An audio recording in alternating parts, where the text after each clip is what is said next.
I always wanted to serve on a jury. I'm really super excited to be here, so I really appreciate you having me. I'm looking forward to it. Creating this whole trial, Daddy. I want to give a big shout out to the 13th Jury Podcast and Brandi. Yeah, I applaud you guys. Keep doing what you're doing. That every time you run into Phil Barber, you should reach for it. And then I just look to the jury, and it's sort of like, look. I was in the eye of the storm, and you guys were watching the storm. Hey, if you're bored of work, come pop in and say, hey, we'll have some coffee. You are a ray of sunshine, and I love what you've done with your YouTube channel.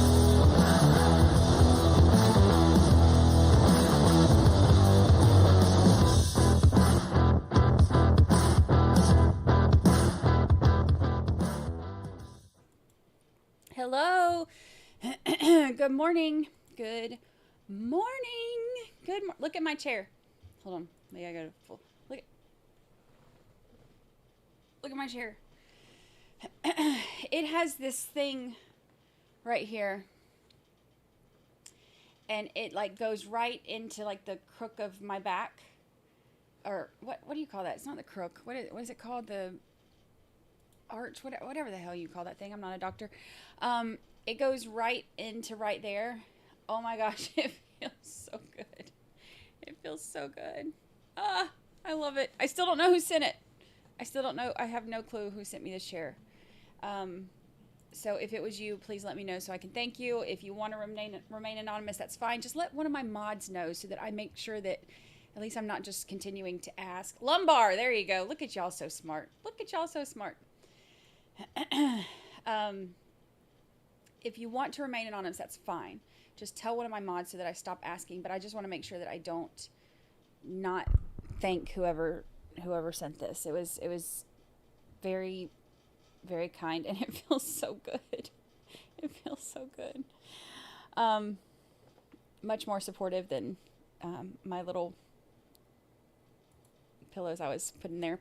Good morning. Good morning. I am so excited to see y'all today. We have a lot of catching up to do. We have yesterday's speed trial that we have to get through, and we have today. So I'm a little bit blurry, aren't I? Use the force. So we have a lot to get done. Before we get started, though, I have to show y'all something that's kind of cool. I took this picture this morning. Not that. Not that. There we go. I took this picture. Hold on. Let me see if I can make it bigger.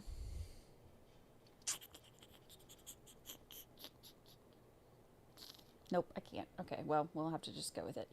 I took this picture this morning. How cool is this? It looks like, oh wait, there we go. I can zoom in just a little bit. I posted this. I posted the original and I posted it flipped upside down on my Facebook and Instagram, I think. When you flip it upside down, you really can't tell. I had people guessing on which way was the correct way, and you'd be surprised how many people are getting it wrong. But isn't that pretty? That was this morning when I was walking Lucy. I thought it was the coolest. I walk her through this little park not far from here, and she loves to go through there. So I walked her through there, and the water was so calm, and it made the coolest reflection. I thought that was so cool. Something random that makes me happy.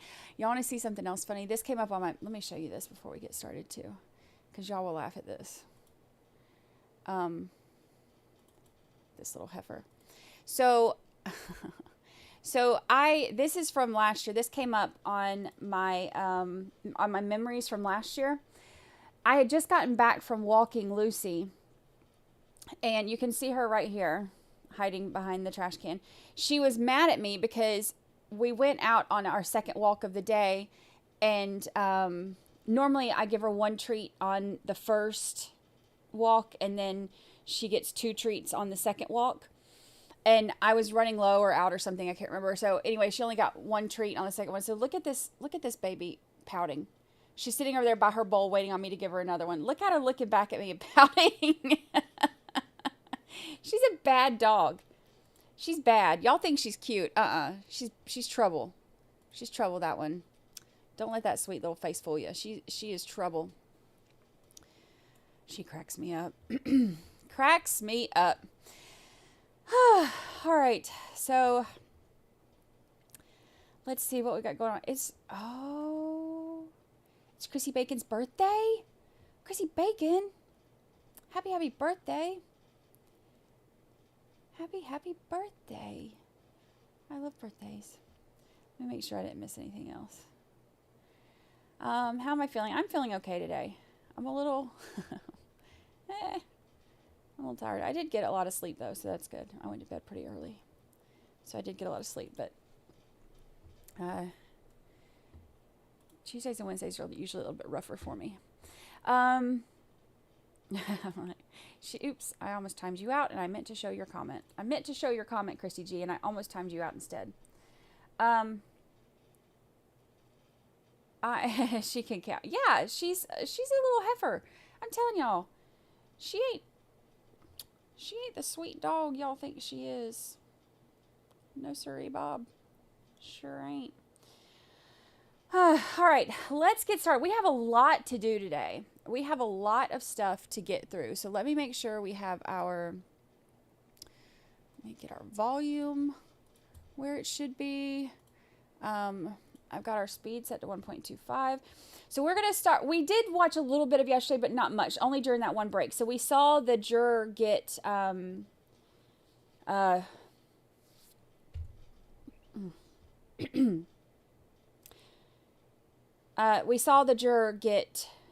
replaced. So, and then we started on what is just nonstop arguments all the time from the defense attorney. So we're going to pick up where we can't even talk. Brain fog. We're going to pick up where we left off there. So let me there we go. Get this party started. Whew. Jasmine Greer, remember for 8 whole months. Voting for Wednesdays off for Brandi Recovery Day. I might have to do shorter Wednesdays. Tuesdays or Wednesdays, depending on stuff. At least for the next few weeks while I finish. I think that might not be such a bad idea. Treatment's a little different on those days, so I have a little bit more struggle bus on Tuesdays and Wednesdays. But happy 8 months to you, Jasmine Greer. So happy to have you. So happy to have you. Whew, okay. Let's get going. Y'all ready? That was inaccurate, right? It wasn't a true statement, was it? Oh, this guy. When you told Michelle Troconis that you had information that there were 30 stops along Albany Avenue disposing of garbage, you have conceded in a question to Mr. McGinnis that was inaccurate, right? It wasn't a true statement, was it? It was inaccurate, you're correct. It was an inaccurate statement. Someone had told you that it was 30, or was that just a technique to come up with a number? No, I was provided information that it was that. But you don't know who it was that told you that? No, I don't recall specifically. But you did actually swear in an affidavit that it was 30 stops, didn't you? Yes. So you at least thought it enough to swear something under oath, even though it turned out to be untrue, right? That's correct. And you later corrected that in a supplemental report, didn't you? Yes, I did. You also told Ms. Troconis that you knew that Fotis Dulos was down in New Canaan in the morning of May 24th, 2019. Do you remember saying that in that first video, June 2nd?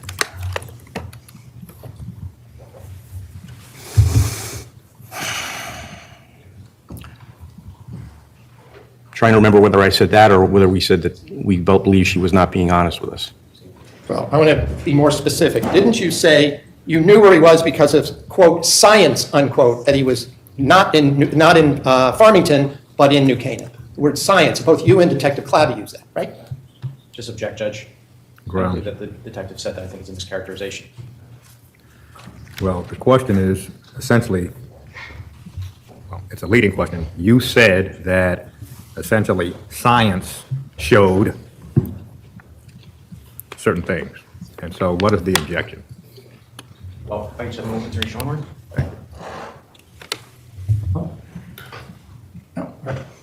I thought I clarified. It was, if it wasn't you, it was Detective Clabby that said it. I believe you both said it, but at least in your presence, Detective Clabby used that line. Isn't that true? I remember Detective Clabby using that. Okay. I don't remember using it personally. Fair enough. Did Detective Clabby, when he was taught, did you discuss this with Detective Clabby before he said that? Discuss his use of the word science? Yeah. Not specifically the use of the word science, no. Did you understand him, though, to mean the DNA exam that had been done by the lab at that point? Which DNA done? The state forensic lab, DNA results down in New Canaan that suggested there was some DNA, a small amount of DNA found on the faucet and maybe a doorknob. Yes. That's what you were understanding what was being suggested to Ms. Troconis at that moment, correct? That's correct. Now, there were no fingerprints of Mr. Dulos down inside that house, were there, found? No. In fact, the only fingerprints you were aware of turned out to belong to one of the New Canaan police officers that went in there, right? That's correct. Thank you, Betsy. Michelle Troconis talked to you on that first date for at least 2.5 hours, correct? Correct, yes. She tried to explain things to you, right? She spoke with us, and she had an account of the day. She had an account, and she had at least an explanation for some of her activities, right? Yes. I noticed from the video that often either you or Detective Clabby would interrupt her mid-sentence. Did you notice that? At times, yes. Now, is that part of the interrogation technique to sort of interrupt and redirect? Yes. You also told her that some things were, quote, not important, unquote, that she was trying to explain to you. Isn't that true?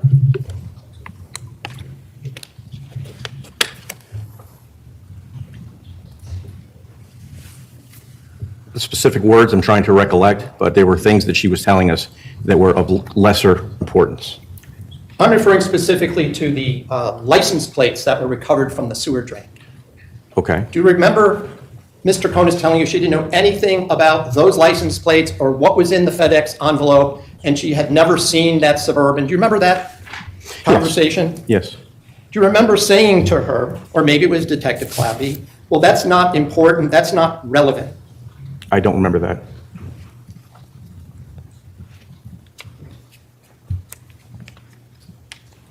Was it also part of your training to have two separate detectives asking questions and peppering a person with questions at the same time? And I don't mean at the same time, but I mean one after another. Objection to the form, Judge. Peppering. Well, the court is going to sustain the objection, but that is not foreclosing the line that would lead to cross-examination techniques that could amount to what counsel describes as peppering. I'll ask a question a different way.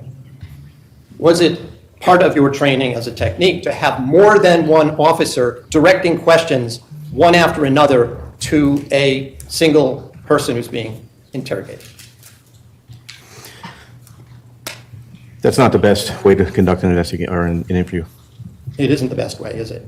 If you're trying to elicit information, it's not the best way, right? Correct. But there's nothing wrong with it, right? Correct. You were still trying to get at information that maybe would lead to saving Jennifer Dulos, right, at this point? We were trying to locate, yes, Jennifer. And I just want to be clear about one specific point. When you told Michelle Troconis that you had proof or evidence that Fotis Dulos was not home at 6:40 in the morning, as she said, that was a interrogation technique statement, wasn't it?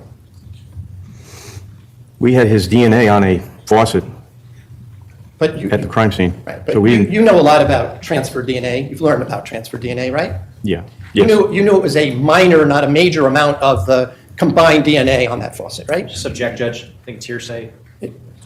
Well, the question now goes to this witness's knowledge about transfer DNA and amounts. And so the question is, you know about, and the answer can be, no, I don't know about, or yes, I do. So the court's going to overrule the objection. just re-ask the question, Counselor. Well, you understood that there was a minor and a major contributor, that is more than one person's DNA mixed together on that faucet, right? You knew that at that point. I understood that there was more than one person mixed together. You also knew when you're questioning Michelle Troconis at that point that you knew that Fotis Dulos had been there at a picnic out in the backyard a day and a half earlier than May 24th, right? On the 22nd. Outside of the house, yes. Right, but there was food, right? You knew that.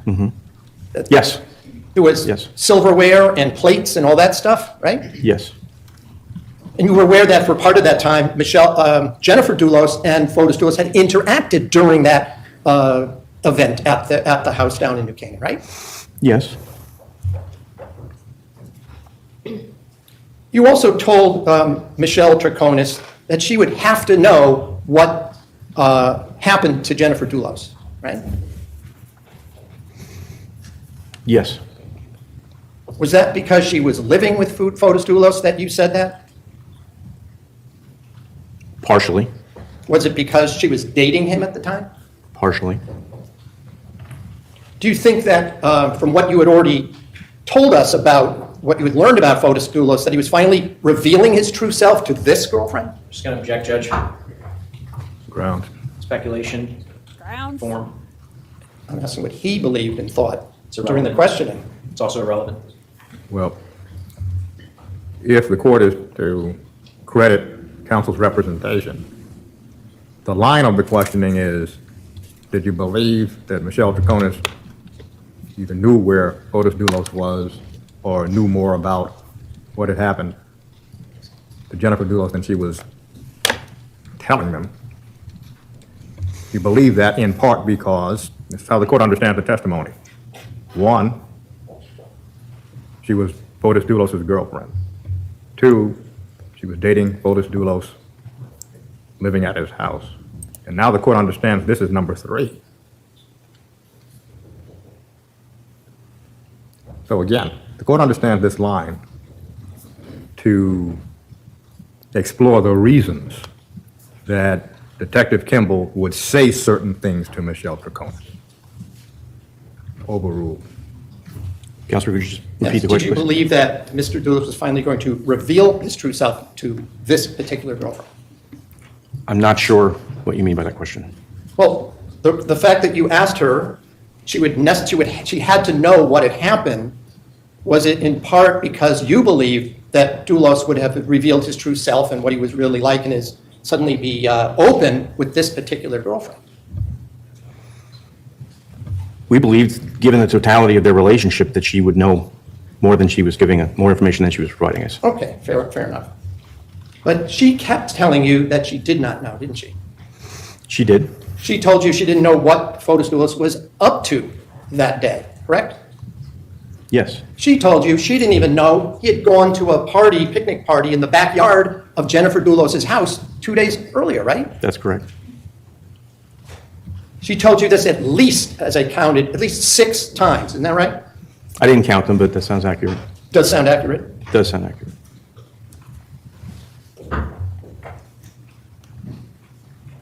Michelle just didn't tell you that she didn't know. She offered to help you search, didn't she? In those words, she did, yes. Well, she did more than just words. Didn't she say she would dig holes? Isn't that one of the things she said? She did say that, yes. And she would trek through the woods, right? In the interview, yes.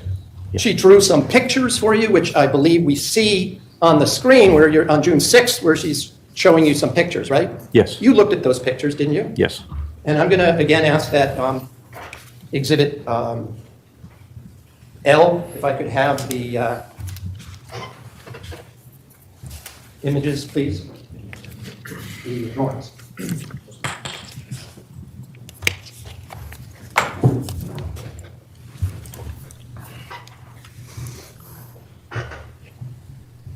just going to ask what this is on Exhibit L, but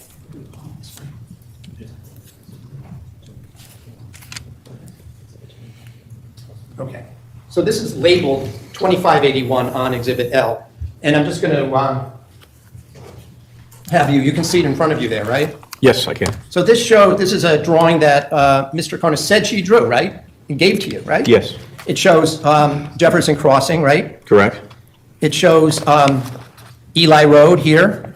Yes. It shows Old Mountain Road, right? Yes. And she drew pictures of the various properties in the immediate area that Mr. Dulos owned through the Ford Group, correct? Correct. She even talked about properties that you referred to as Mr. Godfrey, that is property he wanted to develop, isn't that right, on Old Mountain Road down the street here? Yes. And then this is Mountain Spring Road here, correct? Yes.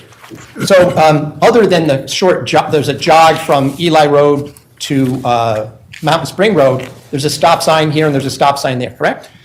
I believe so, yes. And it's just maybe about 50 feet from Eli Road to Mountain Road, right?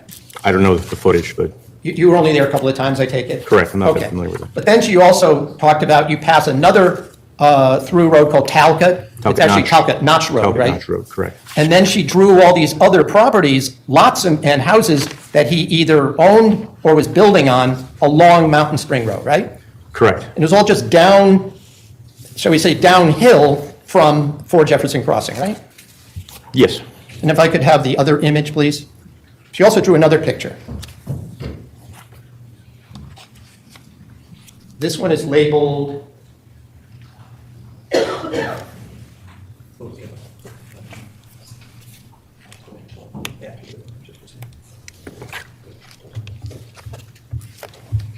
I want to get the right ID on these.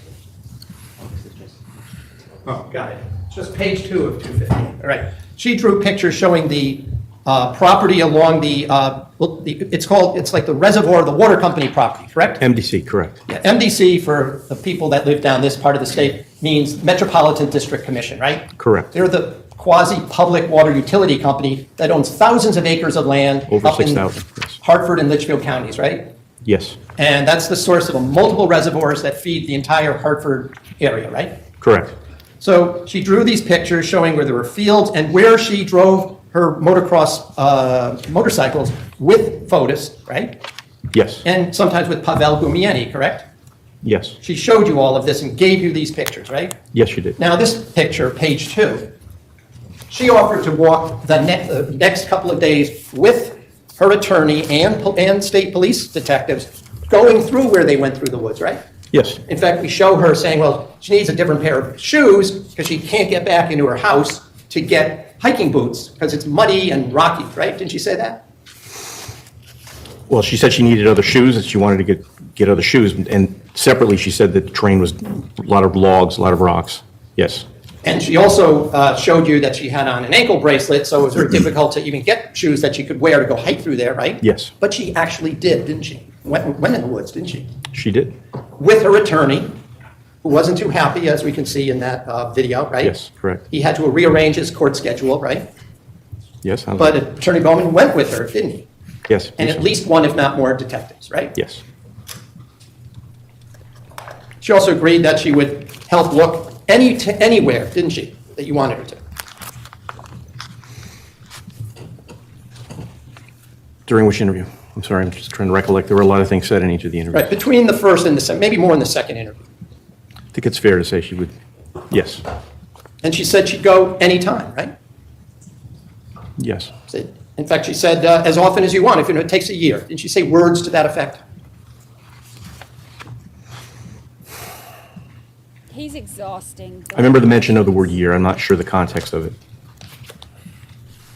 During these interviews that you had with her, let's start with June 2nd, did you ever say, no, I want to stop, I'm done? No.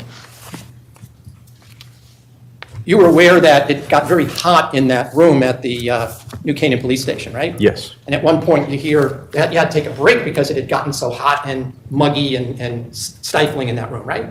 We took a break and we mentioned that it was warm. I'm not sure we took the break because of the temperature, but it was mentioned, the environment in the room was mentioned, definitely. You heard Mr. Bowman get up and go, oh, it's hot. Remember him Yes, saying I do that, remember right? And you heard Mr. Troconis say, I'm getting dizzy, right?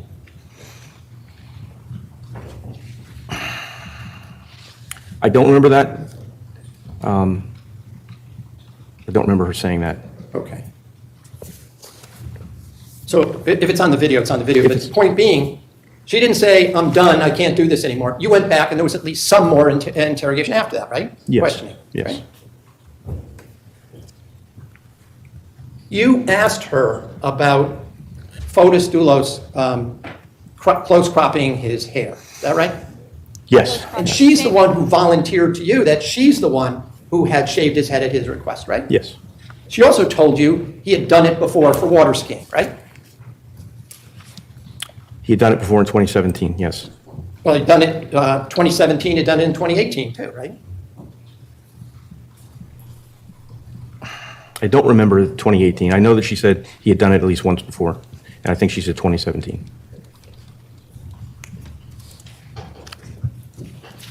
Until she told you she was the one who shaved his head. You didn't know that, did you? No, we did not. There's no video of that, right? Of the shaving of the head? No. There's no surveillance of that showing her with a razor or an electric razor or a straight razor or anything, right? Oh my Doing that. gosh. Video surveillance? No. He's the worst Now, you part were of this aware trial. by this time that when she told you he did it for water skiing, you knew that Fotis Dulos was a competitive water skier, right? Yes. That he actually competed around the world, right? Yes. As did Michelle, right? You knew that as well. Yes.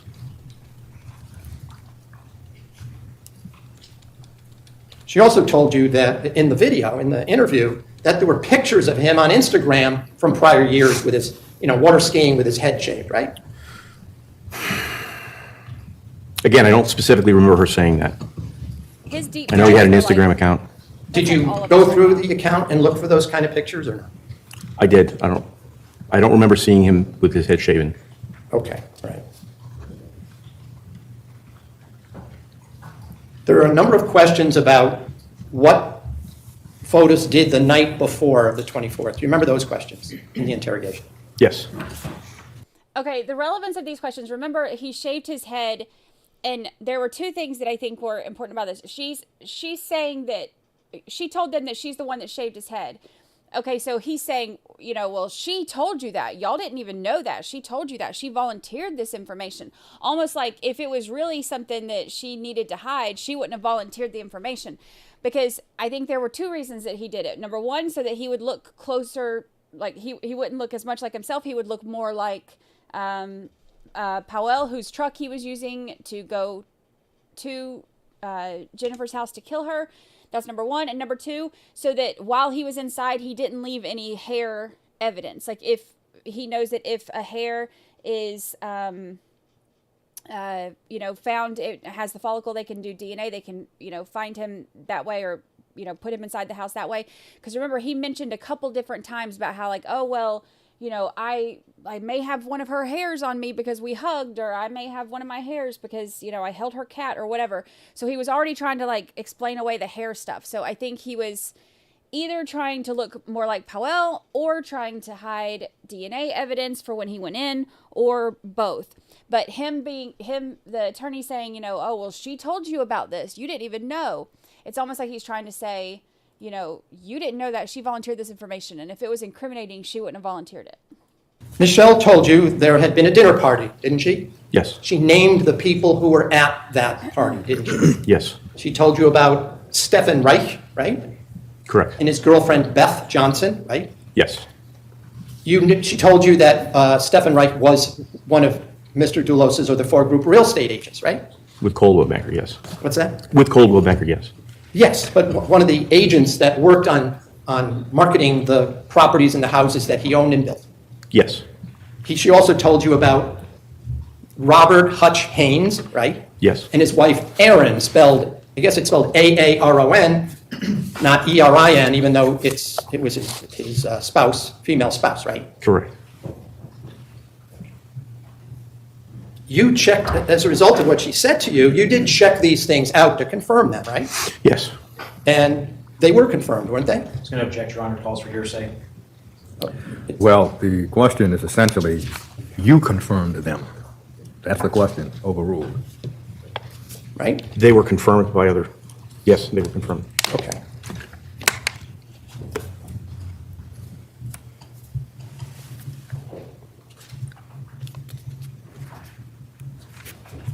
You also checked in with, she told you about who his closest friends were, is that right? Yes.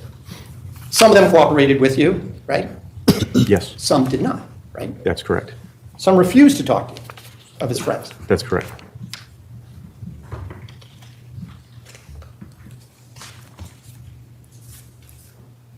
Michelle told you that she saw Attorney Kent Mawhinney in the office after she got back from taking her daughter to school on the 24th, didn't she? Yes. She saw him up in the office, correct? Yes. She also told you that the reason that she thought that that Fotis was home is because, one, she saw Kent Mawhinney in that office that morning, right? One reason?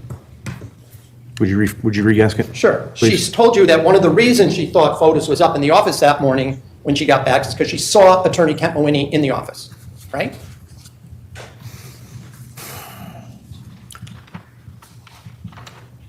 I know she said she saw Kent, and I know she said that Fotis had told her there was going to be a meeting. Well, that was going to be that's Your what I next broke it up. question. Yes. But let me rephrase the question for you. I'll start it the reverse. She indicated to you that the previous evening, Mr. Dulos told her that is, Fotis had a meeting with his attorney in the office the next morning. On the right? 24th. On the 24th. Yes. She also told you she saw Kent Mawhinney in the office when she went to get her computer, right? She first saw both of them, and then she saw Kent and heard. Well, she said in her mind that she first said she saw him, but then she said that, in fact, she just assumed he was there because she saw Kent. Didn't she correct herself? No, don't try to change Change her her story words. or her account, yes. No, you can call it change, correct, whichever, but she eventually told you that she didn't actually see him in the office, but she was sure she saw Kent Mawhinney, right? That's correct. See, her attorney's trying to downplay the fact that she changed her story. He's like, oh, well, you can say changed or correct. She didn't correct it. She changed it after she was caught having lied about it. That's not correcting it. Now, specifically, I want to show you a clip from the June 2nd interview, and I'm just going to ask you a couple of questions about that. You said that, well, let me just ask you this first, all right? Mm-hmm. Do you recall Detective Clabby saying there's no way he, that is Dulos, was home because he had never been in that home, meaning down in New Canaan, and we found what we found through science? Do you remember those were his words? I do remember that, yes. Okay. And I asked you before, I was kind of just using general words, but you do remember that statement being made, right? Yes. And again, at that point, you were talking about this DNA, right? On the faucet at On the 69 faucet. Wells Lane, yes. Correct. Which you had already gotten a rush result from the lab saying there was a mixture of DNA and that was one of the sources, right? In blood, yes. Well, they didn't test the DNA for blood, though, did they? Test the DNA for blood? Yeah, that was touch DNA on the faucet, wasn't it? Object, Your Honor. Foundation. It's Well- mischaracterizes. Well, Certainly doesn't. because of the response by the witness, which was, as the court heard it, blood DNA, there is a question as to whether the witness knows the difference. So because of the witness's response, the court is going to sustain the objection. There was no evidence from the lab that Fotis Dulos' blood was in that DNA on the faucet, was there? There was a mixture of Fotis Dulos and Jennifer Dulos DNA. Right. But not Fotis Dulos' blood, right? Okay, I'll concede that. Okay. You're aware that you can have skin cell DNA, right? Yes. And you can have DNA from bodily fluids, right? Yes, You can have DNA from blood, right? correct. And the lab can tell the difference, right? Object, Your Honor. Well, what the lab can do is essentially beyond this witness's ability That's true. I to will discuss, sustain. Now, as of June 2nd, as far as science was concerned, you were also aware that Jennifer Farber Dulos' phone had been connected by Bluetooth to her Suburban at 3:58 in the afternoon that May 24th. Isn't that correct?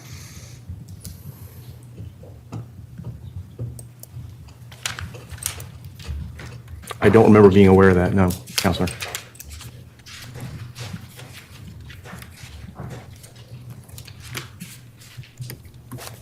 We're looking at a document that was addressed to you, perhaps refresh your recollection. Perhaps, yes. I'm going to show it to counsel.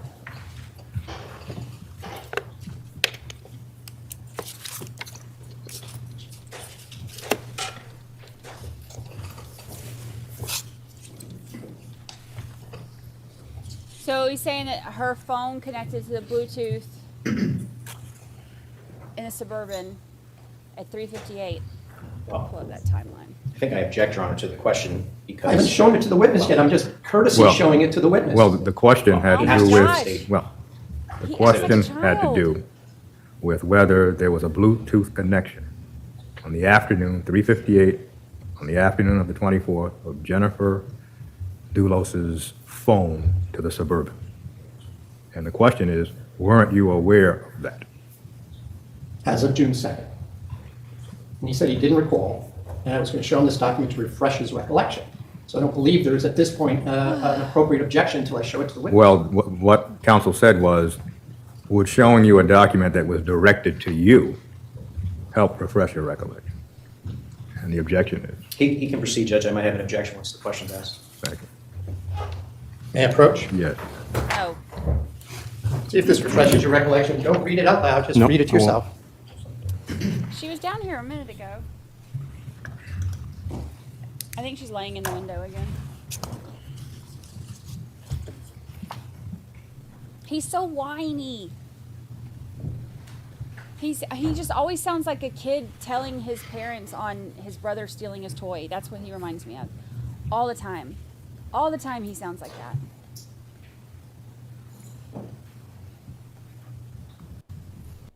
Yep. Recall seeing that, right? Don't recall seeing it, but I've just read it. Well, did it refresh your recollection? Yes. Okay. So my question, I'll mark this for ID. So when it comes to the issue of science, you were aware that Jennifer Farber Dulos's cell phone had connected by Bluetooth to her Suburban at 3:58 p.m. on May 24th, correct? I object, Your Honor. Assumes facts not in evidence. Calls for hearsay. Well, we have to walk backward in order to analyze the objection.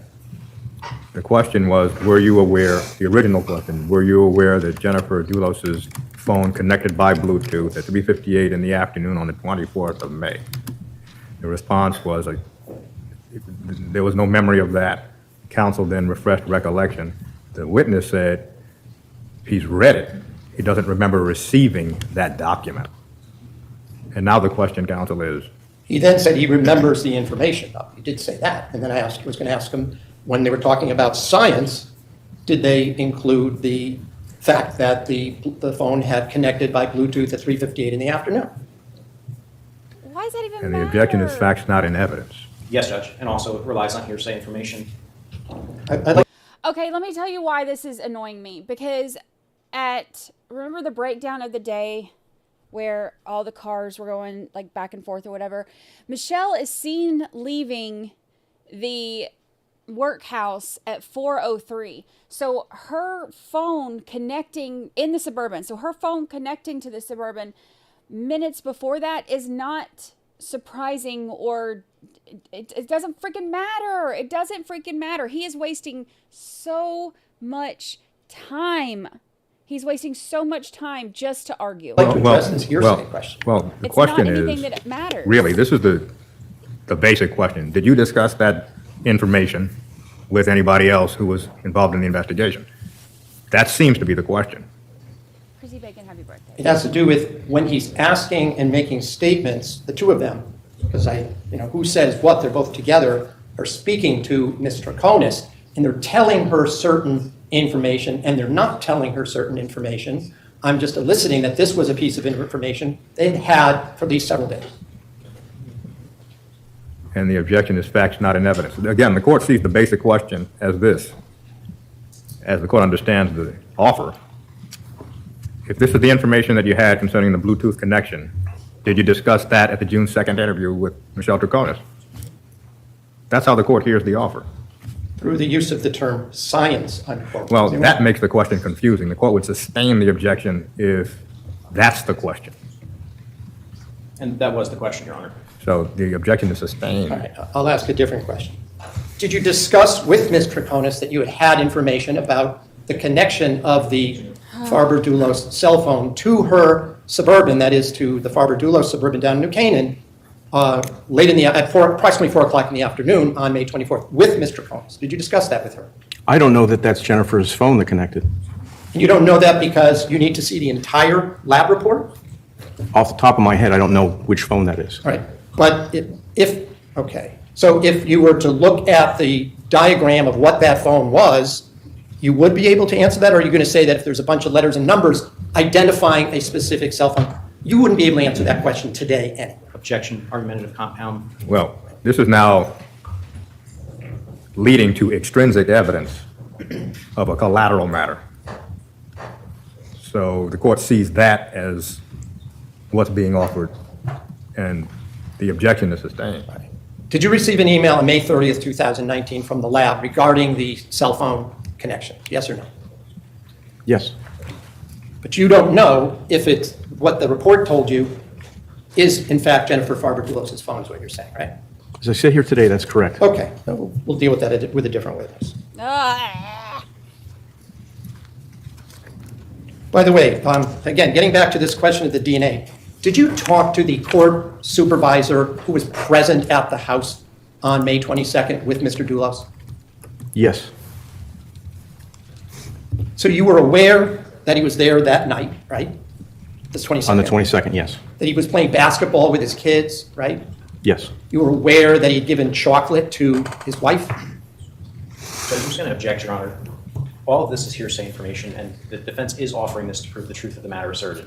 And I don't think it's appropriate through this witness. If I may respond, everything this witness has been asked is hearsay from other officers. All of a sudden, once hearsay is admitted, then under 8-8, I'm allowed to follow up as if the person making the hearsay was actually present. So all I'm doing is showing what was in his mind as he's asking these questions. So I'm not offering it for the truth, but the fact that he said certain things based on the knowledge that he had received. But at this point, the question concerning whether the visitation supervisor played basketball and whether he shared chocolate is not relevant. Well, I'm sorry, I didn't mean whether the supervisor did, it was whether Fotis Dulos did. So if the question was vague, I will rephrase it.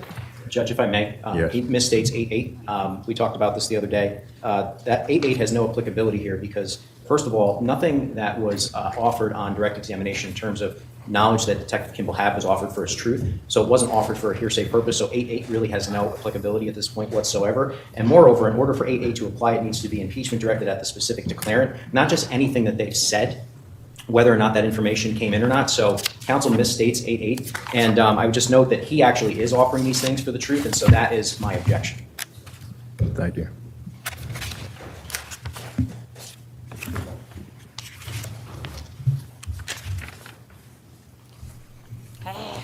Well, Welcome.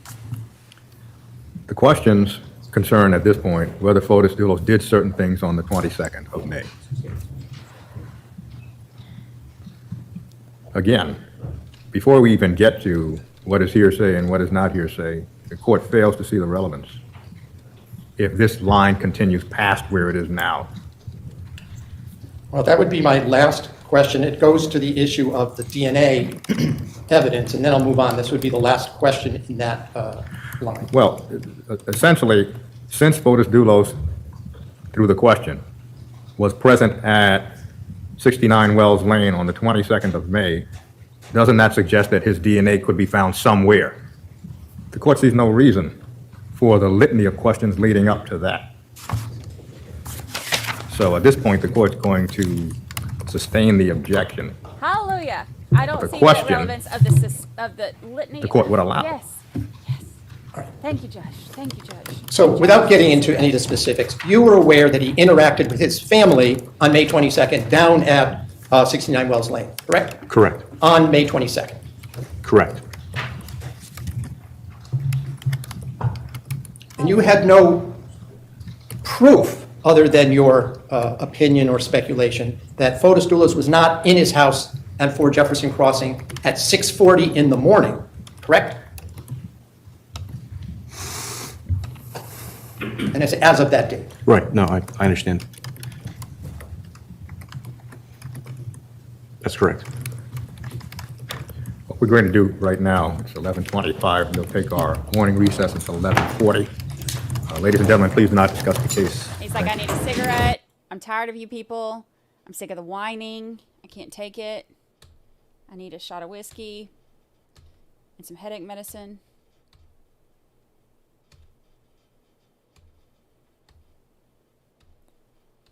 Possibly some CBD, tranquilizer gun, something.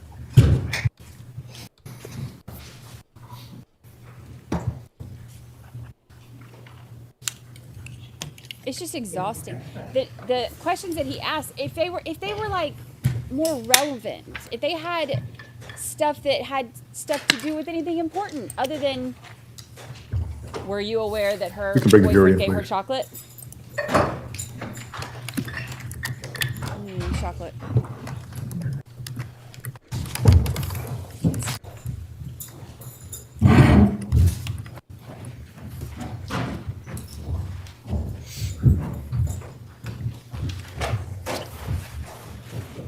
Okay, will counsel stipulate, please? Yes, Judge. Thank you.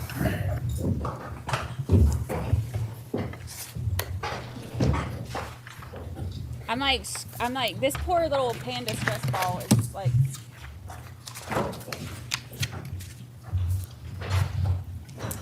Oh, or we got our screaming goat.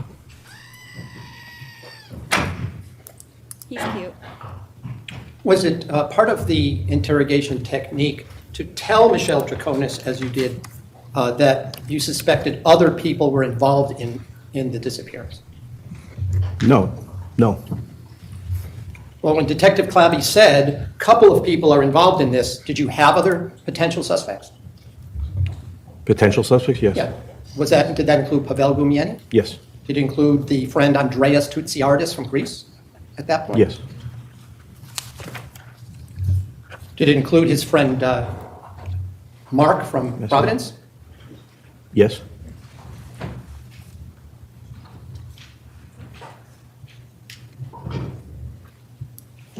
Didn't Michelle specifically say to you after the comment by Detective? Real quick, once again, he's trying to throw names out and confuse the jury because he's talking about like people who, like they had a list of people who were potentially involved. We know for a fact Powell had nothing to do with it. We know that for a fact. We know for a fact that his friend from Greece didn't have anything to do with it. He was in Greece. So him throwing these names out there is, once again, it seems like just to confuse the jury. Detective Clabby about science, that she said, I've always believed he was in the office because that's where he usually is. Do you remember her saying that to you? Yes, I do. And she said she wasn't 100% sure, right? Yes, she hedged her answer, but yes, her comment, yes. She did tell you he was usually in the office, right? Yes. I asked one of the other detectives, but I didn't ask you. You said you were at the house, right? When? At any point. Yes, at Fort Jefferson. So you know it's this really large house, correct? Correct. And the office is at one end of the house, right? Correct. The interior office is over the garages, right? The four-group office over the garage? Offices, Yes, correct. And they have a separate entrance that you can go in and out to the office without coming through the main part of the house, correct? Correct. I can't wait for him to testify. I want to hear all of it. When you were in the house, did you go in the house or just go on the outside of the house? I went in the house. Were you with other detectives? Yes. Were you able to see them at all times when you were in there? The other detectives? No. Was it big enough so that a child might call her mother on the phone to come up to her room? Just going to object, Judge. Oh my gosh. Ah! She told you that Fotis would usually have his phone with him, correct? Yes. But she also told you that sometimes the power would run out and she went to charge it, right, for him? She said the power went out on the 24th. Right, she went to charge it for him, correct? Correct.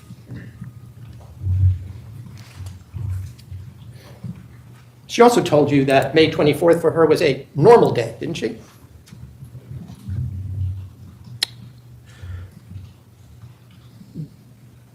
Wasn't normal in respect to her sleeping with her daughter, so I'm not sure I'd characterize it. I don't remember her saying that it was a normal day. Well, we're talking about the night from the 23rd into the 24th, aren't we? Yes. So I'm talking about the 24th. day. Okay, the daylight hours. Right. She had told you again, I don't want to go, I already went through this with you, but you checked out Stop and Shop, right? Yes. You checked out, she returned a pocketbook, right? Yes, She drove her daughter to school, right? correct.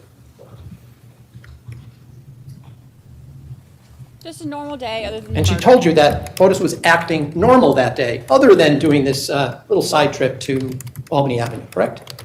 She did say that, yes. Now, you were shown the timelines the other day by Mr. McGinnis, weren't you? Yes, So on June 2nd, you hadn't seen those timelines, had you? that's correct. They were first recovered from a black bag on June 3rd by other detectives, right? The photocopies were, yes. Well, I want to be clear. There was an original-looking document with the purple line that was found in the office, right? That's correct. And she told you she hadn't seen that before herself, correct? She did say that, yes. And she said she thinks that was Fotis Dulos' handwriting, right? Yes. The other two documents were just photocopies, right? 3 documents, right? There were 3 documents. One was similar to the original that was found, right? Correct. The original had some additional writing on it by Dulos, right? Correct. She told you none of the writing on that document, either side, was hers, correct? That is the one from Dulos. Correct. The photocopies, the other 2 photocopies, she said were in fact hers, right? Yes. And she explained that she had heard the lawyer, Jacob, she called him, right? Yes. Pietranker. Yes. Tell Dulos on an open speakerphone you should keep a timeline of your whereabouts, right?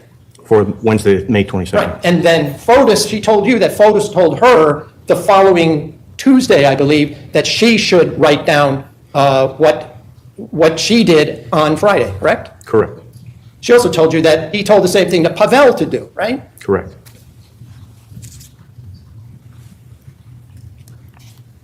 It doesn't matter what she told him because she lied. Now, I'm going to, at some point, the state not being took annoyed. out, Let me look at the water.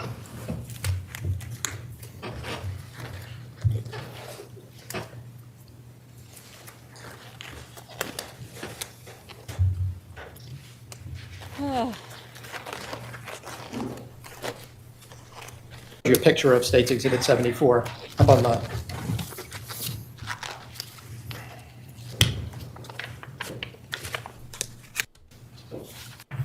and I just want to be clear, I'm going to hold it up for you. I have the purple glove. This is the phone log that you found in the photo, that was found on June 3rd in that bag, right? Correct. This is the actual photocopy from the house that the Evidentiary Services Unit found, right? Yes. So since it's clearer than I think that was, I'm just going to show it to the jury if I may.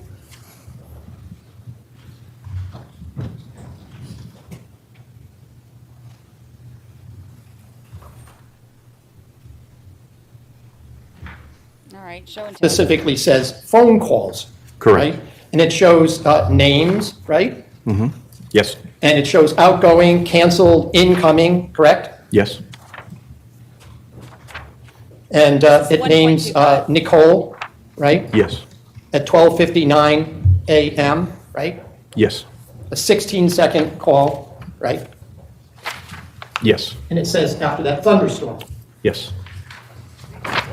And the only other one where there's any comment was, it says, Ruggs, 38 seconds, spoke with Barbara. She didn't know where Ruggs were. See that? I do. Yes.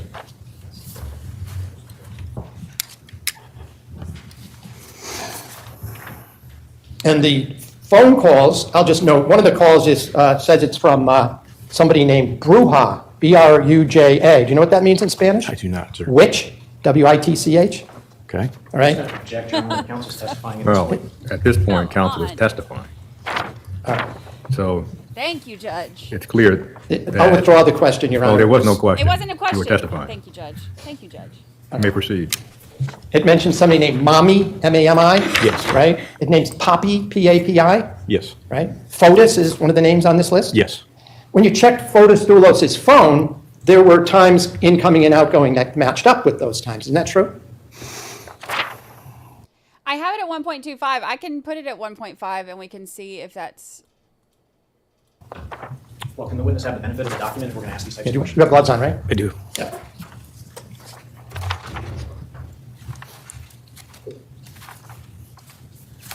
I'm trying so hard not to get annoyed.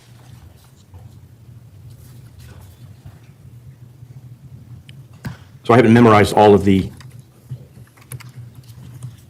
Dulos' phone records. I recognize.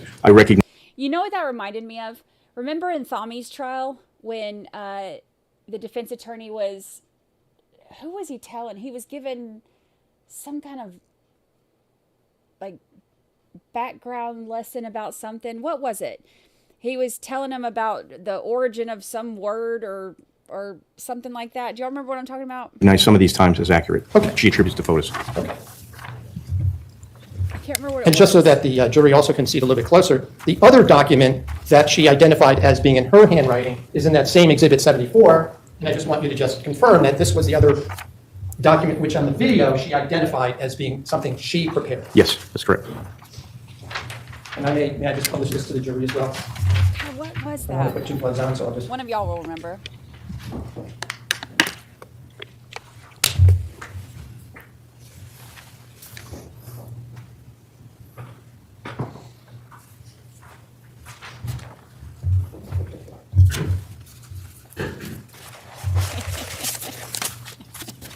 I'll be the only person. I think everybody is.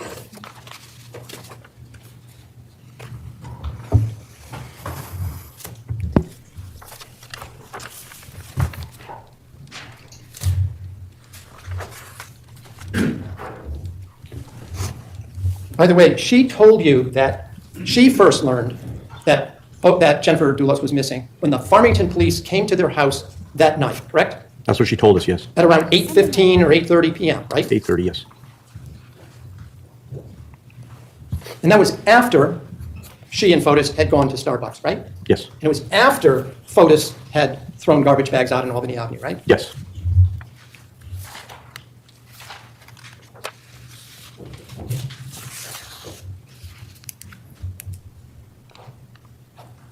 She told you about other things she had done during the day, correct? Yes. She said she visited her friend Clara Duperon at her own store, correct? Yes. She told you that she had gone to the Hitchcock Furniture Store in the Canton Shops in Canton, Connecticut, right? I don't think she went to Hitchcock on that date, on the 24th.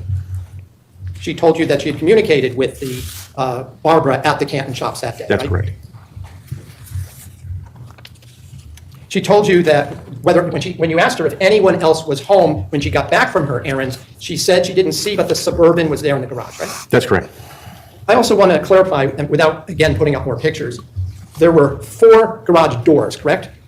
At 4 Jefferson, At yes. 4 Jefferson Yes. Crossing. There are actually 4 garage doors at 80 Mountain Spring as well, right? But let's just talk about 4 Jefferson Crossing, okay? Okay. And I've asked other people, but the office of Ford Group covered both sides of the garage, right? All 4 doors were part of the Ford Group offices, right? Over all 4 bays, is that what you're saying? Yes. I believe so, yes. And then it also included an area with the archway. There's a word for it, I can never remember, where you can drive through. I forget, it's got a French name for it, Porsche to something or other, but alcove, whatever we're going to call it, right? Where cars drove through and parked in the back, right? That's correct, yes. And the offices included over that area, right? Yes.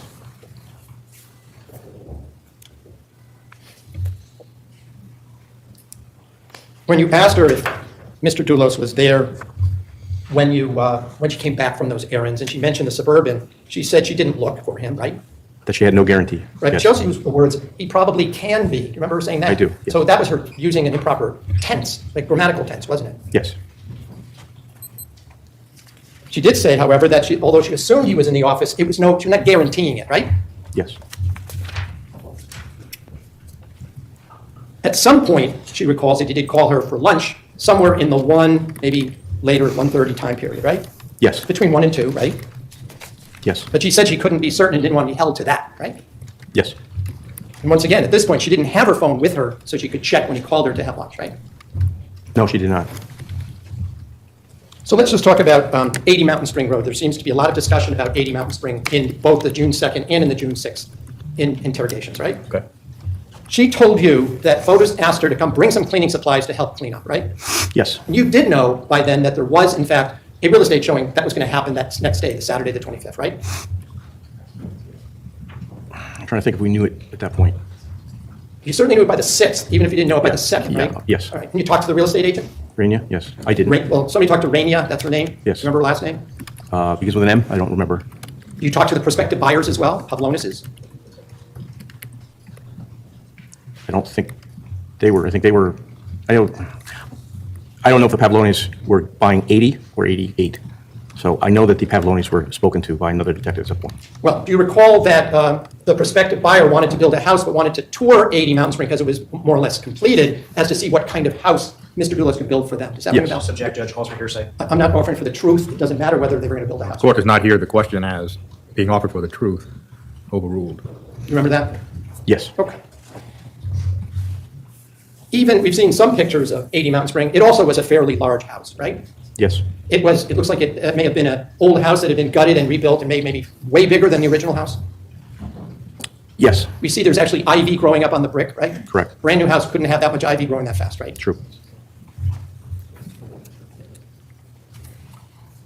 She told you that she had gone and cleaned the house with Fotis before, right? Twice before, yes. And we're talking about dusting, we're not talking about scrubbing bathtubs and stuff, right?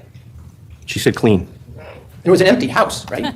Yes. You've been in that house, right? Yes. It was dusty a little bit, wasn't it?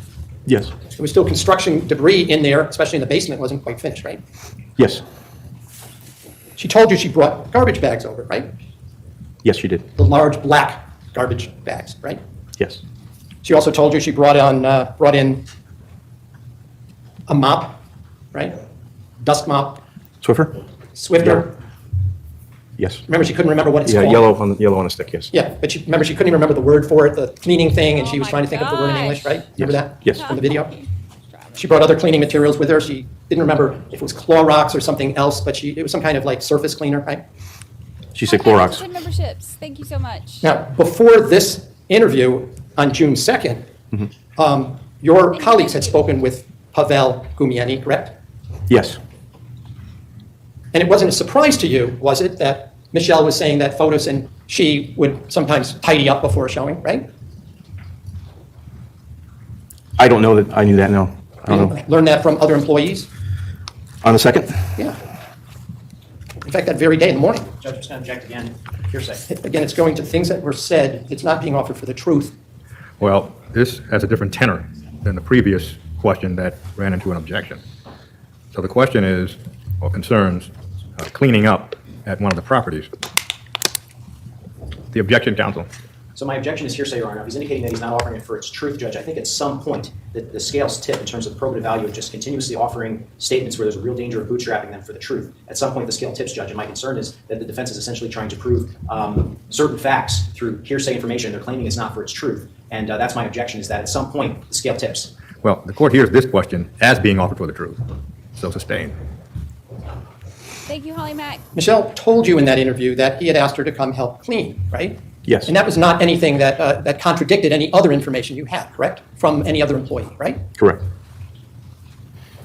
You also knew, I guess on May 31st, there was a, what I call a trash pull at Fort Jefferson Crossing. Isn't that true? Yes. So you knew that Fridays was trash pickup day in that part of Farmington. Isn't that true? Yes. And it was also the same thing down at 80 Mountain Spring, right? I don't know that. Nobody did a trash pull or looked to see if there was a garbage can out on Friday, May 31st? Judge, can I just object? It's calling for hearsay. Well, the question, as the court hears it, is, do you know if there was a trash pull at 80 Mountain Spring or any other property owned by the Ford Group? That's how the court hears the question. Do you know if there was a trash pull? Right. So if that is the question, the objection is overruled. Right. Judge, if I could just be also heard, it's also outside the scope of my direct examination. It's within the scope of the video. Well, the video covered a lot of time between the 24th and the date of the video. So the question now is, did trash pull come up during the video, or did it just come up as a result of cross-examination? The court itself cannot recall trash pulls coming up during the video. what the court recalls is that there was testimony, well, in actuality, it was questions concerning trash, but not elicited from Michelle Troconis during the interview. So sustained. Could you explain what a garbage pull is? You indicated there was one at 40 Jefferson Crossing. What is that? Sustained. She also told you what cars were down at 80 Mountain Spring Road that she recalled on May 24th. Isn't that right? She reported some of the vehicles that were there. Yes. Well, she mentioned the Suburban, right? She mentioned, yes. She mentioned the Jeep. The Jeep Cherokee, yes. She mentioned Pavel's Tacoma, Which interview are we speaking of? either the first or the second. She mentioned Pavel's Tacoma at the end of the first interview. Okay. That She brought it up on her own, right? yes. You didn't ask her about the Tacoma, did you? Before she brought it up. No. She was asked more general, is there anything else you want to tell us? And she said, well, Pavel Gumieni drives the Tacoma, right? We asked her if there were any questions she had for us. That's right. And she mentioned in that about the Tacoma, right? Yes. And she also mentioned that at some point, Pavel showed up in the Raptor, right? Yes, correct. At 80 Mountain Spring. Correct. She also told you that she had brought a vacuum down to do a little vacuuming, right? On the first trip, yes. But it didn't work because the house didn't have central vac, right? That's correct. So she had to go back and get the other item, the Swifter or mop or whatever. She went back to get a broom. A broom, okay. She told you also, didn't she, that she didn't really want to be doing cleaning, right? Yes, she said that in the second interview. She also told you that different people from the company drove different vehicles at different times, right? Could you ask that question? Yeah, that sometimes Pavel would drive the Jeep, right? Yes, correct. Sometimes he would drive the Suburban. Pavel did not drive the Suburban. Well, I'm saying, didn't Michelle say sometimes he did? She said that Pavel did not drive the Suburban. Drove the Raptor. Raptor, yes. Okay, Raptor's the Ford pickup truck that we've seen, right? That's correct.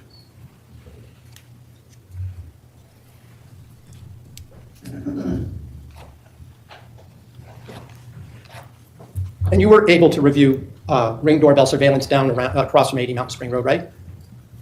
Not Ring. Or surveillance. Surveillance, home yes. Surveillance. I'm using Ring as a sort of shorthand, but whether it's Ring or a different company, there was a video surveillance that the family that lived across the street from 80 Mountain Spring owned, right? That's correct. And we'll just say that the name of that family is Manafort, right? Yes. Okay.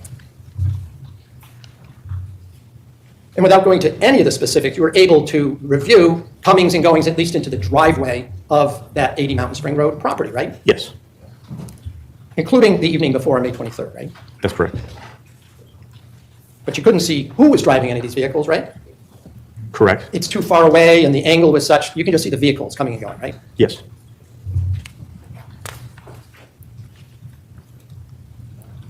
Now, you were also able to review some surveillance, whether it's Ring or a different company, from a house across the street from 4 Jefferson Crossing, right? That's correct. I think it's at 1 Jefferson Crossing? That's correct. That video system, however, was a motion-activated system, right? Correct. It's only captured short 30 or 40-second clips, right? Correct. Whenever maybe a dog came outside, a cat, Correct. or a person came in or out. Correct. Now, at one point, either you or Detective Clabby asked Michelle if she thought that Pavel Gumieni was somehow involved with the disappearance. You recall asking that? Yes. Now, was that a sincere question, or was that one of these an interrogation techniques? That was a sincere question. Okay, so he was at least a suspect at that point. Correct. He had been a longtime employee of Fotis Dulos, right? Just going to object, Your Honor. Again, calls for hearsay. Well, the court remembers the interview in which Mr. Troconis said that he worked for Fotis Dulos before she even met him. So long time may not be a question that this witness can answer. So the court's going to allow the question. I don't know for how long Pavel worked for Fotis, but it was longer than he knew Michelle Troconis. In other words, he was already working for Mr. Dulos when she even first came up to Connecticut, right? That's correct. You were also aware that when she was asked if he was involved, she said she doesn't know, she didn't think so, right? Yes. But she also used an interesting expression. She said, but she wouldn't hold her hand to the fire over it. Do you remember her saying words to that effect?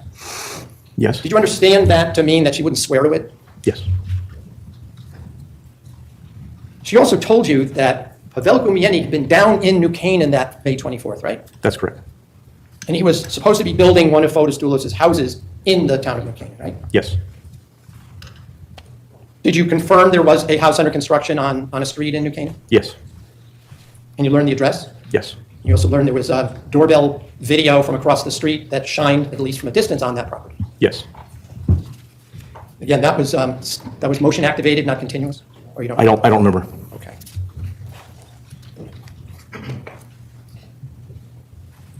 Let me just go back now to the discussion about Albany Avenue, right? Okay. You Been on there for repeatedly 40 went back years. to asking Michelle Troconis about Albany Avenue and what she was doing there. Isn't that true? Yes. And I want to be specific. There's only one time where you see Michelle admitting that, saying that, yeah, that's her. She leaned out and touched the sidewalk. Remember that? Sorry, just objection on some big questions. Yeah, I'll rephrase the question. In the videos which you had watched, right? Yes. And you showed her either from the video itself that we're watching. I can't tell if you're showing her a still image or a short video clip. Do you know which it was? It would be a screenshot. Okay. But she told you on at least 2 occasions what she was doing, right?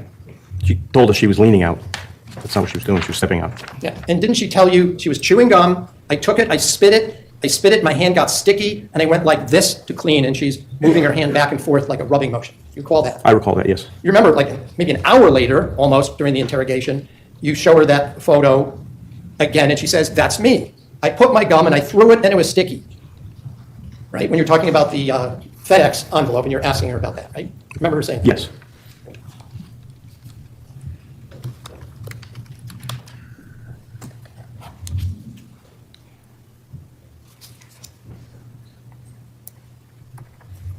But at no time did she say she was picking stuff up off the sidewalk, though, did she?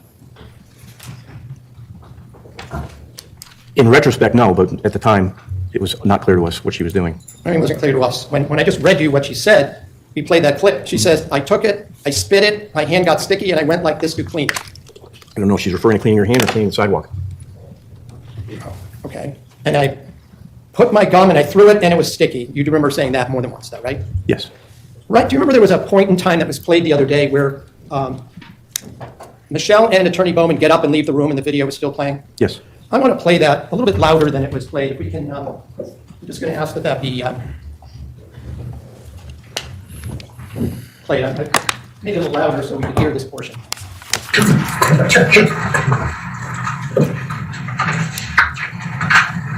And this is let me get the exact time for the record. It's cut off on the screen, so. 2:19 and 40 seconds. We have to change that. I want to see, yeah, this one, 3 hours. Yeah, still red. Still go? Yeah, still red. Red means. Yeah, second one. Yep. Red dot. So we are, looks like we're at 2:20. I mean, I don't know if you guys thought so. I don't think so. In fact, you know, I don't think so. I don't think you know. No. She's very happy about Starbucks in West Hartford. Why? If I was going to go around the city with Richie Colangelo because we wanted to make sure that all of our trash over, I'd remember that for listening. It wouldn't just slip my mind. We're not. Let's go down a little bit.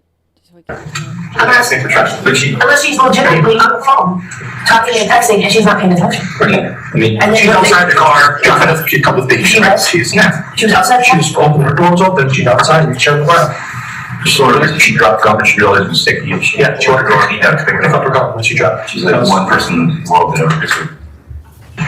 So she should get her mom.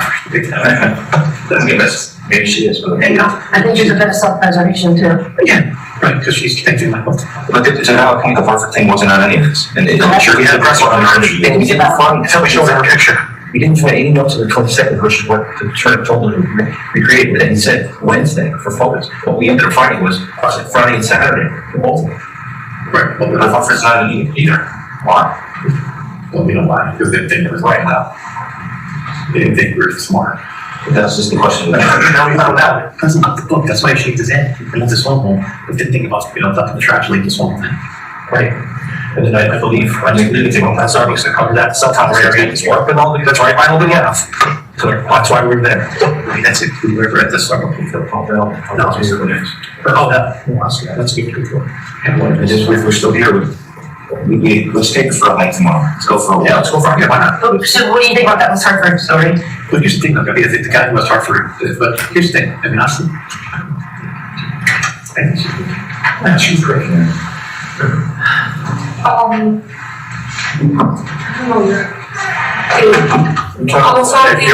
You were great. What? You were talking about Harvard. Yeah, another thing, I don't know if this it helps in.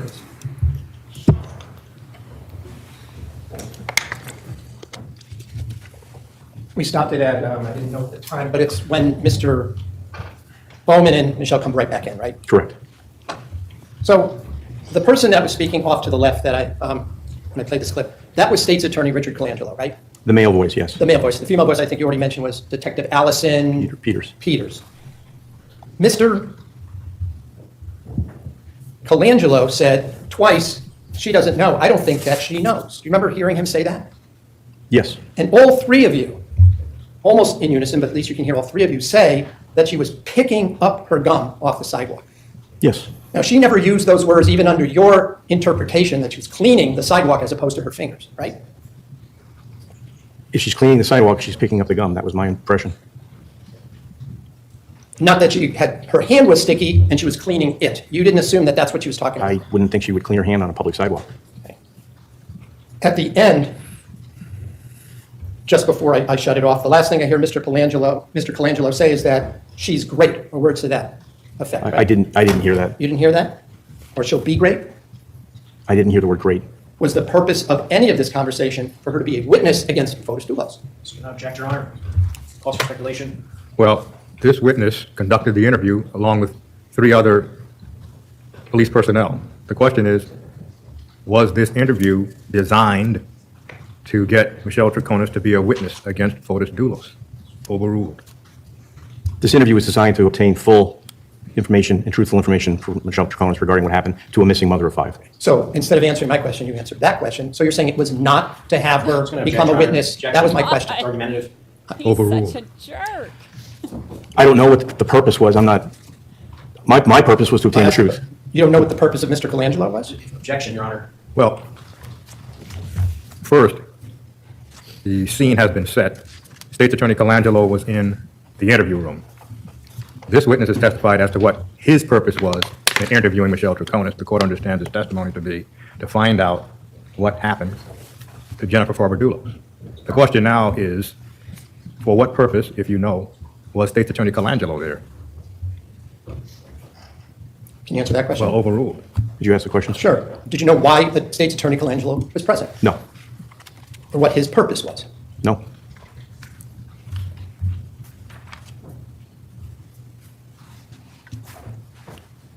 And just so that I'm clear about what happened right around the time that my client rubbed her hand on the sidewalk, there's no time in that video where she touches that FedEx envelope, correct? I disagree.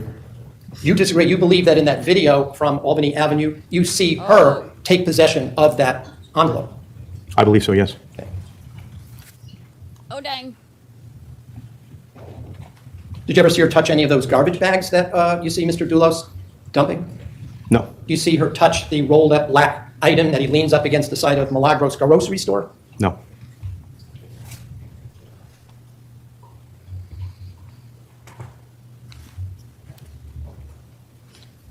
And then I'm also clear in terms of the timing. The place where Dulos puts the envelope with the license plates down the sewer, that's in terms of chronology, the third stop where Mr. Dulos had placed something in the garbage receptacle, correct? No, I don't agree with that either. You don't agree he had already made 2 other stops before that? He had made 2 other stops. I believe he'd made more than 2. Well, I know you believe it. In terms of what's in the video, there were only the 2 previous ones, right? When he goes down Milford Street, the back of the Raptors, many bags. When he comes back up, there were very few bags. So obviously he must have stopped somewhere in the interim. Well, you just made that up, right? That's total speculation, isn't it? Well, Counsel asked a question. He got an answer. Well, the court is going to indicate what it heard. Were there 2 stops in the video? The answer was not a yes or a no. The answer was, I believe there were more stops. So the question, were there 2 stops in the video before the stop on Adams and Albany? The question was not answered whether there were 2 stops before Albany and Adams. May I ask that the non-responsive answer be straightened? Well, if that's the witness's response, the jury heard it. You have no other video that shows Mr. Dulos stopping his truck anywhere else and getting out. Isn't that true, sir? That's not true. Oh, you have more video that the jury hasn't seen. Is that what you're telling us? Well, objection. How would this witness know what the jury has and hasn't seen? Well, the question is, do you have other video showing other than the 3 stops? The answer, if the court understood it, is yes. The next question. Have you shared that? Well, no, the court is indicating what it has heard. Right. The next question was, have you shared, well, really the question is, have you shared that video with the state's attorney's office? That's the next question, because this witness wouldn't have the opportunity to share it with the jury. Sorry, have you shared that, the other videos that you mentioned with the state's attorney's office? The state's attorney has the video from I believe, from the transit bus. That's where the footage is coming from. Oh, So yes. have I personally shared? There's no other C4 videos, are there? No other C4 videos other than the 3, correct? I don't know that. Are you aware that the video from the transit bus, the individual doesn't have a logo on his shirt? Are you aware of that? Just going to object, Your Honor. Well, it's sustained.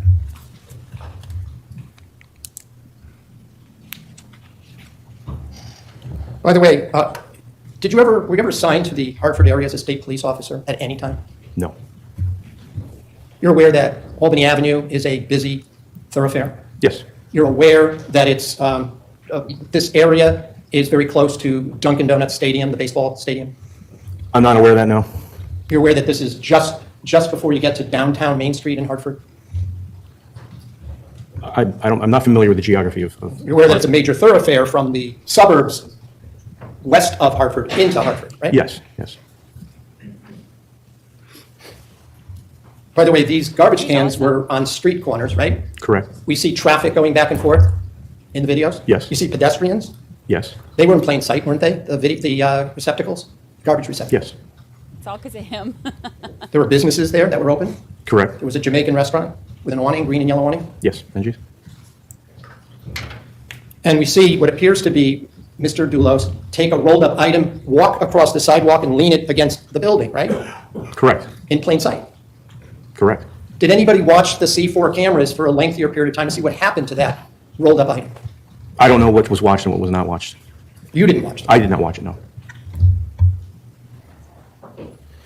Michelle told you that it struck her as strange that Fotis Dulos would drive past the Starbucks to that location, didn't she? Yes. She also told you that she wasn't paying attention, and because she was, talking or texting family or friends, right? That's what she told us, yes. And she did tell you, though, that Dulos had previously thrown away debris in garbage pails and whatnot to get rid of stuff that was left over at his construction sites. Isn't that true? That she told you that? So I'm not sure I agree with some elements of that. He had thrown away trash at the pond, and then there was one other instance that she mentioned down in New Canaan. But as far as going from trash can to trash can to trash can, we didn't get that information. Well, I didn't suggest that. I'm just saying that she, on other occasions, knew he had taken trash to other than his own property and got rid of it. Yes.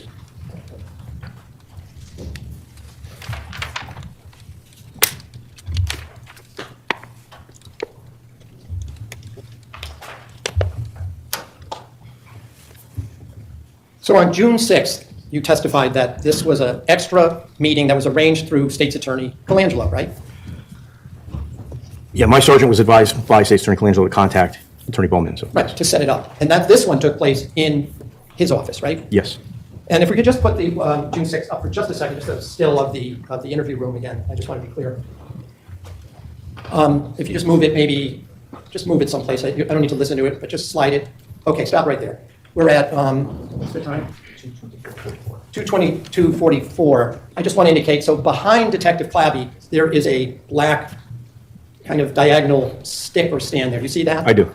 That was a second video tripod that was filming the encounter. Yes. I bring this up because at one point in the clip I showed you, it seemed like there was a split second of something that was edited or something. Just it skipped. You recall that in what we played before? Yeah, it's a skip, but it wasn't edited. Nothing was taken out, right? Correct. It's just that the way the first Nature of the camera recording. was going, it flipped to a new file or folder, right? Yes, I would do it. But the second camera, which was also filming, apparently wasn't saved by the state police. Is that correct? I believe that's correct. That was a fail-safe in case the first one didn't work. Thank you. You referred to Mr. well, all of you, the officers, referred to Mr. Colangelo as Richie, right? I don't. In the room, people were calling him Richie. There were right? people who addressed him as such. Just so we're clear, since he's not on the screen the whole time, we're talking about the same person, right? Yes. State's Attorney Richard Colangelo, right? Yes. He was the supervisor of other prosecutors in the judicial district here down in Stamford, right? At the time, yes. At the time, of course. Yes. And it included the area where New Canaan is, right? That's correct.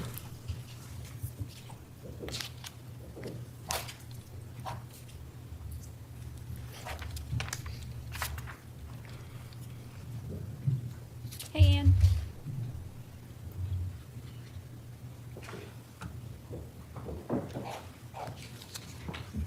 Y'all, my fancy new chair that still nobody has taken credit for has a massager on it, on this back part, and it is massaging my back right now, and it feels so good. So if y'all see me snoring, just mind your business. I'll be awake in a little bit. At one point on June 6th, you asked Michelle point blank, what does she think happened to Jennifer Dulos, right? That's correct. And she told you that her answer was based on things that Fotis had told her, right? Yes, her initial response. Yeah. Well, she told you, first of all, that she'd only seen Jennifer Dulos once in her life. Correct. She told you about this circumstance where she knew that there was issues about whether she could be present with the children and when Jennifer was there, so she waited outside the pond, remember? Yes. And that she was waiting there because she was told not to come in yet because the children hadn't left yet. Yes. And she recalls seeing, that was the one time she saw Jennifer drives very close and takes a picture of her, right? Yes. And tried to use that in court. That was what she knew about the circumstance. That was her right? claim, yes. Okay. Now, I'm not going to get into the details of what she told you she had learned or heard from Fotis about Fotis's wife's circumstances, right? Okay. But she started explaining things that she heard were in the custody study report by the psychologist, right? Dr. Herman? Dr. Herman. Yes. And again, she told you there were certain mental health conditions. I don't want to specify anything about, there were certain apparent diagnoses of Jennifer that she'd heard about, right? That was her claim, yes. She told you that she'd heard from attorney Mike Rose about the report? That the report was out? Yes. Yes. And that Fotis went into some detail about that he should get custody, et cetera, et cetera. These were things, without going into it, I don't want to replay that, but she described all these things to you. Yes. Right? And in fact, she told you that she made an appointment with one of the psychologists, Dr. Humphrey, that was involved in the case, to have him explain to her what all these things meant, right? Yes. And she hadn't seen Dr. Herman's report herself, right? Correct. You saw it, right? I did not see it. Wasn't it obtained as through a search warrant that the state police had it? At this point, may we approach it? Well, the court sees no reason for an approach at this point. The question is, the preliminary question was, Michelle Troconis did not see the report herself. Is that correct? And the answer was yes. And what is now being offered in this court's view is a collateral matter, not relevant. So sustained.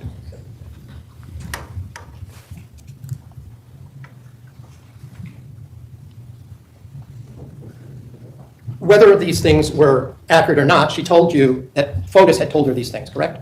Yes. And that Dr. Humphrey had sort of told her some of these same things, right? I don't remember her saying that Dr. Humphrey told her.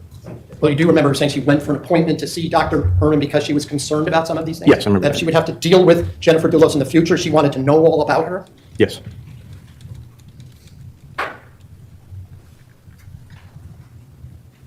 Right after this, she also told you that she got annoyed or angry when she found out that Fotis had actually been down at Jennifer's house that Wednesday, right?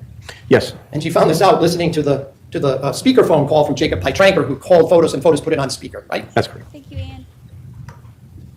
And she told Fotis that he should just let the matter be handled through the courts, didn't she? She told you that she had said that, right? Yes. And she told you that she had told Fotis that things are going to work out great because of that report you're telling me about.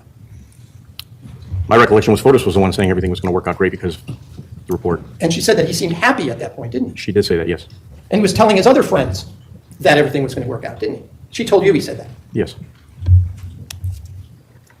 At one point, though, you told Michelle that Fotis was manipulating people. Do you remember saying that? Yes.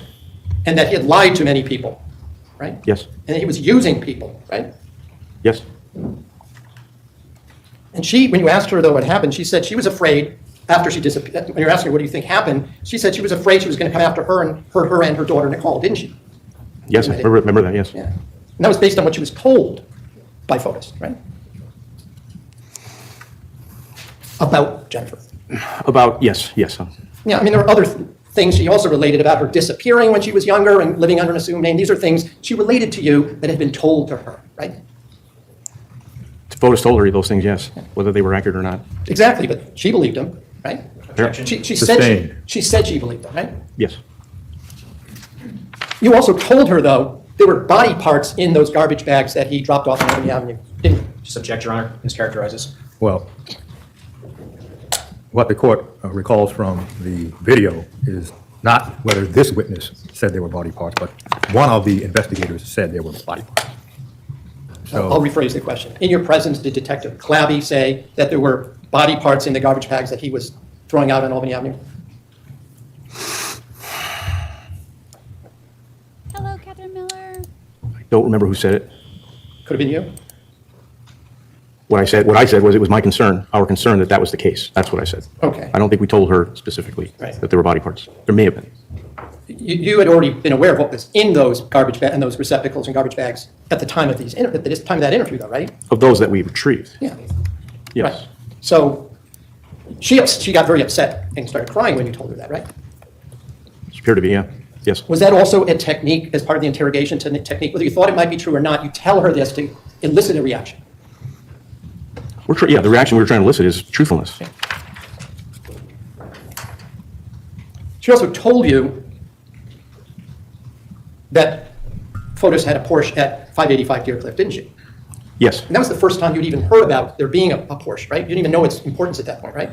It's incorrect. You knew he owned one. Jennifer owned the 2009 Porsche Cayenne. That belonged to Jennifer Dulos, the one that was at 585 Deercliff Road? That was registered to Jennifer. Okay, but were you looking for that car at that point?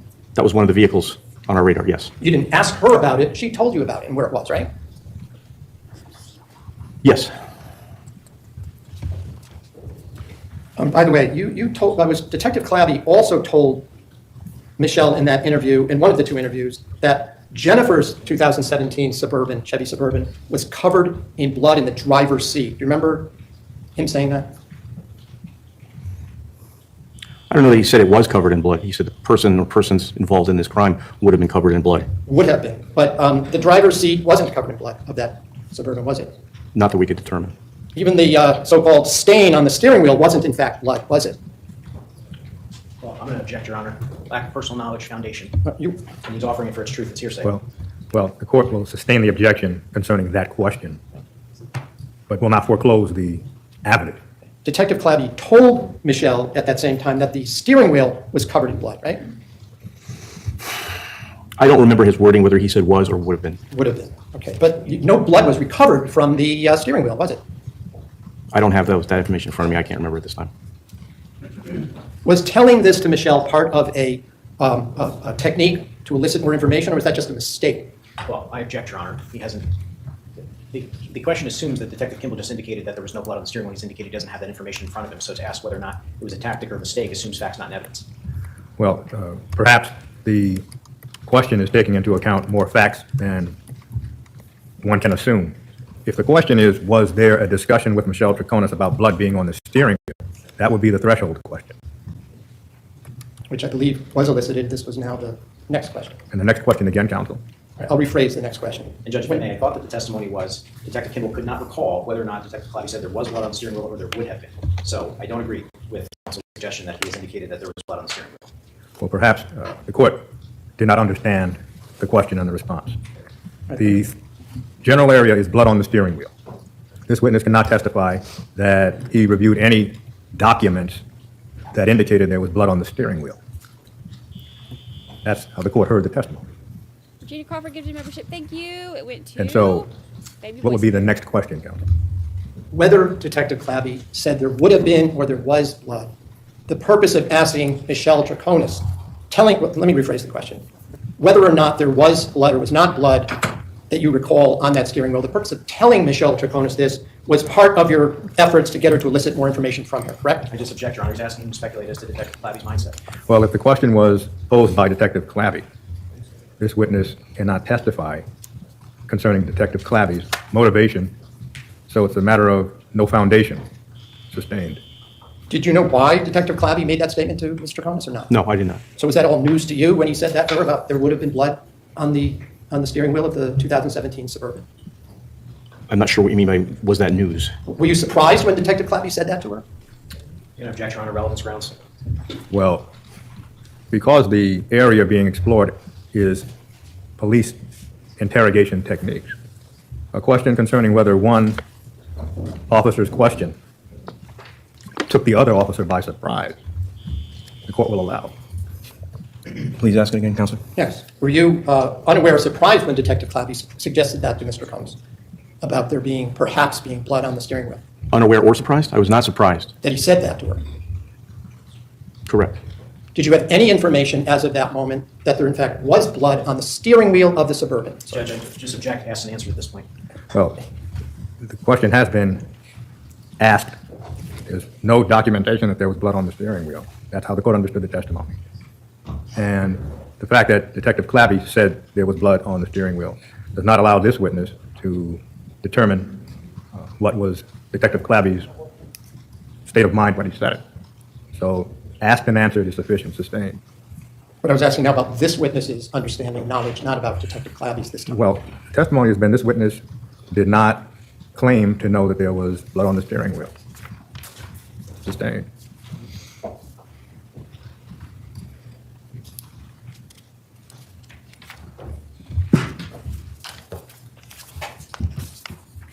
By the way, between June 2nd and June 6th, Michelle Troconis had not been back at Fort Jefferson Crossing. Is that correct? And object, Your Honor, lack of foundation. Oh, well, the questions now are weaving in and out of the video and the nature of the investigation. So the question now is, had Michelle Troconis returned to Fort Jefferson Crossing between, as the court understood the question, June 2nd and June 6th? I'll just note, Your Honor, there's a ton of evidence from the video itself that indicates what the answer is, and I'm asking this question to confirm with this witness what we all heard on the video. Well, what the court recalls being stated in the video was that Michelle Troconis wanted to return to get certain items. But the question posed by counsel is, did she return to get certain items? It was actually in the negative that she had not returned in between before June 6th. Well, the court does not know what the relevance of the question is. Sustained. In the video, we hear Mr. Colangelo giving Ms. Troconis permission to go in to get clothing for herself and her daughter the next day or the day after the 6th, correct? Correct. And she had indicated that she had not been allowed back since May 31st. Isn't that correct? Yes, that's correct. Eventually, you know that, by the way, did you attempt to speak to Mr. Dulos during this time frame? Did I attempt personally? Yes. No. You did not? No. You had been told he was not going to talk to detectives, though, right? Yes, So you didn't try to talk to him? that's correct. And you learned more and more about Fotis Dulos each time that you were interviewing Mr. Troconis, right, in between, correct? More and more about Fotis Dulos? About Fotis Dulos, from about him each time you interviewed Mr. Troconis, right? Yeah, he's very thorough. She gave additional information about Fotis with each interview. Well, I'm not asking you necessarily Okay, so about what are what you she asking? told you. I'm talking about the investigation. Oh, I'm sorry. had Yes, uncovered yes. Other stuff about him, That's right? correct. Mr. McGinnis started to talk about the August 13th, 2019 interview, correct? Correct. The other day. But we haven't shown that. That was also recorded, right? Yes, At some point, I suppose we'll see it, but the jury hasn't seen it yet. It's with you here, correct? that's correct. Yes. And you do know that Mr. Dulos was able to move back into Fort Jefferson Crossing, right? Judge, just going to object. Calls for hearsay. It's also outside the scope at this point. Well, the court sees it at this point as outside of the scope whether Fotis Dulos was allowed to move back into Fort Jefferson Crossing, so that's sustained. It's about 1 o'clock. What we plan to do is take our lunch and recess from 1 o'clock to 2 o'clock. Ladies and gentlemen, please do not discuss the case. Thank you.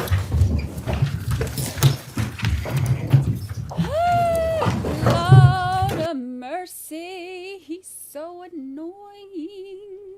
Judge is like, gonna go have a stiff drink. Ugh. The fire department is here working on our fire alarm. So every once in a while it buzzes. They do this once every 3 months. They'll come test them. So if you hear a little buzzing, that's Why? Okay, let me find, what was yesterday, day 12?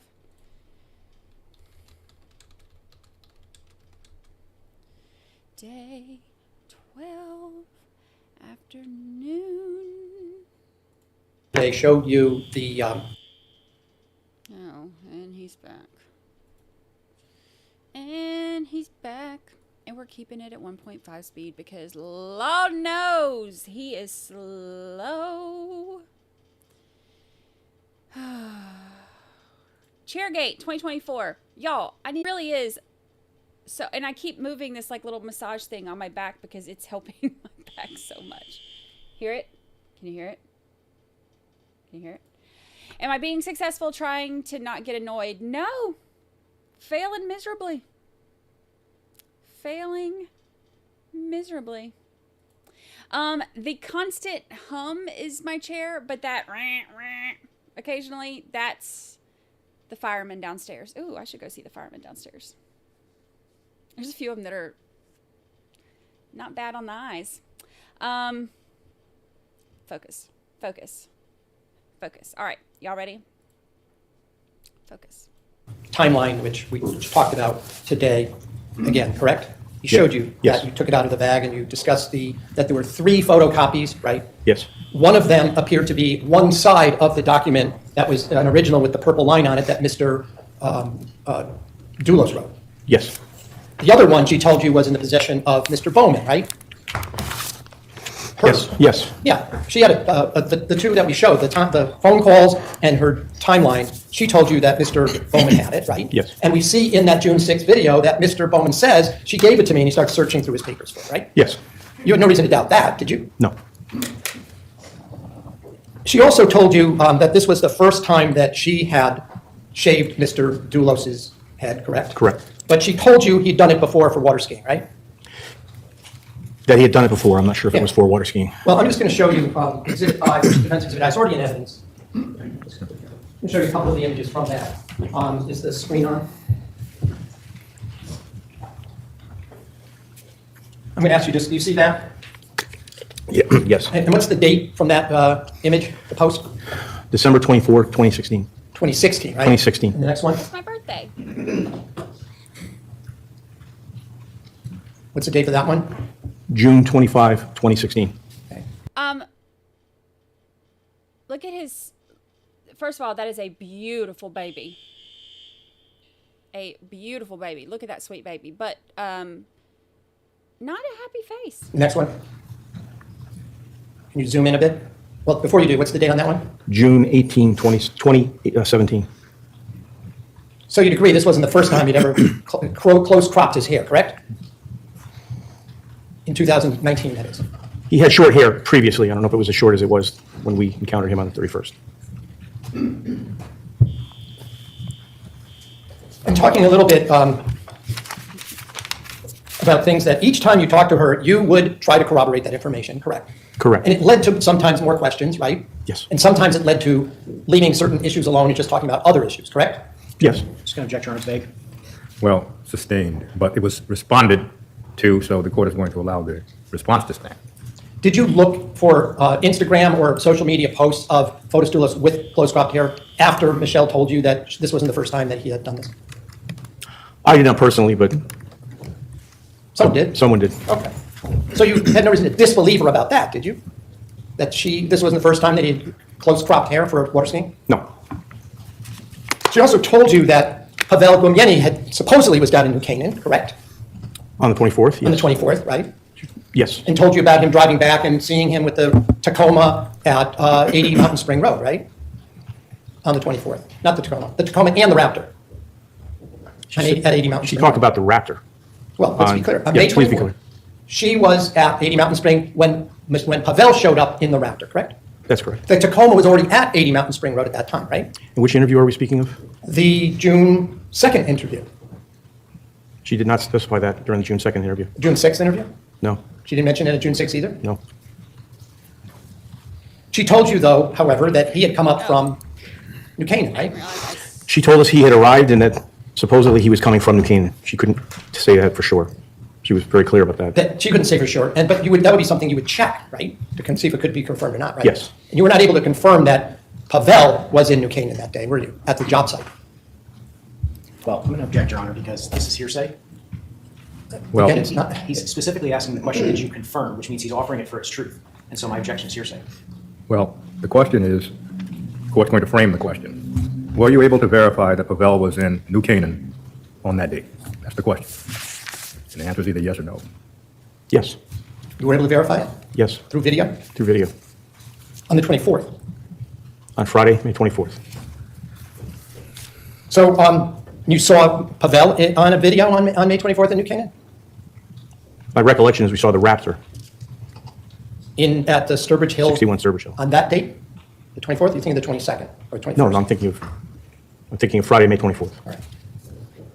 Now, when Mr. McGinnis put Michelle's timeline from May 24th up on the screen, he asked you whether she said anything about dropping off trash or disposing of trash on Albany Avenue, right? Judge, just for the record's clear, I did not put it up on the screen. All right. When he showed you the piece of paper that's Exhibit 74, he then asked you about whether she wrote on that document that she had been on Albany Avenue with Fotis Dulos when he was disposing of garbage bags. Do you remember those questions? Yes. And your answer was no, correct? My answer was no, correct. But when she didn't put on it that she had been to Starbucks, did she? No, the last entry was 7:10, or 5:10, excuse me. She didn't put on there that she'd been to Starbucks on the timeline, did she? Correct. She stopped at 5:10, right? Correct. Yeah, remind us, when did the police become aware that Jennifer Dulos was missing? Which police? The New Canaan police. The evening of the 24th of May. And the information, whether it's true or not, the last time she was known to have communicated was in the morning, isn't that right? That's correct. I'm just going to show you from Exhibit K, this is already marked. You obtained, or someone obtained the surveillance cameras from the Starbucks in West Hartford, correct? Correct. And that's also right on Route 44? Yes. It's between, I don't want to put up a map, but it's between the Avon, Deercliff Road, and down to Hartford, right? It's in between those points along Route 44, correct? That's correct. So I'm going to ask you to look at Exhibit K for a moment here. And do you recognize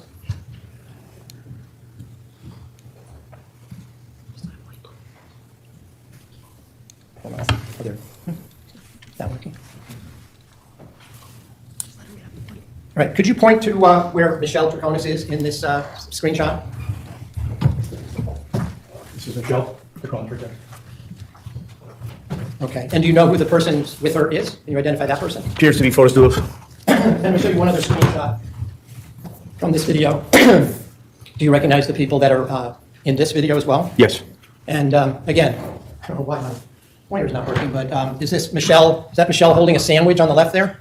Yes. A sandwich? Talking to Mr. Dulos? Appears to be yes. And she had indicated that to you in the interview that she had bought a sandwich at Starbucks, right? Correct, yes. She said it tasted terrible and she threw it away, right? Yes. Her timeline didn't mention Pavel taking the motorcycle that night, did it? No. It didn't mention her going home after trying to drop off her rugs and learning that the place closed at 5:30. They didn't have a warrant for Michelle's phone, so the cell phone evidence from her stuff is suppressed. They did get a warrant for Fotis' phone, so the evidence from his phone is allowed in. Did it? No. It didn't mention anything about Fotis Dulos going jogging that night, did it? No. It didn't mention anything about having to pick up her daughter at school after she was in the school play, did it? Correct, it did not. You knew, she told you that her daughter had been in a play that night, right? Yes. In fact, she told you it was the play Chicago, right? Right. That the students were putting on at Ethel Walker School, right? Correct. No mention of that, right? That's correct. No mention of the Farmington police coming to her house. Okay, to be fair, there's no mention of the play because Michelle didn't go to the play. She went on Le Tour des Trash Cans, so that's why that wasn't on the list. It's around 8:15, 8:30 that night, right? 8:30, yes, correct. Coming to her house to tell Mr. Dulos that his wife was missing. That's not in there either, is it? Okay, so since we're all annoyed with him, let's take a little break and look at Lucy's pretty face. Say hi to your friends. Say hi to your friends. Tell them, say hello. I'm a very pretty girl. I'm very, very pretty. I'm giving you a little break to look at my sweet face so everybody calms down in their anger and aggression. Yes, they get angry and aggressive at defense attorneys when they waste their time. So now they just gotta look at your pretty little baby face. Look. Say hi to your little friends. Say hi. Say hi. Is she the cutest? Is she the freaking cutest? I'm a little bit obsessed with her. But she's the cutest. All right. We had a Lucy break. Let's continue. No, it's not. So this entire timeline wasn't a complete rendition of everything that she had done, was it? On May 24th? Apparently not.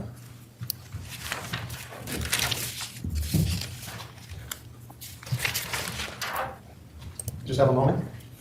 No. No moments.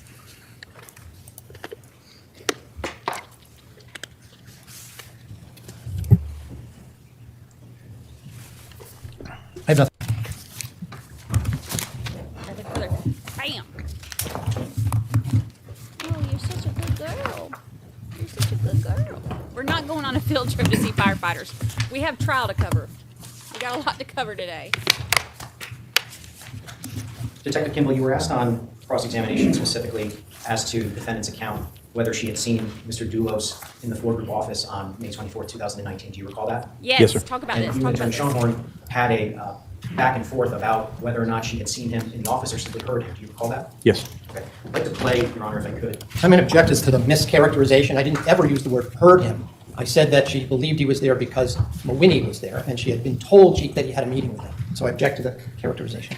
Well, the court does not recall on cross-examination the question as to whether Michelle Troconis heard Fotis Dulos.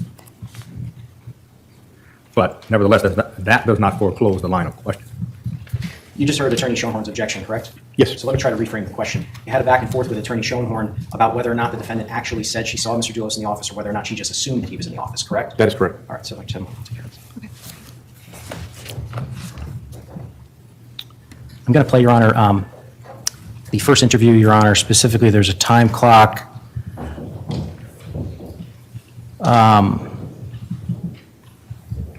If I could just have one moment, actually. Yes. I just want to make sure I play the right time.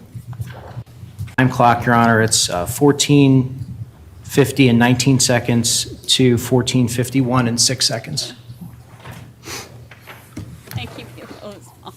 In the kitchen, like I always do, in the table or in the chair.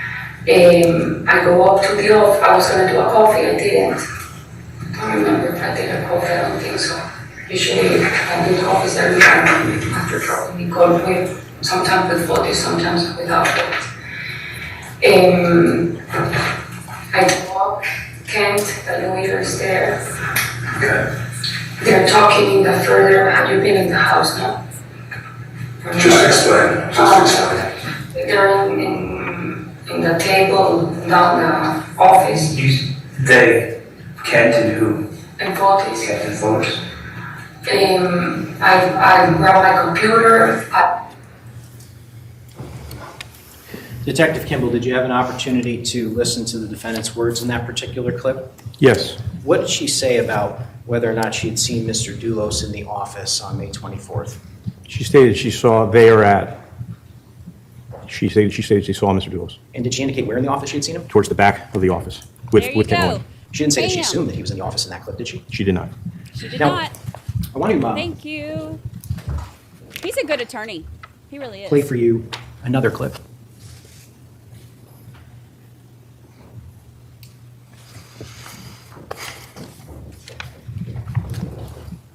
You'll recall that you and Detective Clabby had a series of interactions with the defendant during the interview where you and Detective Clabby overtly suggested and at times indirectly suggested that Mr. Dulos had killed Jennifer Dulos. Do you recall that? I do.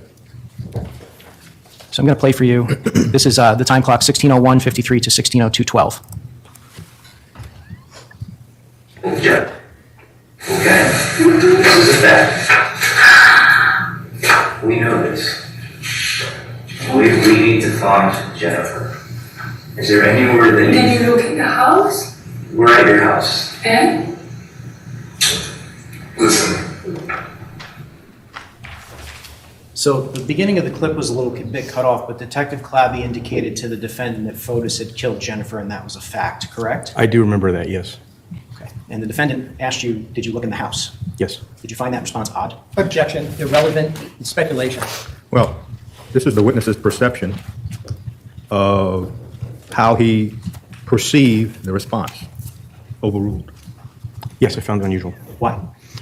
It was a jump to something that we were making a statement. She was alluding to the house.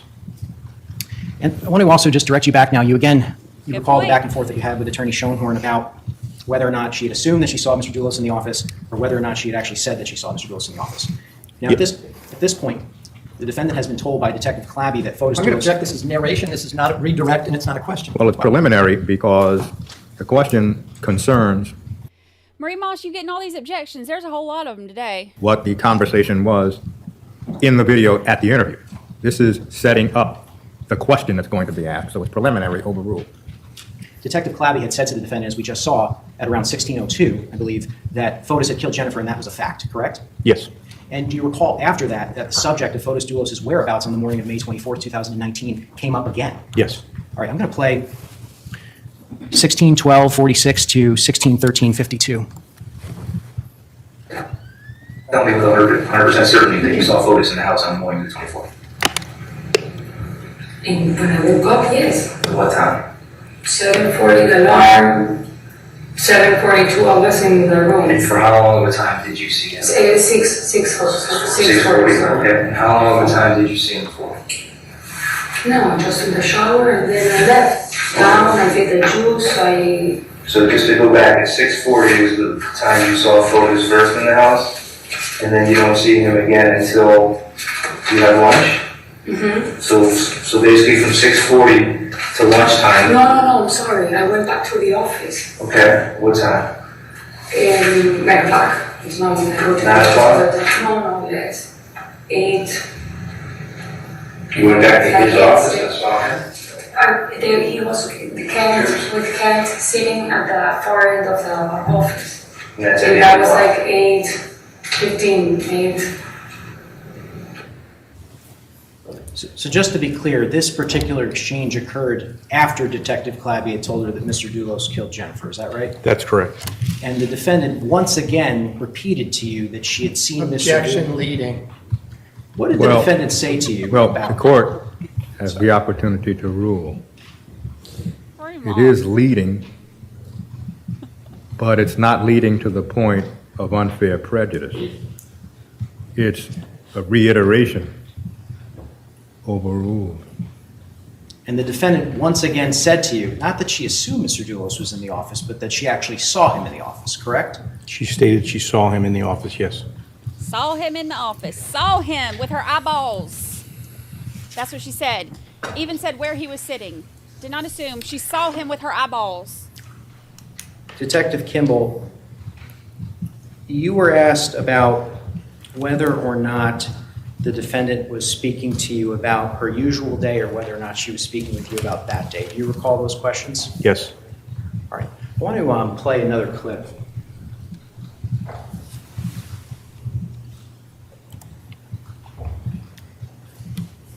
And I believe this is the clip, Judge. It's 14:45 and 4 seconds to 14:46 and 53 seconds.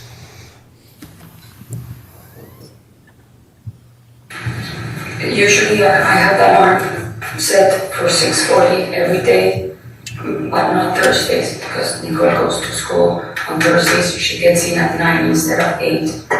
So from Monday, Tuesday, Wednesday, and on Fridays, my alarm is always mine, and Nicole's alarm is always set at 6:40. Okay, you live at 4 Jefferson Crossing? Yes. Okay, with Fotis and with Nicole? Okay. Yes. And Nicole is 12? Yes. Okay, all right. So my normal day, the alarm sounds. Usually I'm in my room, she's in her room. She wakes up, she's very independent. She wakes up, I hear the shower turning on. That day I slept with her because Then on Thursday to Friday, it was raining. There was thunderstorms. So she called me at 12:59 when she's scared and then have the phone next to my bed. She called me. I answered. She said, "I'm scared." And obviously, I mean, when she says that, I hang up and I go. I leave my phone and I go to her room. So I did that.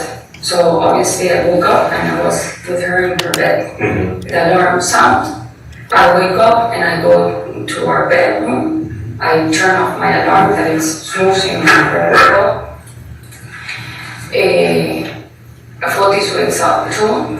When I go to the bathroom, I brush my teeth and I get into the shower. I don't wet my head usually because usually I take a fast shower to take me going. Fotis jumps into the shower with me. Detective Kimball, the defendant began talking about what happens during a usual day, but then she specifically directed you to this particular day. Is that right? That's correct. Again, Your Honor, I'm going to object, one, to the characterization, the jury has heard it, and two, that this is clearly leading, and it's not preliminary.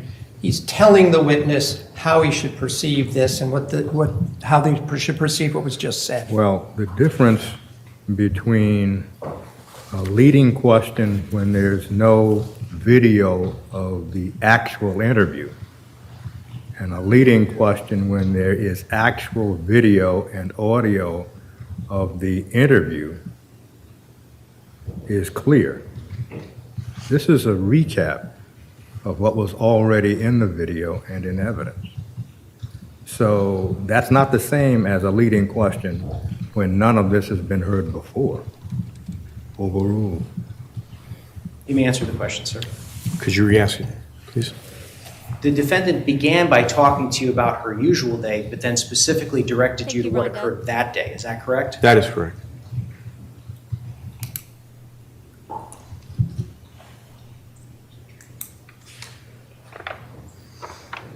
Detective, you were asked on cross-examination about various pieces of information that you were able to confirm. That is information that the defendant gave you. Do you recall those questions? Yes. Was there also information that you were unable to confirm? Yes. And was there also information that was contradicted by later investigation? Yes. Incidentally, you were asked a series of questions about the defendant's physical condition during this particular interview. Do you recall that? Yes.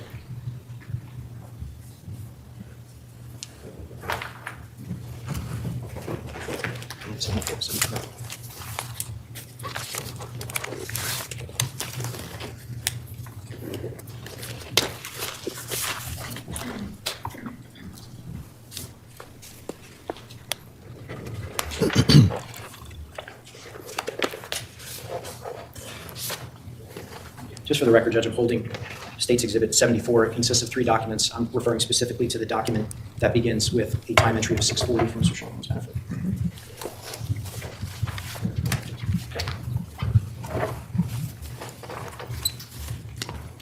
Just handing you this document.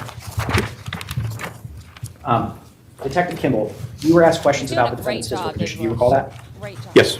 Did the defendant ever indicate to you that she hadn't slept before she wrote this document? No. Your Honor, I'm going to object. This had nothing. We're talking about the conditions in the interview. I didn't ask anything about when she wrote anything. I didn't ask any question about her condition on May 24th. So this is clearly outside the scope. Well, the court hears the question this way, and perhaps there needs to be clarification. Was the defendant tired when she wrote the timeline such that she left things out? That's how the court hears the question. Or did you notice if the defendant was tired? Perhaps, may I just ask another question, Your Honor? Attorney Schoenhorn asked you a series of questions about the defendant's physical condition. We've talked about that, correct? Correct. And he asked you whether or not she had eaten. He asked you whether or not she was exhausted, things of that nature, correct? Yes, correct. Did the defendant, and she relayed information during the course of this interview, true? True. Okay. Did the defendant ever indicate that she was exhausted when she wrote that timeline? No. Did the defendant ever indicate that she was dizzy when she wrote that timeline? No. Was the defendant under arrest when she wrote that timeline? No.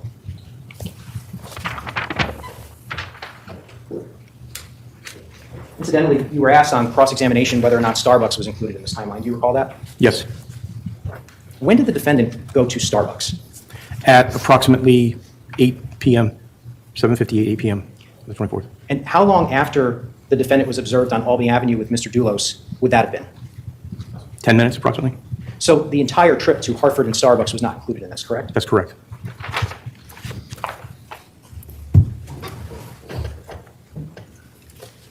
From an investigative perspective, did you find that strange? Yes. Objection. Irrelevant opinion. Well, the question was, from an investigator's perspective, did you find that strange? The answer was yes, but if there's no follow-up, the court can draw no conclusion about whether it is relevant. Why did you find that strange, sir? Objection. Grounds. The same, that's why I object to the first. His opinion on why a particular answer he found strange is speculation. It goes to his lay opinion. It has nothing to do with the case, and essentially, it doesn't matter what he thought about it. Your Honor, may I be heard on that? Well, the court is able to address the objection. The question, did you find that strange, leads to another question. And that question is, for what reason did you find it strange? And the witness is going to testify that he found it strange because certain things didn't, to use a colloquial phrase, didn't add up. So it's overruled. Why did you find it strange, sir? Found it to be strange because it was potentially incriminating information and it was omitted. Incidentally, you were also asked a series of questions on cross-examination about the defendant using the English language. Correct. What language was her timeline written in? English. To your knowledge, did any police officers force her to write this in English? Not to my knowledge, no. Similarly, you were asked on cross-examination about a document contained within State's Exhibit 74, which included, well, it's titled Phone Calls. Do you recall that document? Yes. What language was that written in? Also in English. Did the defendant ever tell you that she was malnourished when she wrote this particular document? No, she did not. Was the defendant under arrest when she wrote that particular document? She was not, no. Just going to return 74 to the clerk. We're on 1.5 speed right now.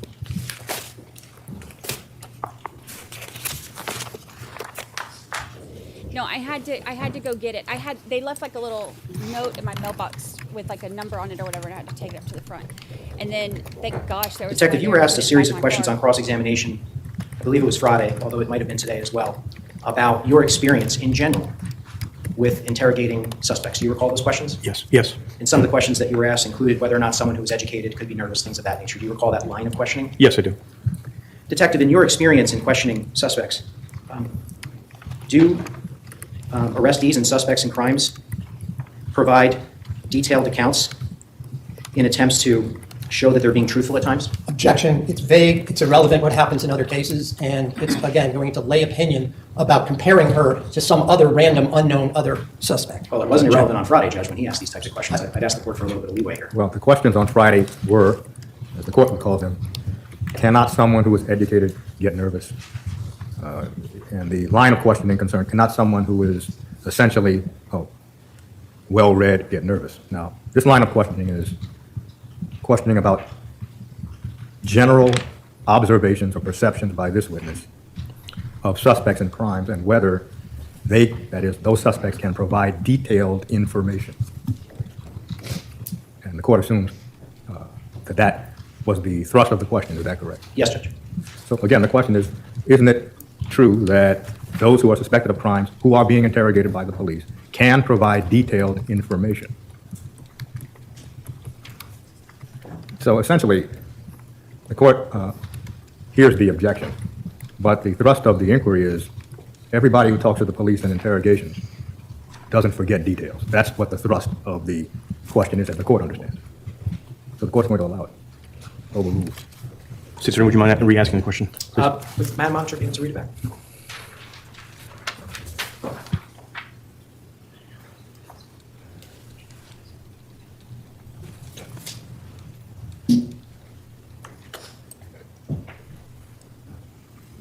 Suspects.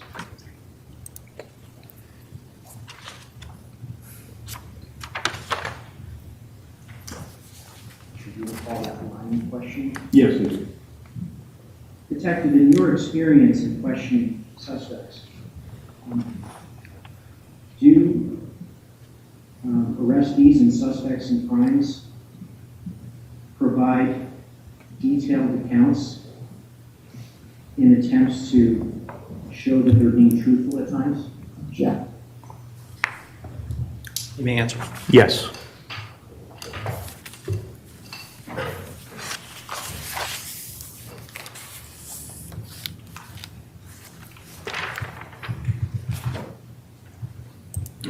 You were asked on cross-examination about the fact that you and Detective Clabby occasionally interrupted the defendant. Do you recall those lines of questions? Yes, I do. Were there also times during the interview where you allowed the defendant to speak without interruption? Yes.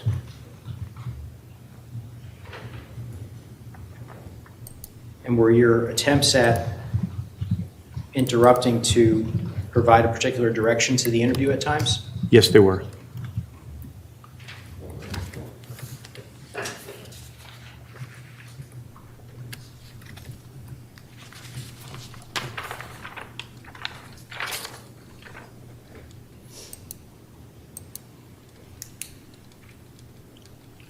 The defendant indicated that she relies on her phone, or at least her attorney indicated that she relies on her phone, I guess, in recalling certain events. Is that correct? That's correct, yes. But isn't it a fact, sir, that she relayed all of that information to you on June 2nd and June 6th without the benefit of her phone? Yes. Oh, back to 1.5. I turn it down when they do the videos so we can understand the videos. You were asked questions on cross-examination on Friday about the defendant's activities on May 30th, 2019. Do you recall those questions? Yes. And you were asked whether or not she had to provide DNA, fingerprints, and participate in full-body photographs of a Troop L. Do you recall that? Yes. Okay. Just to be clear here, I mean, she wasn't brought up there willy-nilly. Is that correct? That's correct. In fact, there was a search warrant that had been authorized by the court, correct? Objection. Well, the court has heard the testimony, and the question, she was not brought up there willy-nilly, then begs the next question. There was a search warrant, wasn't there? So if the defense had indicated that she was brought up there willy-nilly, then the questions would be relevant. But the court can recall no instance where the defense has alleged she was brought to Litchfield willy-nilly. Judgment. Okay, can we just point out that now willy-nilly is officially on the record at least 4 times? Just approach on this one very quickly. Yes. Along with thong twice and brassiere once. We're moving right along. Moving right along. Oh, you can tell my finegrin's kicked in.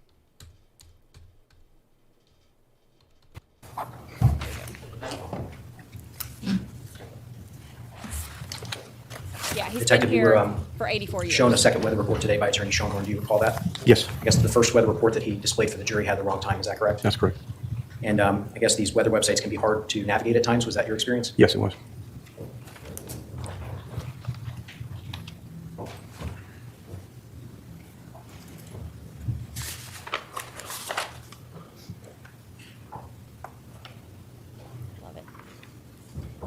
You were asked on cross-examination on Friday about whether the defendant had been, quote, a little annoyed, quote, with Mr. Dulos for going to Jennifer's house. Do you recall those questions? Yes, I do.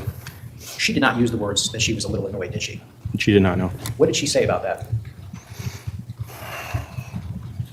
She said she was angry and she threw the phone down. Did she also indicate that she accused Mr. Dulos of being disrespectful? She did, yes.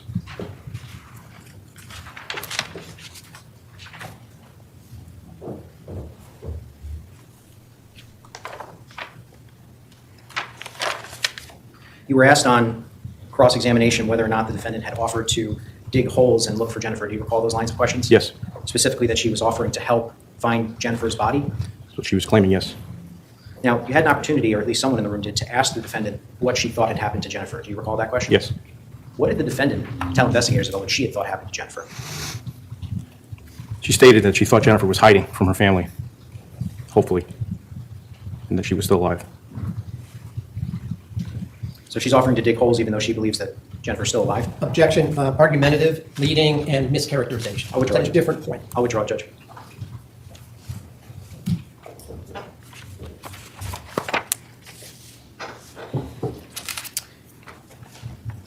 During the first interview, the defendant was confronted by Detective Clabby about the FedEx envelope being thrown down the sewer. Do you recall that? Yes. And specifically, do you recall what the defendant said during the first interview about whether or not she had seen Mr. Dulos put something in the sewer? She said, yes, she saw it and that she was asking him why he was doing it. Now, directing your attention to the second interview on June 6th, what did the defendant say about whether or not she had seen Mr. Dulos put anything down the sewer? She denied having seen him put anything into the storm drain.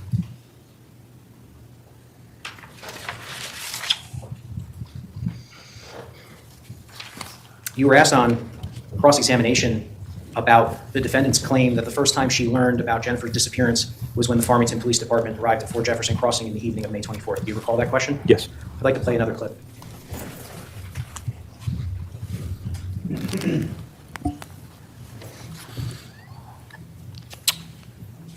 If I could just have one moment, Your Honor. Yes.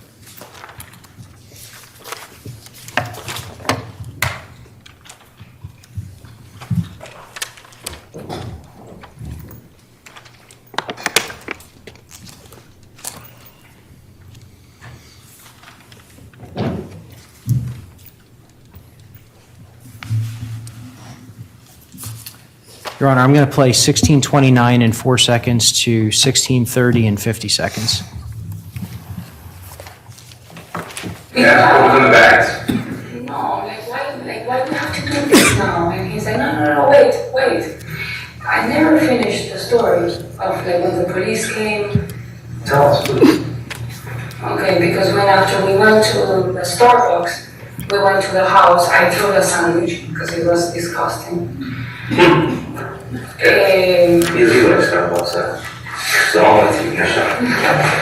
Terrible sandwich. You're not happy, go ahead. So, when I went up, I'm in the laundry, I see a police car come.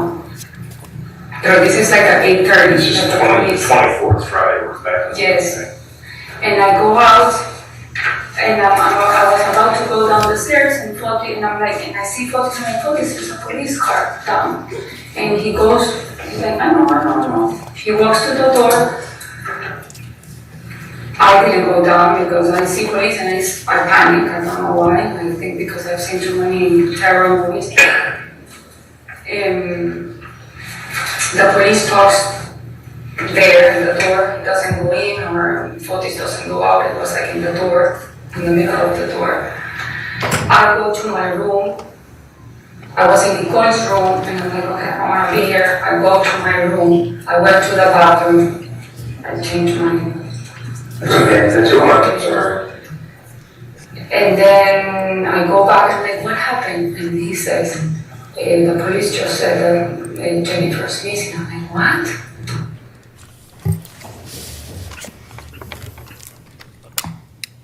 Detective Kimball, do you recall that exchange with the defendant? Yes. Now, where did the defendant tell you her daughter was on May 24th in the evening hours? The daughter was at a play at Ethel Walker School until 9 p.m. So at the time that the police arrived, the defendant's daughter was not home, correct? That's correct.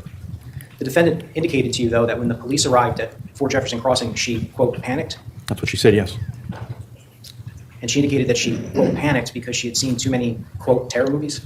I believe that's what she said, yes. Detective, did you find that strange? Objection. Yes. Well, I love it when he asks that, and every this time point, the defense attorney gets mad. the question is, well, did you find it strange that the defendant said she panicked because perhaps she had seen too many terror movies? Now, the next question is, did you find that strange? And the court assumes that the that refers to the fact that the defendant said she panicked because she had seen too many terror movies.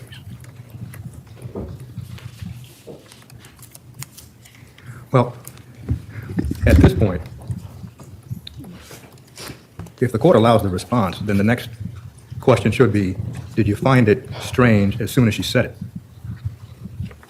So at this point, it seems as if the responses are being, the witness is being goaded into saying something that we didn't see on the video. Exactly. So the court is going to sustain the objection. Did the defendant also indicate during that exchange when referencing the Farmington Police Department arriving that she, quote, didn't want to be there? Yes.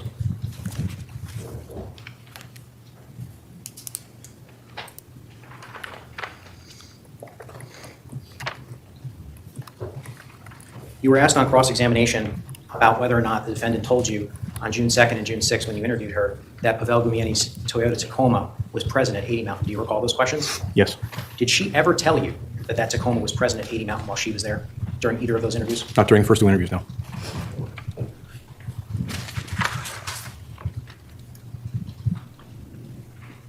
She did, however, discuss the Porsche Cayenne with you, correct? Yes. What did she say about the Porsche Cayenne? That it was parked at 585 Deer Cliff and that it remained there. They'd had an accident. The Porsche is the one that they took the seats So out of. what vehicles did she discuss relative to their locations on May 24th, 2019 with you during the June 2nd and June 6th interviews? The Cherokee, which she was driving, the Suburban, the 2015 Suburban owned by Ford Group, the 2014 Raptor, and the Porsche.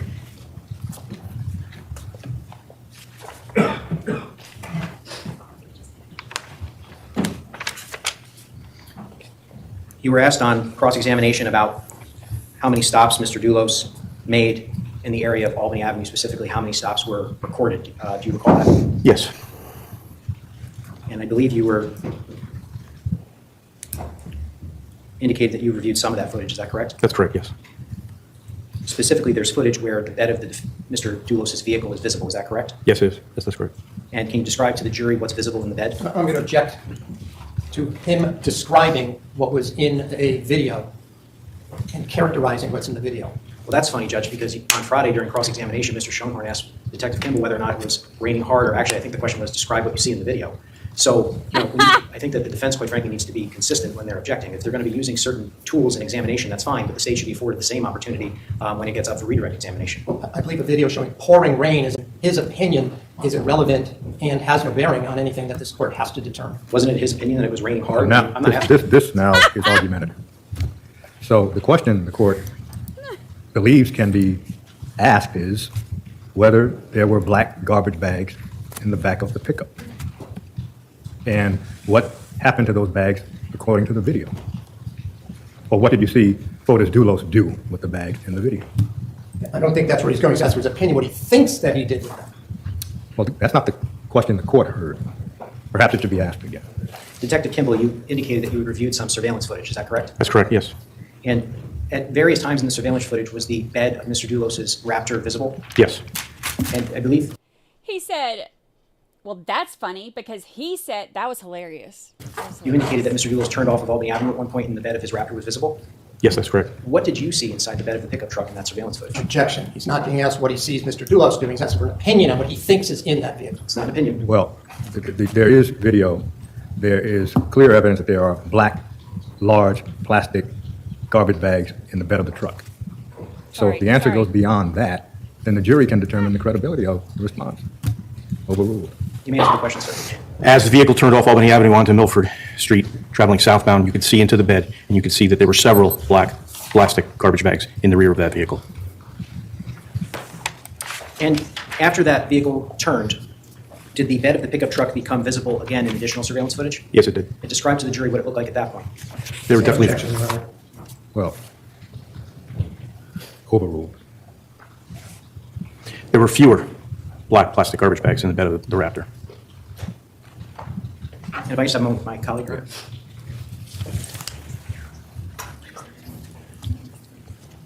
I don't know how this keeps moving. There we go. Judge, I have an exhibit I'd like marked.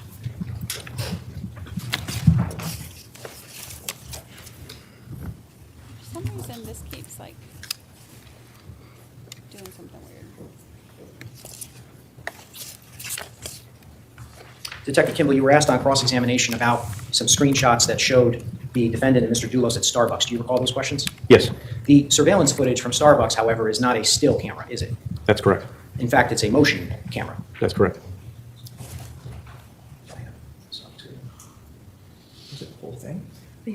Well, that's funny because he asked him if it was raining hard. That was classic. All right, Attorney Schoenhorn just wants to review the exhibit. I don't know if you want to take maybe a quick afternoon break. Which exhibit is it? This is State 79, Your Honor. Do you wish to take the recess now, Attorney Schoenhorn? Well, I just heard there's more than one thing on there. I just want to see what those other things are. So I may not object. I just need to know what's on it. Well, the question is how long will it take you to do that, or should we take the recess now? I have no objection to taking the recess now. If this is the last, I don't know if this is the end of the questioning. If it's not, I would suggest that we could take our usual break, and I would watch it I'll try to multitask while he's asking other questions. It's up to the court. You can proceed, Attorney McGinnis. You can proceed. I think, well, I'm nearing the end, Judge. I don't know if this is going to be the actual last segment of my questions, but I'm prepared to play it now. So They took the seats out of the Porsche and put them in Powell's truck because Powell had sent him to go look for new seats for his truck. And he said he'd pay for him to get new seats, but he couldn't find any at the, wherever it was he went, the junkyard or whatever. He couldn't find any. So, he took the ones from the Porsche and put them in his truck. And Attorney Schoenhorn knows that what you're trying to I've alerted show. him what the exhibit is, yes. And so what you're saying is you haven't seen it recently yourself, correct? Well, I just heard there were 3 separate files on there. I would be only aware of 1, maybe 2, but I need to see what is on there just to make sure that it's what I think. Well, if we can do that in the next 2 minutes, that would be more helpful. In other words, if you can check it out now, that would be more helpful. I will do that. I will do that.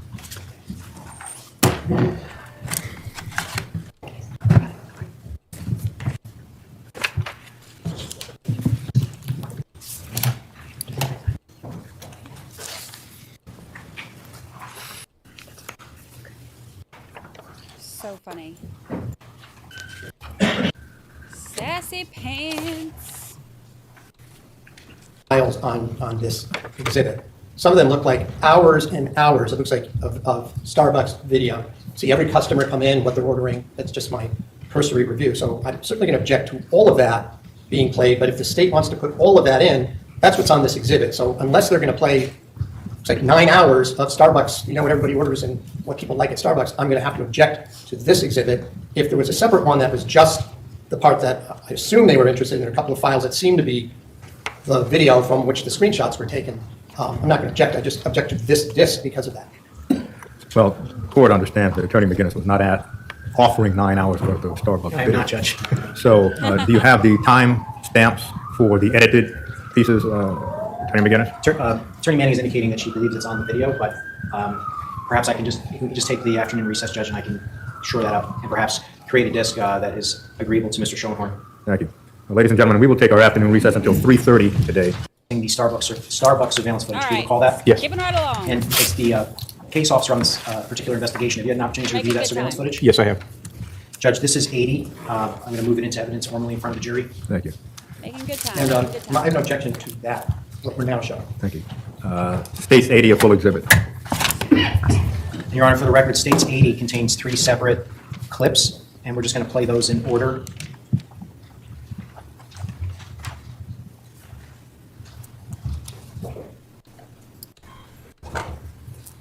All right, Starbucks. Ooh, Starbucks sounds good.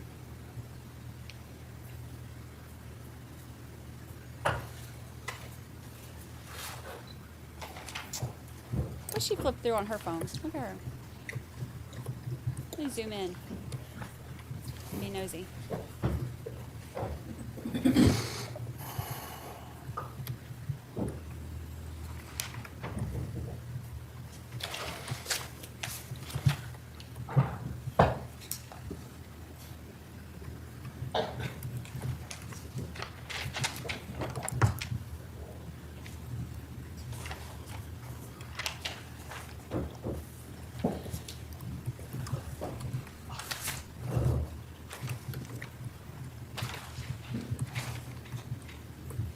Their Starbucks trip was, I think, like 8 o'clock that night.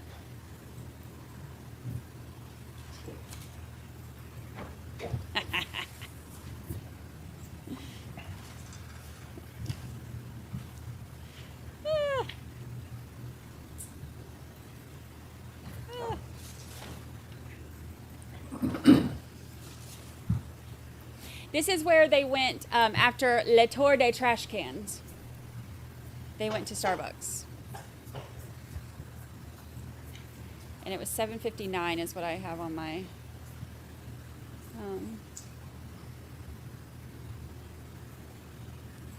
what I have on my thing.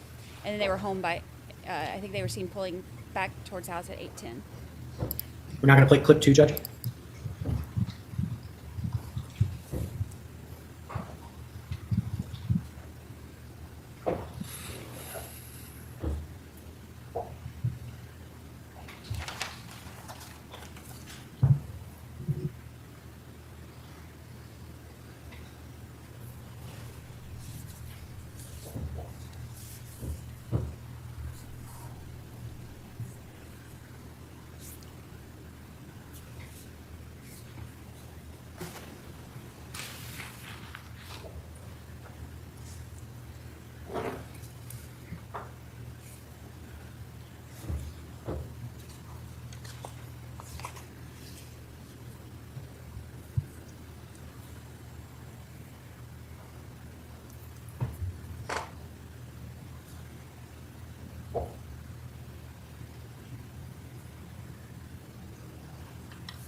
I don't remember exactly what Fotis told him. I think it had something to do with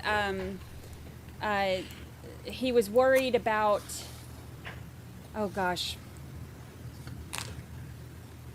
Let me think if I can remember exactly what it said. It was something to do with he was worried about DNA being in there. I think because he said from the visit on Wednesday or something. But basically, like, just kind of blew it off like, oh, it's, you know, it's nothing. I just wanted to be careful or whatever. And he's like, okay, so then why couldn't you just, I think he said he was worried about a hair being on there or something, but he said he wanted to just make sure in case, and I think Powell was like, why don't we just clean it? What's the big deal? But he knew something was up. I can't wait for him to testify.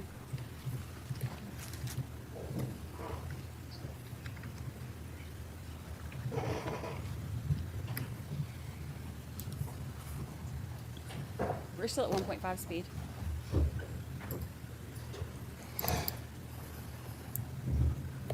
And we're playing clip 3 now.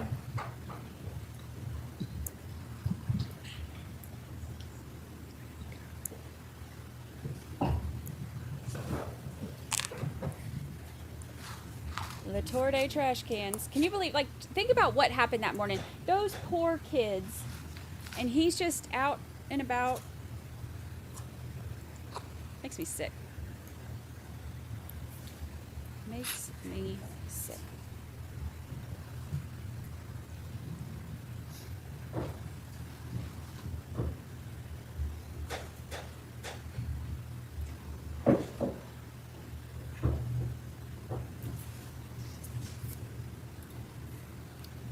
Out and about on the Tour Day trash can.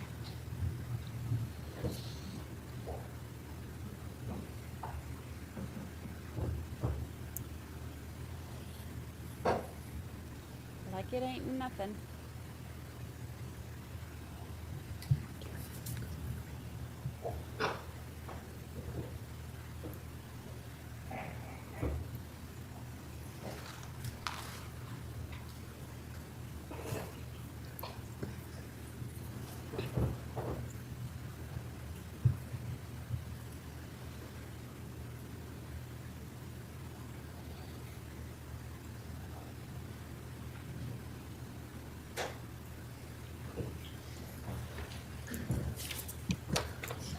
That concludes the third clip, Judge.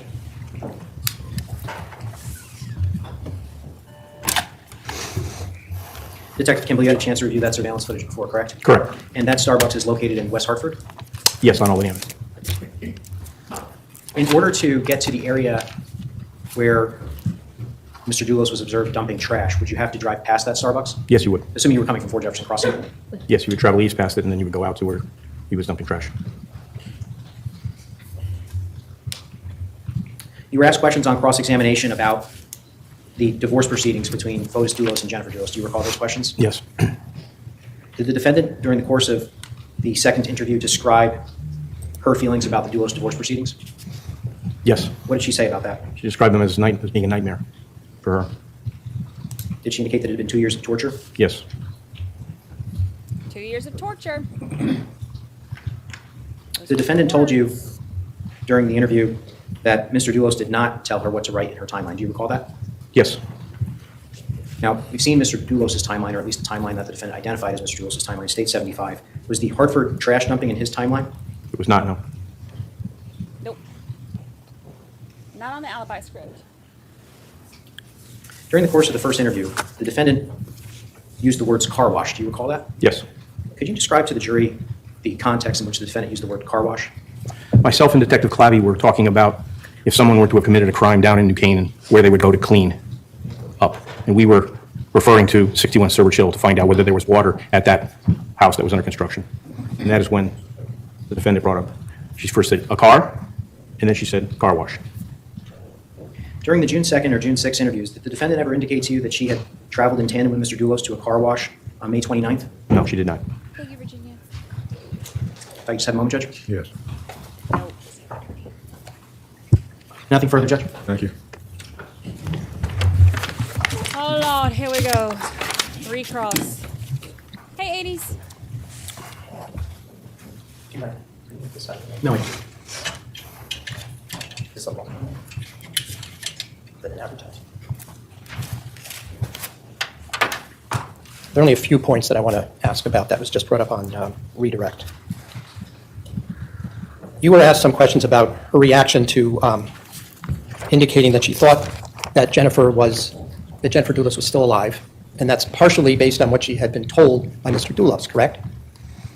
We asked her what happened, she thought happened to Jennifer. Yeah, Yes. you would ask that question. And, or Detective Clabby, sometimes it's difficult to tell who's asking what, right? Correct. Especially in that first interview, it's kind of blurry, the quality isn't great, right? Correct. Hopefully the state police have, gotten better equipment since 2019, I hope.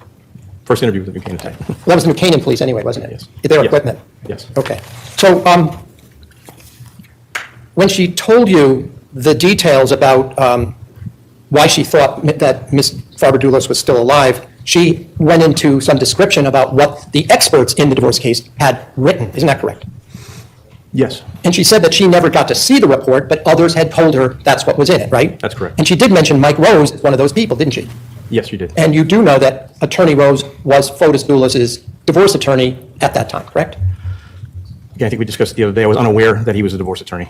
I knew that he was in contact with Fotis. You knew he was one of his attorneys, you just didn't know what he was representing him on, right? Correct. You subsequently did learn he was one of the divorce attorneys in the divorce case, right? Correct, yes. I just wanted to get that clarified. So, when she offered to help you, quote, dig holes, unquote, right? This is after Detective Clabby had suggested that we, meaning we the police, believe she might have been in the bags you were throwing out. Isn't that the words that he had used? Yes. And I'm just going to see if this, sort of refreshes your recollection. You asked questions about if you had to get rid of a body, or if you had to get rid of a body which was no longer in one piece, where would you go? And Michelle said, me, right, in that video? Yes. Right. And then you said, well, where do you think Fotis might go? Can you just clarify, are we referring to the first or the First second? interview. First interview. And I'll note, I'm referring to the New Canaan version of the transcription. So, if you need to follow along.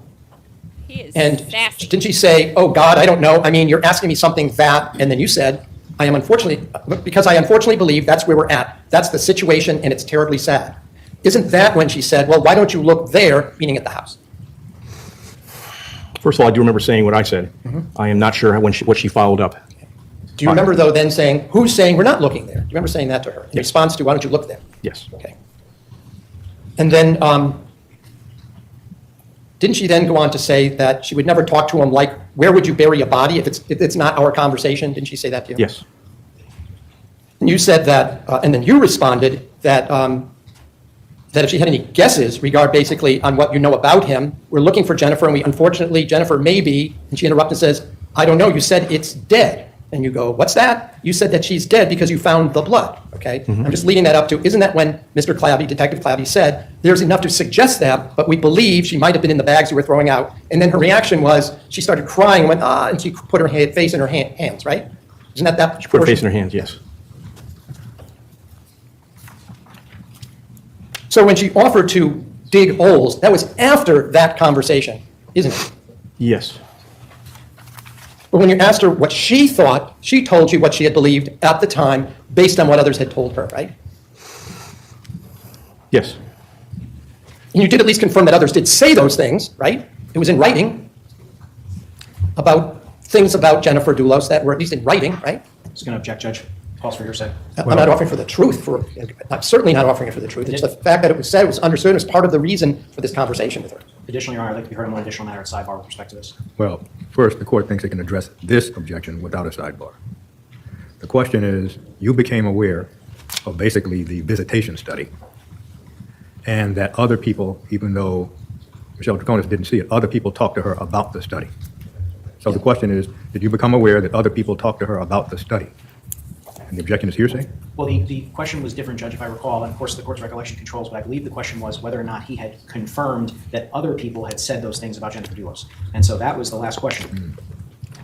Thank you. Whether Detective Kimball had confirmed that other people said certain things about Jennifer Dulos and also conveyed those things to Michelle Troconis. That's the question. Yes. Well, did you become aware that other people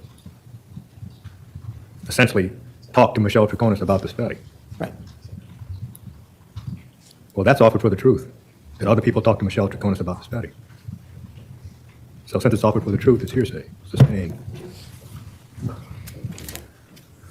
No dang.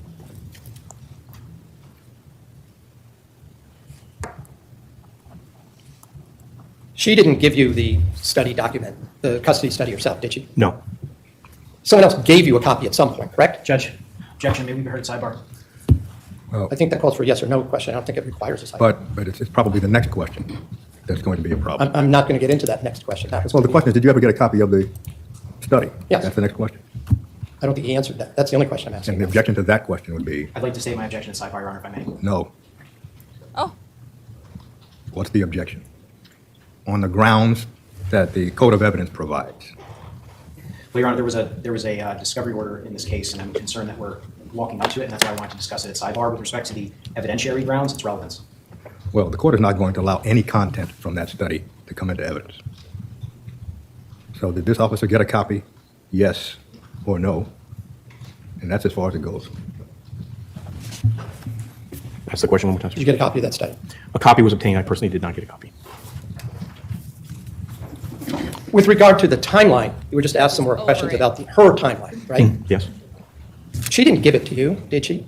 No. She had given it to her attorney, isn't that right? Correct. And there was some mention just at the end here about a car wash. She had indicated that she gave it to her attorney when she met him the previous Wednesday. Isn't that right? You're asking when she gave it to Attorney Bowman? On what date? Yeah. I don't remember a specific date. Well, you remember that she indicated she'd given it to him on their first time they had met, right? Okay, yes.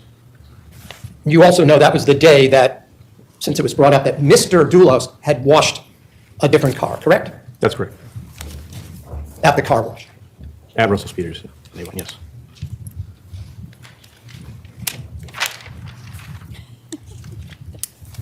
That is how it feels when the judge gets like, Now, you were asked some questions about what seemed strange by her answers. Do you remember those questions? Yes. Now, you've ever lived in South America yourself? No. You don't know what's considered strange and how people react in Venezuela, do you? No. Do you know anything about how people would act or react to these kind of accusations if they had lived for a period of time in Argentina? No. Or for that matter, if they'd lived in Miami with family members and didn't know, had never been involved with law enforcement before? Correct. No, I don't know. Did you find it strange that the state's attorney personally came in and sat down and participated in an interrogation of a suspect? Objection, Judge. Relevance outside the scope. He opened the door, and I'm talking about what is strange or not strange. Well, when the door is open, the lock can come through. But the issue is whether it's relevant, whether it's confusing, whether it's unfairly prejudicial, whether it's a surprise, whether it's a waste of time, whether it is essentially needless presentation of cumulative evidence. Did you find it, the key to the door is not the word strange. So did you find it strange that Attorney Colangelo was there is not relevant. Just because the word is strange, that's not the key that opens every door. Sustained. Well, again, in using Mr. McGinnis's word, did you find it strange that the state's attorney said he didn't think that Michelle knew anything? Same, Judge. Sustained. Did you find it strange that Sergeant Ventresca said that she was the only person that ever picked up gum off a sidewalk when she never said that? Just object, Judge, it's outside the scope. Well, did you find it strange that Sergeant Ventresca said it's not relevant? Previously, there was a question concerning whether a certain question asked by Sergeant Ventresca was surprising. And the response was no. This question does not appear to this court to be relevant. Sustained. You were asked some general questions about what suspects do, how they react on various occasions. You recall those questions you were just asked? Yes. So do all suspects agree to meet with law enforcement and sit down with them? No. Do all suspects who have attorneys agree to come in and sit down and meet with law enforcement after they're charged? No. And Michelle never refused to talk to you with her attorney, did she? I'm sorry? Whoops. I'll rephrase the question. When she was with her attorney, she never refused and stopped answering questions, did she? Each interview ended, but she didn't stop it before the natural ending. In fact, yeah, in other words, when you were done, that's when she was done, right? But we would ask her if she had any questions for us, and as long as there were none, it was complete. And she then brought up Havel's Tacoma, didn't she? When you asked if they have anything else, any other questions, she did bring up the Tacoma, even if it didn't come up in what she was doing at 80 Mountain Spring Road, right? She brought it up. Yes, in interview one, yes. Incidentally, when at one point in the second video, Attorney Bowman gets up and leaves the room for a minute, she started talking even without her lawyer, and you had to tell her to stop and wait till he gets back, right? That's correct. And in terms of what you often see, based on the question of what you would expect or not expect, when some people you question them, they appear confident, don't they? Yes. And sometimes people who are lying appear confident, right? Yes. But sometimes people telling the truth are confident as well, right? Appearance of. Yes.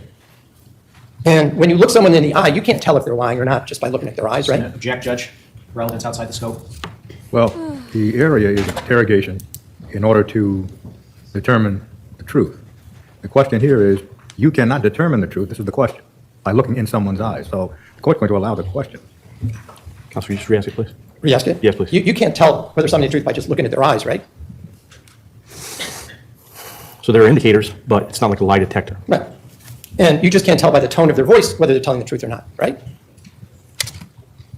I would give the same answer. And sometimes people give you different accounts of an event, right?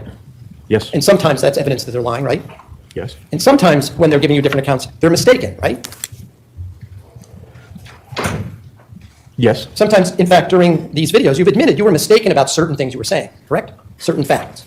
Correct. You later realized that they were incorrect. You had either been told something that was incorrect, right? Yeah. Yes. Or you had interpreted something, remembered something incorrect, right? Yes. In fact, even Mr. McGinnis pointed out, when you look at Weather Underground, it's kind of a difficult site to navigate sometimes, isn't it? Yes.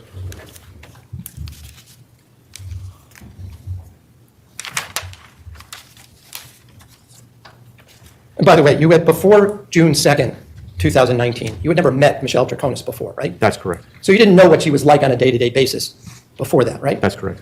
Or how she reacted to any other situation, right? Correct. By the way, towards the end there, we just watched some of the Starbucks video, correct? Yes. Now, on May 24th, correct me if I'm wrong, the hair that you see on Mr. Dulos' head in the Starbucks video is about the length of your hair, as it is right now, right? I would say it's a little shorter, but they're both short. But it wasn't a shaved head like we see Sergeant Ventresca's head, right? No, not a shade. His head, it looks like, it's shiny, waxed, whatever, bowling ball, right? I hope he's not listening. Those are your words, He just Counselor. called Yes, his my head words. a But bowling you ball. want me to rephrase the question? He has a shaved head. He has a shaved head where there's no sign of hair at all, right? Yes. And you do see some hair on Mr. Dulos' head in the Starbucks video on the evening of May 24th, 2019. Yes.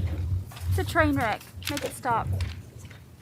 He just called the defense or the detective's head a bowling ball. Oh, Lord of mercy. And I just have a couple more questions. I'm going to, before I stop, I'm going to ask my colleague whether I missed anything. But when you talked about Albany Avenue and Route 44, where the Starbucks is, right? Okay. The travel time from that location where the Starbucks is at Bishop's Corner in West Hartford to where the cameras were observing the vehicle was just about 4 minutes, correct? Further down towards Hartford, right? I don't know what the travel time was. I don't know that that's not accurate. Okay. Well, again, the jury has seen cameras, video, and have looked at the times from different perspectives, but I'm saying that you're not disagreeing with me that it's 4 minutes further down the road. No, I'm not disagreeing with you. Can I just have a moment? No. No. You're seeing the Raptor turning down a side street and going someplace before it returns to Albany Avenue, correct? Correct. But you're aware there were video cameras on Homestead Avenue, right? I don't think I knew that there were any on Homestead. Okay. Were you aware that there were videos that were played here that showed the Tacoma going at different points and turning corners and coming back towards Albany Avenue? Objection to the form of the question, Judge. Well, again, the witnesses are sequestered, which means the witnesses should not have discussed their testimony with any other witness. So the question is, were you aware that another witness saw a video of recordings taken from a building on Homestead Avenue? Judge, if I may also, I think it mischaracterizes the evidence as well. Well, first of all, there's a sequestration order in effect, so the court is not going to allow that question. I don't believe I mentioned any other witness. I mentioned the fact that videos, not what people saw in videos. Well, the court thought it heard the question as another witness testified about a video on Homestead Avenue. Were you aware of that? Then if I said that, I misspoke, so let me withdraw that and I'll ask a different way.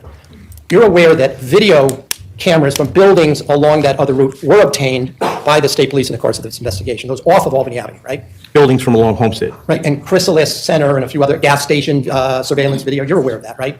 Yes. I'm just going to object to this one. I think it mischaracterizes the evidence. Well, what is the mischaracterization, Attorney McGinnis?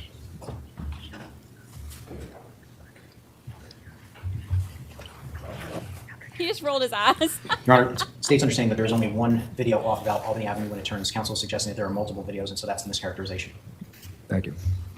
There were multiple shown to the jury, so I'm using that fact that the state presented. If they don't remember it, I believe I have a good faith reason to ask but that. rather than, in order not to generate confusion,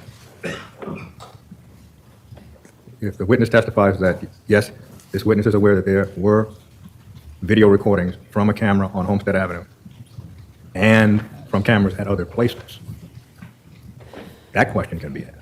All right. Were you aware, sir, that video cameras from other locations that were off Albany Avenue, that is, that the alleged travel of the vehicle, were also obtained? I'm just going to object, Your Honor. That's a different question. Well, if it is a different question, counsel has abandoned his previous question. Very well, Judge. I'm aware that video was sought from Chrysalis Center, which is not C4 video. Right, I'm saying other than C4 video. There was other cameras that were reviewed and or seized. That is correct. Okay. And you're also aware that in that entire route, investigators checked dumpsters and other trash receptacles along that block. That's correct.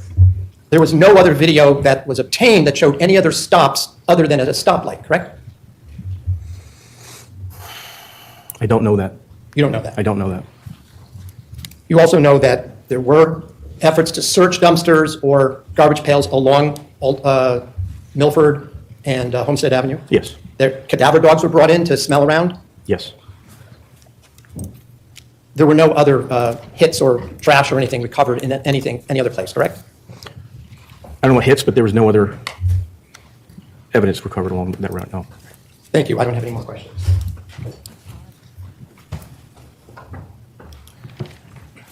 Happy anniversary. You were asked by Attorney Schoenhorn on pre-cross-examination about how different suspects can react different ways. Do you recall those questions? Yes. You were asked a series of questions that began with sometimes. Do you recall that line of Yes. questioning? Isn't it true that sometimes suspects think they can talk their way out of something and speak with the police? Absolutely, yes. And isn't it true that sometimes suspects try to lie for people they care about? These are all leading questions, Your Honor, and if he wants to ask general questions, yes, but these are, isn't it true that is a leading question? Well, and argumentative. Well, the court does not see the question as argumentative. What the court hears this area of questioning to be is almost a primer on or anecdotal evidence of police interrogations. Now, that door was opened, overruled. sometimes suspects will lie to protect people they care about. Is that correct? That is correct. You were asked whether or not you can tell the truth by looking into someone's eyes. Do you recall that question on cross-examination? I do, sir. And I believe you indicated that you cannot tell just by looking in someone's eyes. That's correct. And that's why the state police continued to conduct an investigation into the defendant's claims even after June 6th, correct? Yes, correct. And in fact, in August, you asked the defendant, or Detective Clabby asked the defendant point blank, whether or not she had been 100% truthful during her first 2 interviews, correct? Objection. Outside the scope of recross, I didn't bring up anything about August 13th, and it's clearly leading now, and that has not yet come in. What happens on August 13th will be revealed when the videos are played. Well, the question has to do with whether or not at a later date the defendant admitted, or there was an indication that the defendant was not 100% truthful. If the date was left out, the question would still be admissible. Did the defendant at any time indicate that she was not 100% truthful? So the fact that there was mentioned August 13th, in this court view, doesn't render the question inadmissible. Yeah, but I would also note that would be a mischaracterization the way this of what she actually said, and we could get into it, but that's not right now being played. So it's not how she characterized it. Respectfully, counsel went into numerous recross-examination about what sometimes people do. He cross-examined the detective, essentially trying to suggest that Mr. Troconis was being truthful and the detective wouldn't know any better. And so I'm exploring that avenue which he opened the door to at this point. Again, the question, because perhaps the question itself was not quoted word for word, counsel is objecting as a mischaracterization. The court does not remember the word-for-word exchange. But the court does recall in a subsequent interview that the term 100% truthful was used.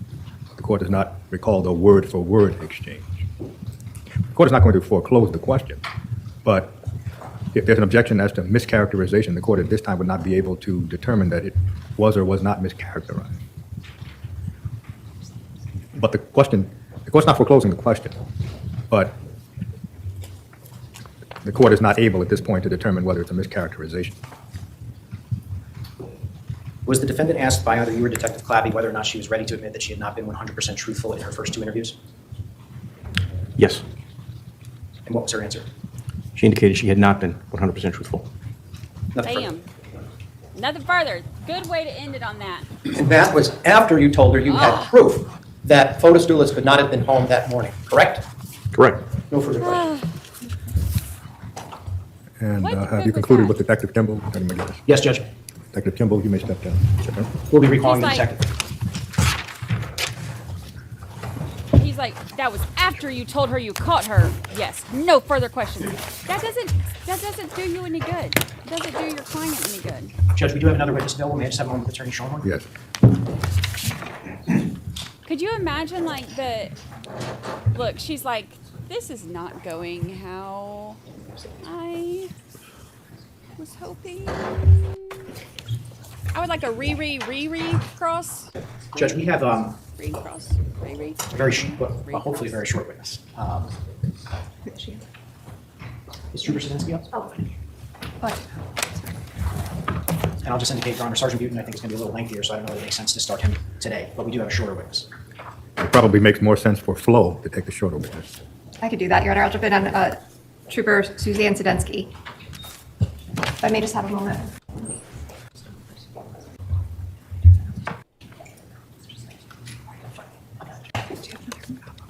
Thank you. If I may, Your Honor, the short witness was just downstairs. Right.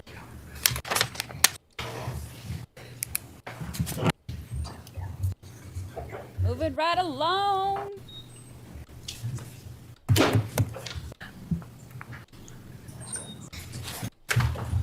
Do you solemnly swear, solemnly and sincerely affirm, as the case may be, that the evidence you shall give concerning this case shall be the truth, the whole truth, and nothing but the truth, so help you God, or upon penalty of perjury? I do. You can lower your hand. Can you please state and spell your name for the record? Susanna Sadensky, SUZANNSEDENSZKI. And your affiliation, please. Connecticut State Police. Thank you. And you may be seated. May I inquire, Your Honor? Yes. Good afternoon, Trooper. How are you? Good, thank you. How long have you worked for the Connecticut State Police? This is my 10th year. What is your current rank and assignment? I'm a detective with the State Police Cybercrime Unit. What is the State Police Cybercrime Unit? So the Cybercrime Unit, we were established in 2018, and we basically deal with a lot of digital forensics, video downloads, computer analysis, phone downloads. We also do business email compromise and other cyber-related investigations. Could you briefly explain to the jury some of your training and experience as a Connecticut State Trooper, please? So I started with the state police in 2014. Prior to the state police, I worked 12 years as a computer consultant. And when the cyber crime unit was established in 2018, I was selected as one of the investigators in the unit due to my computer knowledge and background. Were you in that unit in June of 2019? Yes, I was. And drawing your attention to that June of 2019, did you have occasion to respond to 77 Mountain Spring Road in Farmington? Yes, I did. What type of property is 77 Mountain Spring Road? It's a residential, it's a house. Why did you respond there? The Leicester District Major Crimes Unit was conducting an investigation, and they required our assistance as a cyber crime unit to download video footage from the residence. Did you meet with the homeowners there? Yes, I did. Did you have an opportunity to review their surveillance equipment? Yes, standard. When we go and download videos, the first thing that we do is basically we look at the unit to see who is the manufacturer, how it functions, and we take notes of it. Was there a particular camera or angle that you were interested in? Yes, we were requested to download the footage that was facing the residence driveway, and it was also facing the road, Mountain Spring Road. When you went to the property at 77 Mountain Spring Road, did they have a camera angle that covered the road? Yes, they did. Were you able to view that on their camera system? Yes, we were. Was there a specific time withdraw that. Was there a specific day you were requested to download? Yes, we were asked to download from May 19th, May 19th through May 26th of 2019. I'm sorry, was that May 19th until when? May 26th. Okay. That's in real time. That's the real time. You mentioned real time. What time was displayed on the camera system? Was it accurate? No, the camera system was actually 1 day and 10 minutes ahead of the real time. How did you determine that? What we do usually is we have a department-issued cellular phone, and we compare the time on the phone that's given by the provider to the actual date on the camera system. Let me ask you this. When you were there at 77 Mountain Spring Road and you were downloading the video, were you able to actually look at the camera system as it is being utilized in real time at that moment? That is correct. So most camera systems do show a date and a timestamp on the screen. There's a monitor attached. The camera system almost looks like a video recorder system with a monitor attached, and the monitor usually shows us the different cameras that are connected to the system, and it shows a date and a time of the system and the footage being recorded. Now, with respect to two specific days, I know you said you downloaded did you download that whole week? That is correct, we did. Okay. Specifically with May 23rd, 2019, with the time difference, what would that show up on the camera system as? May 23rd would show May 24th, and then an added 10 minutes to the time. And by time system, is that conveyed on the actual video screen? Yes. And May 24th, what time would that show on the actual screen? If it's May 24th in real time, then it would be May 25th plus added 10 minutes to an actual time. Now, after you saw that and confirmed the time, did you download that video? That is correct. So we grabbed video footage from May 20th through May 27th, which was the DVR's time. How long did it take you to download that video? It took us several hours. We started probably around like 5:30 in the afternoon, and it took us, I don't think we got out before like midnight. And that was at the residence? Yes. Now, what did you do after you obtained the video? After the video was obtained, I took the footage to the cybercrime unit, which is over at State Police Headquarters in Middletown, and I secured it we have a secure storage location, and that's why I locked it in. Okay. Did you save a copy as well? Yes, I did. With respect to States 81, I believe there's no objection? Is that That's correct? correct. Just briefly, if I can. Has States 81 been offered? I believe yes, Your Honor, I would offer it. I believe there's no objection if it can be moved into full exhibit at this time. Thank you. States 81 admitted as full. Thank you.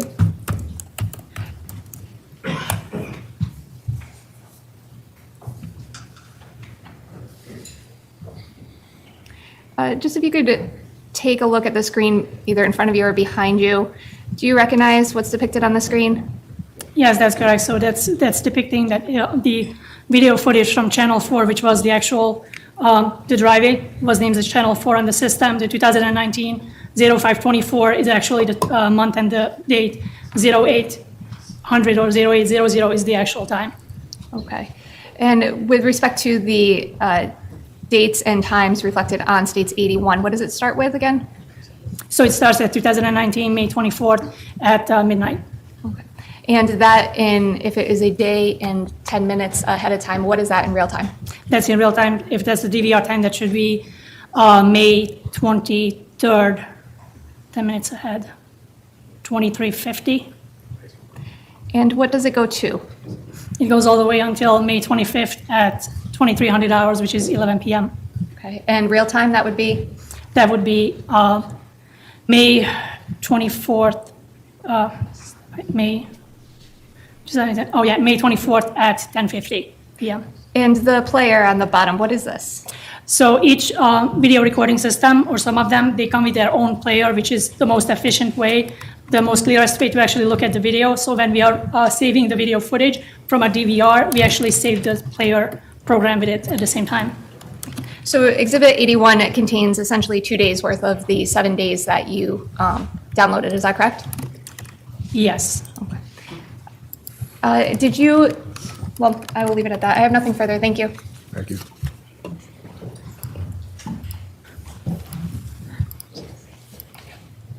Good afternoon. Good afternoon. That one's stand at their podium, excuse me. That's theirs. So that I want to be clear, you actually have downloaded on that disk an entire week's worth of video, is that right? That is correct. And unlike some video, this is not a motion-activated video, was it? This was a motion-activated video. This was motion-activated? Yes. Oh.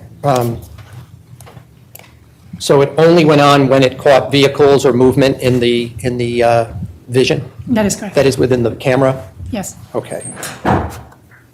You said that the time embedded in it was off by a day and 10 minutes, correct? That is correct. And you've explained that, so I'm not going to have you do the math again. But each clip that's on that exhibit is how long, on Exhibit 81? I would have to look at the clip again in order to, I don't remember how long the clips were. All right, but however many there are, each one is a clip until it turned on, until it turned off again, correct? So sometimes it's the system itself that will determine, so we just give it the time frame that we would like to download the clips in between. And depending on the system, on the DVR system, it will actually cut up the video footage into chunks on its own. So we don't really have a control over that. We were not downloading it. I believe it may have been an hour increments. That's what the system did it on its own. Oh, that was going to be my next question. So each of those files that we just saw up on the screen is approximately 1 hour or some less? I believe it's approximately 1 hour, but the DVR system determines that. Okay, all right. And you said that just to download it took about 5 or more hours. Probably, yes. Yeah, it's about.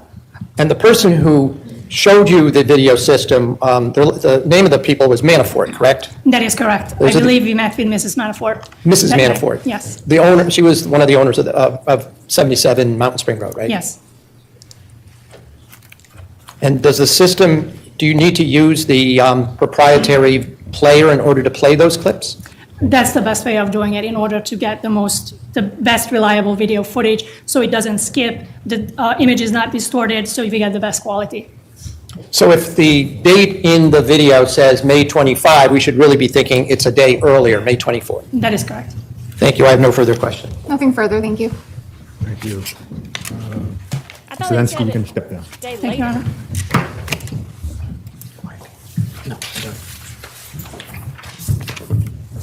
I thought they said it. Would that conclude the state's witnesses for today? Yes, Judge. Thank you. Ladies and gentlemen, we conclude today's session. Tomorrow, do we begin with Sergeant Butte? Yes, Judge. Let me get what's today? Day 13?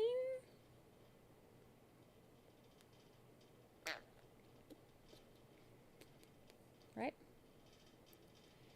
Day 13.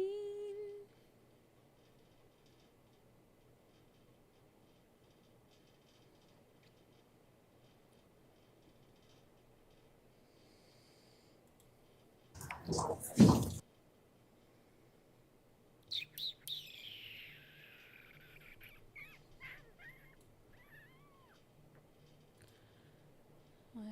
go back.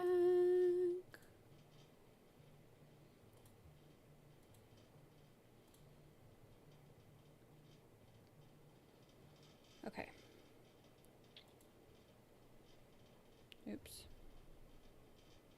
Oops. I don't know how I get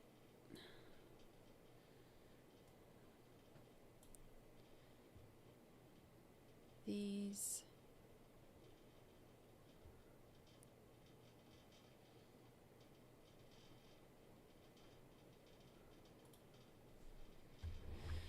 All right, let's see.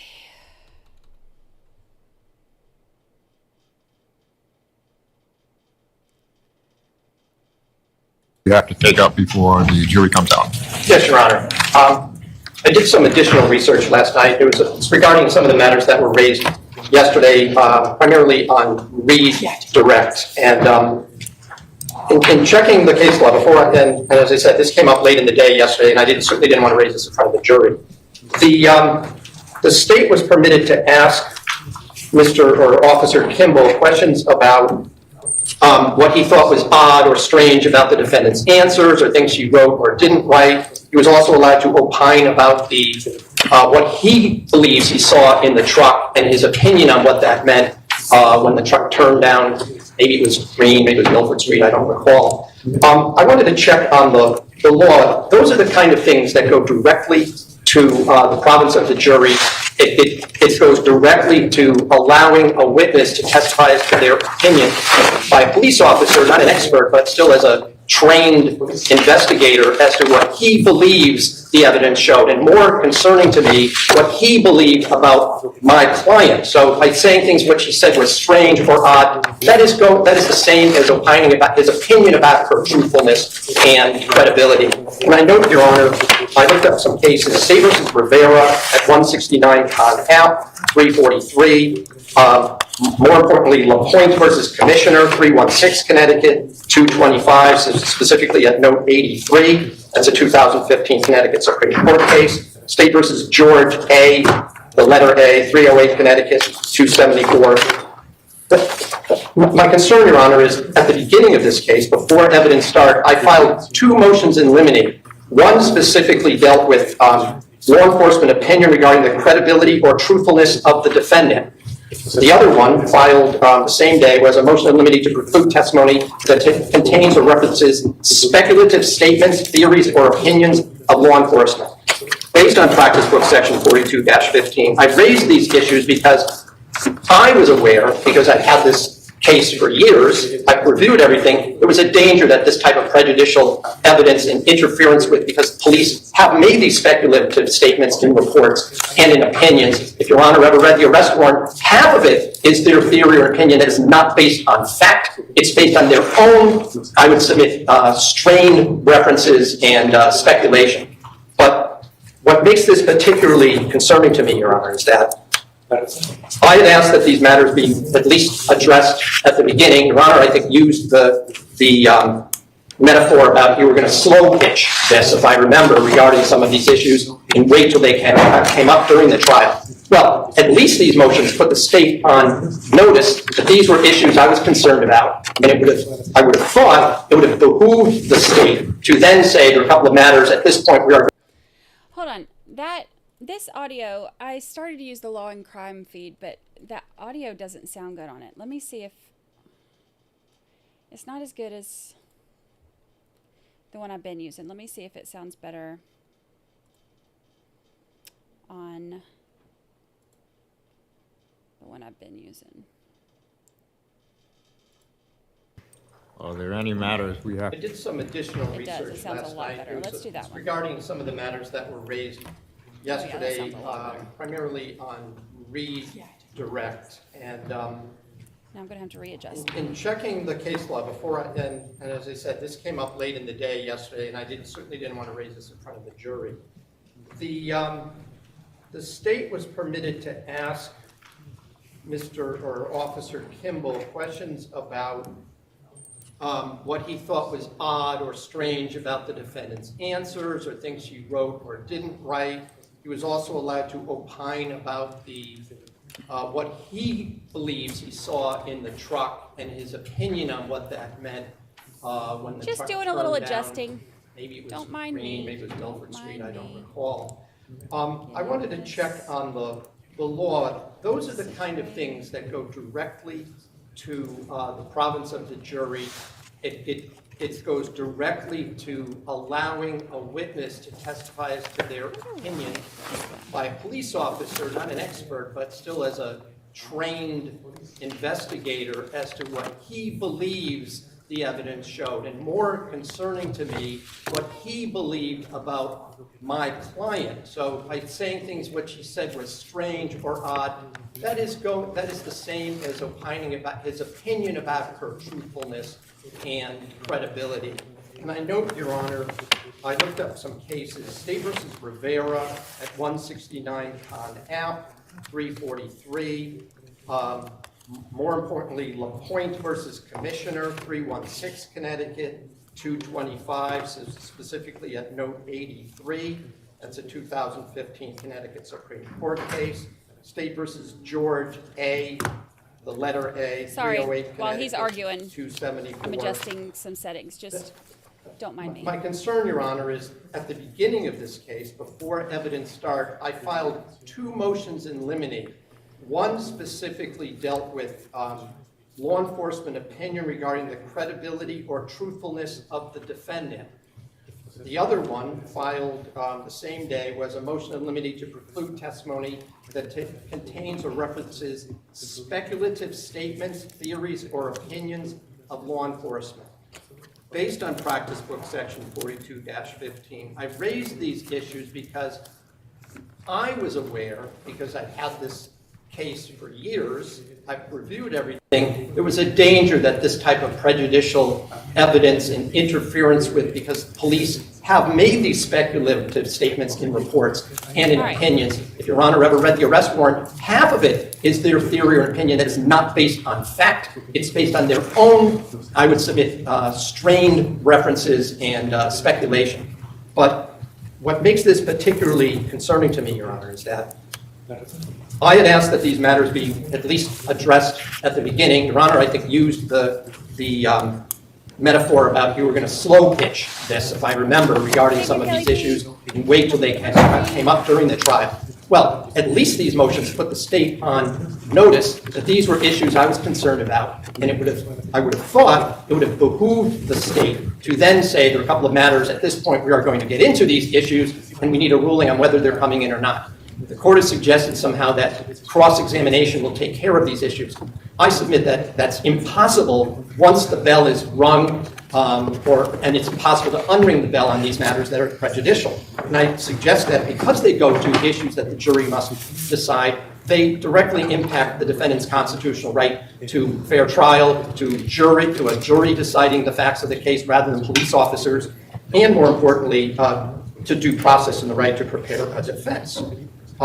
Since we anticipated these matters at the beginning and the court did not rule, and I will note that there's another matter that's going to come up today on the same issue, that I'm assuming a number of police officers are going to give their opinion about a red truck that passes in 1 or 2 seconds on 1 or more highways, and they're going to say, yeah, that's the Tacoma, that's the same vehicle, whatever. I'm assuming that's what's happening today, and that's why it's important to raise this now. I understand that I also objected to these matters on the record, incited opinion, improper opinion. The jury can decide this, what they heard for themselves, etc. And I was overruled on those issues. And we did express concern, and it's impossible, I think, once the jury hears this, to be able to unring that bell. It was unduly prejudicial to allow this witness, and again, it was on redirect, and to be subject to leading questions for that whole, isn't it a fact that, isn't it a fact that, this was strange, did you find this odd, etc., etc. And then I was precluded from bringing up other things that Your Honor thought, that didn't open the door that wide, etc., etc. I'm just doing this for the record, obviously, because I didn't have a chance to do this while the jury was in the room. Sorry, I have to adjust it. get everything I perfect. would note, Your Honor, that although these cases, there are cases that say that when I talk about general behavior, how people generally react when they're being questioned, that there's basically, which I will note, I at no point asked Mr. Kimball, Officer Kimball, whether he thought that Michelle Troconis' body language suggests anything. I talk in general, people who are educated, uneducated, people who have experience of how they react in general. And that was the reason that Mr. McGinnis used for being able to ask specific things about Ms. Troconis, not about what people do in general. And so I submit that it not only invaded the province of the jury, but went directly to an opinion about my client's truthfulness, her credibility, that what she said was strange to him. It went to her behavior, not in general to what people do in general. It violated the law. It also, I note, Your Honor, if I could just for a moment note, there's even a section in Judge Prescott's book, section 7.10.4, that talks about the impropriety of witnesses, talking about the credibility of other witnesses, other people, but I'd submit that it goes directly to the right to a fair trial when it's credibility questions and suggestions about the defendant herself. I also, at this point, Your Honor, wanted to address an issue.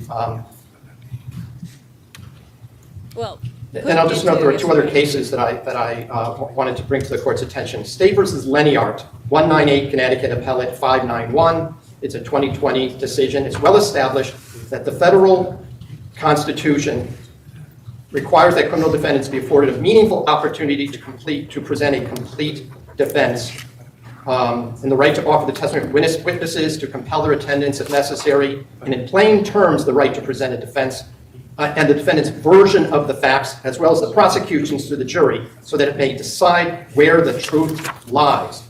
So when yesterday the court said that the issue of Dr. Herman's report is collateral, I submit, and this is going to come up, much of our defense is about what Ms. Troconis was told, not just by Fotis Dulos, but by lawyers, by others, that she was listening in, overhearing, and being told directly by the divorce lawyer, by the guardian ad litem, the attorney for the children, about that. Now, there was a suggestion that anything about Dr. Herman's report is, quote, hearsay, unquote. I want to state now for the record, we are not offering it for the truth. Anything that Dr. Herman concluded about Jennifer Farber Dulos' mental health, whether she had any of those diagnoses that he attributes to what other people and other doctors told him, it doesn't matter whether it's true or not. It doesn't even matter whether it's wrong. So far, the state has suggested, I would submit weakly, but still suggested that the motive here was the ongoing child custody fight going on in divorce as a motive for Fotis Dulos to murder his wife. But if Your Honor will note, all of these charges that are against Ms. Troconis here are specific intent crimes. They all require her to have the intent, including conspiracy, to commit the act that Mr. Dulos himself would have been prosecuted for if he had survived. So I note, Your Honor, that if the state's suggestion here, I want this to be very clear for the record, that the ongoing divorce somehow created a motive for either Mr. Dulos or my client to do away or cause harm to Mr. Dulos' wife, we are able to not only rebut that with some evidence, but to demonstrate there was no motive because he was winning that battle, and everyone, including the lawyers, told not only him but her that he was going to get what he wanted in the court proceedings. He was going to get custody, or at least joint custody, of those children. So for the court to say we're not going to get into the Dr. Herman report at all, that is the defense. So that would be the direct deprivation of the right. Well, the court is going to interrupt at this point. Attorney Please, God. There is no need, and this is where the court hears the argument, to try to pull off of the page Dr. Herman's report. What Fotis Dulos told Michelle Troconis is not the same as pulling the words off of the report. The court understood yesterday that, this is what the court's understanding was, there was an attempt through Detective Kimball, because he was asked if he received a copy of the report, for him to testify about what the report stated. That's not going to be allowed. what Fotis Dulos told Michelle Troconis about the report appears to be admissible. The report itself will not be admitted. And I will note, Your Honor, that I understand that. The trouble, if it's limited to that, is the fact that we have ourselves established, as has the state, that Mr. Dulos was not necessarily the most credible individual in terms of his day-to-day life. He had secrets, he did lie, he prevaricated, he did all sorts of stuff. So the purpose of at least portions of that, now we could debate whether there are portions of this report that shouldn't go in, that maybe it's just the conclusions that should come in, redacted. Again, my purpose here is not to disparage anyone in the Farber family, including Jennifer Dulos, because that does nothing for Mr. Troconis. That's only, we hear about it because that's what she was told, but it's not just Mr. Dulos who told her those things. That's my concern. And again, because conspiracy is a specific intent crime, we need to be able to rebut this idea that she would be part of a motive to do away or part of a conspiracy. She would intend to kill Miss Farber Dulos because of this ongoing divorce, when all the evidence just in those 2 weeks before the disappearance would suggest the opposite. So I just want the court to be aware about that. But my bigger concern, Your Honor, is allowing police officers, I'm previewing, right? That part, so I know he rambles and it's hard because it's like you cannot stay tuned for as long as he talks. But he's wanting to use sealed reports from Jennifer and Fotis' divorce he says that divorce was not a motive because Fotis was winning in the divorce. Winning. He used the term winning. That Fotis was winning. And he said he was going to get what he wanted, and he was like, on the road to get custody and all of that. So he was winning. So the divorce would not have been a motive. What's coming up so that the court is aware of those issues. But my concern is by allowing Mr. Officer Kimball to testify as to basically his opinion about whether my client's answers were odd or strange, that went to her credibility. And I don't know how to fix that. The court could either instruct the jury that they're to disregard his opinions and that they're the sole judge of the credibility or the purpose or statements of the witness, or enforced to move for mistrial. Well, that's denied, and the court is simply going to address your major concern concerning the opinion of police officers. Mistrial. The code does not prohibit opinion by lay witnesses. The code states that a lay witness may not testify in the form of an opinion unless it is rationally based, that is, the opinion is rationally based upon the perception of that witness and is helpful to clarifying that witness's testimony. But that's just the opening for the next observation. The jury has seen about 6 hours of interview between the state police and your client. It is reasonable to conclude that the major theme of the interviews, well, there are two major themes. One is that you're not telling us all that you could, and two, you're not being honest. There you go. Bam. Those are the major themes of the interview. So to suggest that the officer's opinion about credibility should not be admitted, that's like saying the caboose is pulling the engine. All 6 hours were based and evinced the theme. You're not being honest, and you're not telling us what you could. So the court finds that argument unconvincing. Could I just briefly respond to that, Your Honor? Well, may I be heard also briefly? Attorney McGinnis. Judge, I agree with the court's ruling. Firstly, I did just want to note, though, a couple of things for the record, that the defense seems to be objecting a lot, and the objections seem to be, let us do it, but not the state. And let me just give you a couple of examples. The defense has taken umbrage with some of the redirect testimony, but the cross-examination was illuminating on these issues as well. I believe that there was cross-examination on Friday where Attorney Schoenhorn specifically asked Detective Kimball, so with respect to, I'm paraphrasing, okay, because I don't have the entire record in front of me. With respect to the weather report, she was being truthful with you then? Or words to that effect. And Detective Kimball said, yes. He also asked Detective Kimball yesterday whether or not she was being, quote, helpful. And Detective Kimball, I believe, answered yes. So he's asking Detective Kimball to opine on the defendant's honesty. He's asking Detective Kimball to opine on whether or not the defendant's being helpful. We believe the evidence is going to show that she was being deceptive and not helpful, and we're going to get there. But the idea that the defense is going to be able to ask these questions and then preclude the state from going into some of these issues on redirect examination, I'll just also note that I never asked Detective Kimball whether or not he believed the defendant was being deceptive, unlike the defense that asked whether or not she was being truthful. I simply asked whether or not he found it odd or strange as part of the investigation, the remark, in his opinion, which he can certainly testify to.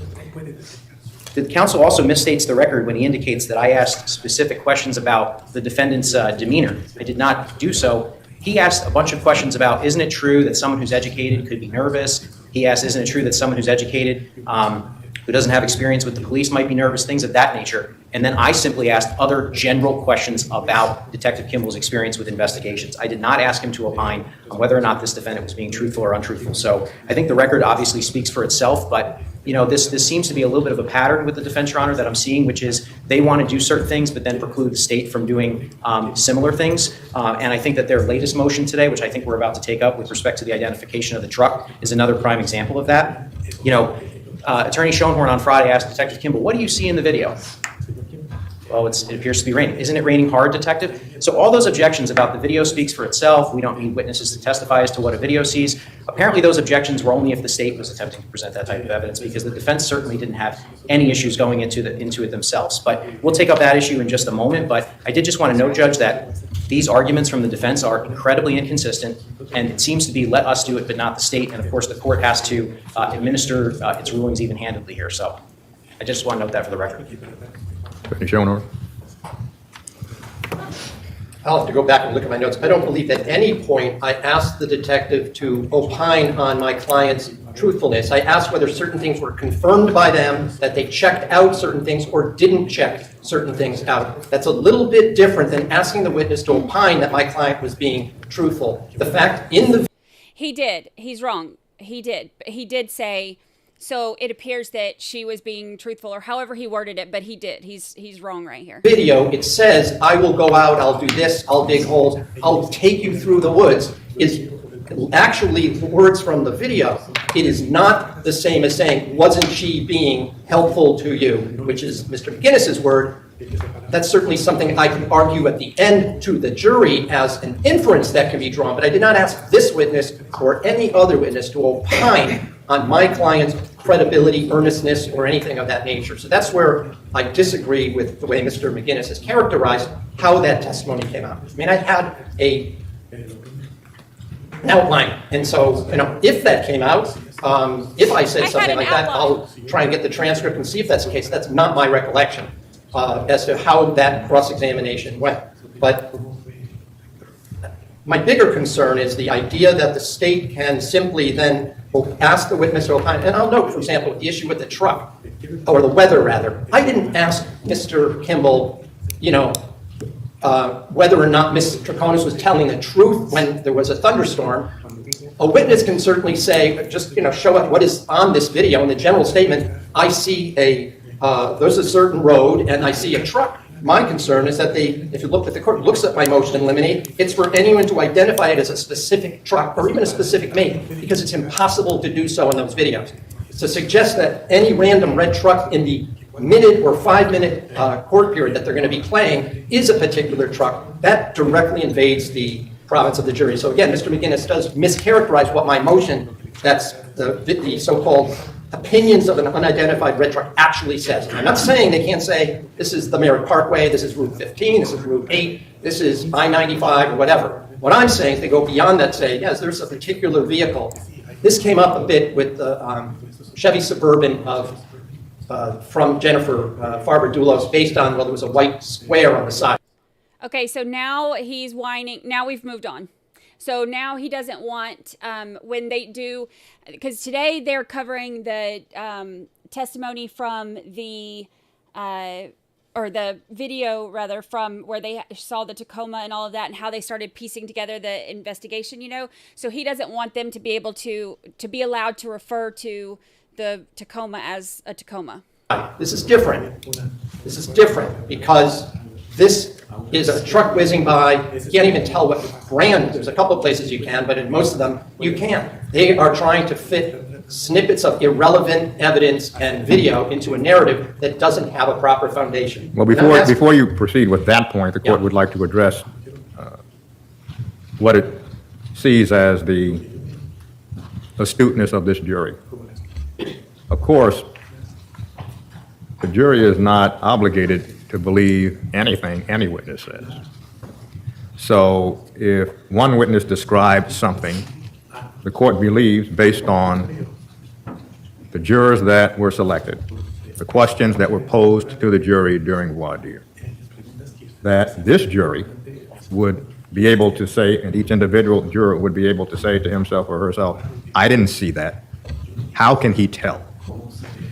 So for the court to preclude opinion testimony about, and the court has not seen this video, the truck, would assume that the court has to protect the jury from itself, that they can't come to a conclusion that whatever the officer saw, they didn't see, that they can't come to the conclusion that the officer is embellishing his testimony because it is impossible to determine from that video those features of that vehicle.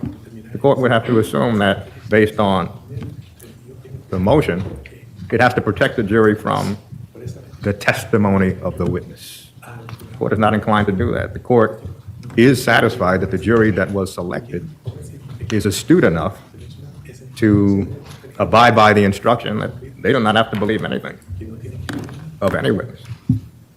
I agree with what Your Honor said. I just believe that some of this stuff, and especially in a long trial, just had to put it on the record.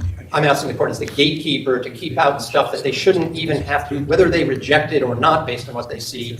It's like having the seventh juror opine as to what they see in any particular video, rather than what they saw from their own eyes. You know, I mean, I've used this before. I've just made this up, but I've watched the Zapruder film of the assassination of John F. Kennedy, but I couldn't opine in front of a jury that I know there were 2 shots fired at President Kennedy instead of 1 based on what I see. I'm just using that as an analogy on why I shouldn't be allowed to give that view if I was a witness in a case about the assassination of the president. So that's my example.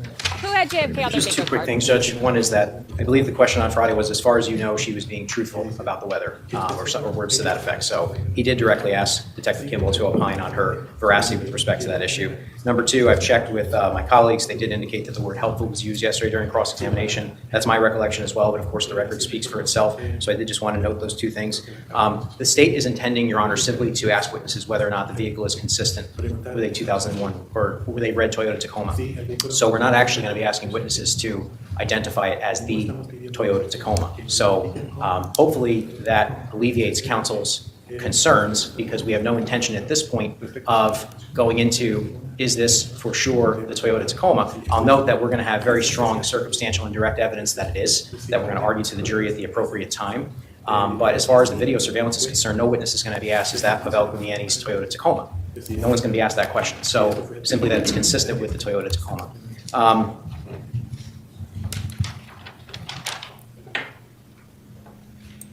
Just with respect to the motions eliminated that have been filed, Your Honor, I think the court has noted this already, because counsel has once again suggested that the state is ignoring these motions. They have not identified any actual evidence in these motions that the state, or the court for that matter, could possibly be on notice of. They move to exclude any speculative opinions of law enforcement without giving any guidance as to what they're moving to preclude. He references the arrest warrant. Well, if there's speculative things in the arrest warrant that he believes should not be admitted in front of the jury, then he should refile a motion and identify the specific things that he's moving to preclude. But to suggest that the state or the court for that matter is on notice of what he's moving to preclude, I think is a bit of a stretch, given what, number 1, the court has already said about these motions, and number 2, the actual face of the motion itself.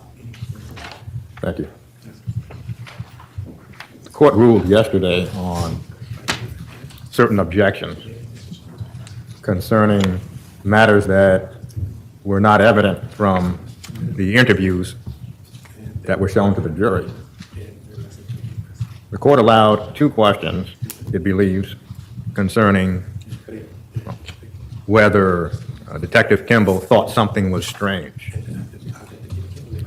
The court did not allow a third question concerning whether Detective Kimball thought something was strange because it appeared at that point that, as the court used this term, the detective was being goaded into saying something that he probably did not think at the time of the interview. The court is attentive to the testimony, and the court is attentive to the questions. However, in any trial where there is a video and audio recording of a statement by a defendant, We're going to do a little bit if faster. there are continued probes by the interviewers, the police, the basic question is, for what reason do you continue to ask these questions? And the answer is going to be, because we believe that the defendant is not giving us the whole story, or the defendant is not being honest. So to allow the jury to see 6 hours of interview so far, and then to indicate that there is an unfair prejudice in hearing opinions by police officers concerning the credibility of the defendant doesn't make sense. The whole video was about the credibility of the defendant. It was indicated yesterday that, and the jury saw a clip where the defendant and the defendant's lawyer at the time were out of the conference room, and the officers were talking. And essentially, some of that discussion was, she's not telling the whole truth. Now, the court would like to remind itself, who wanted to play that? Which side wanted to play that clip?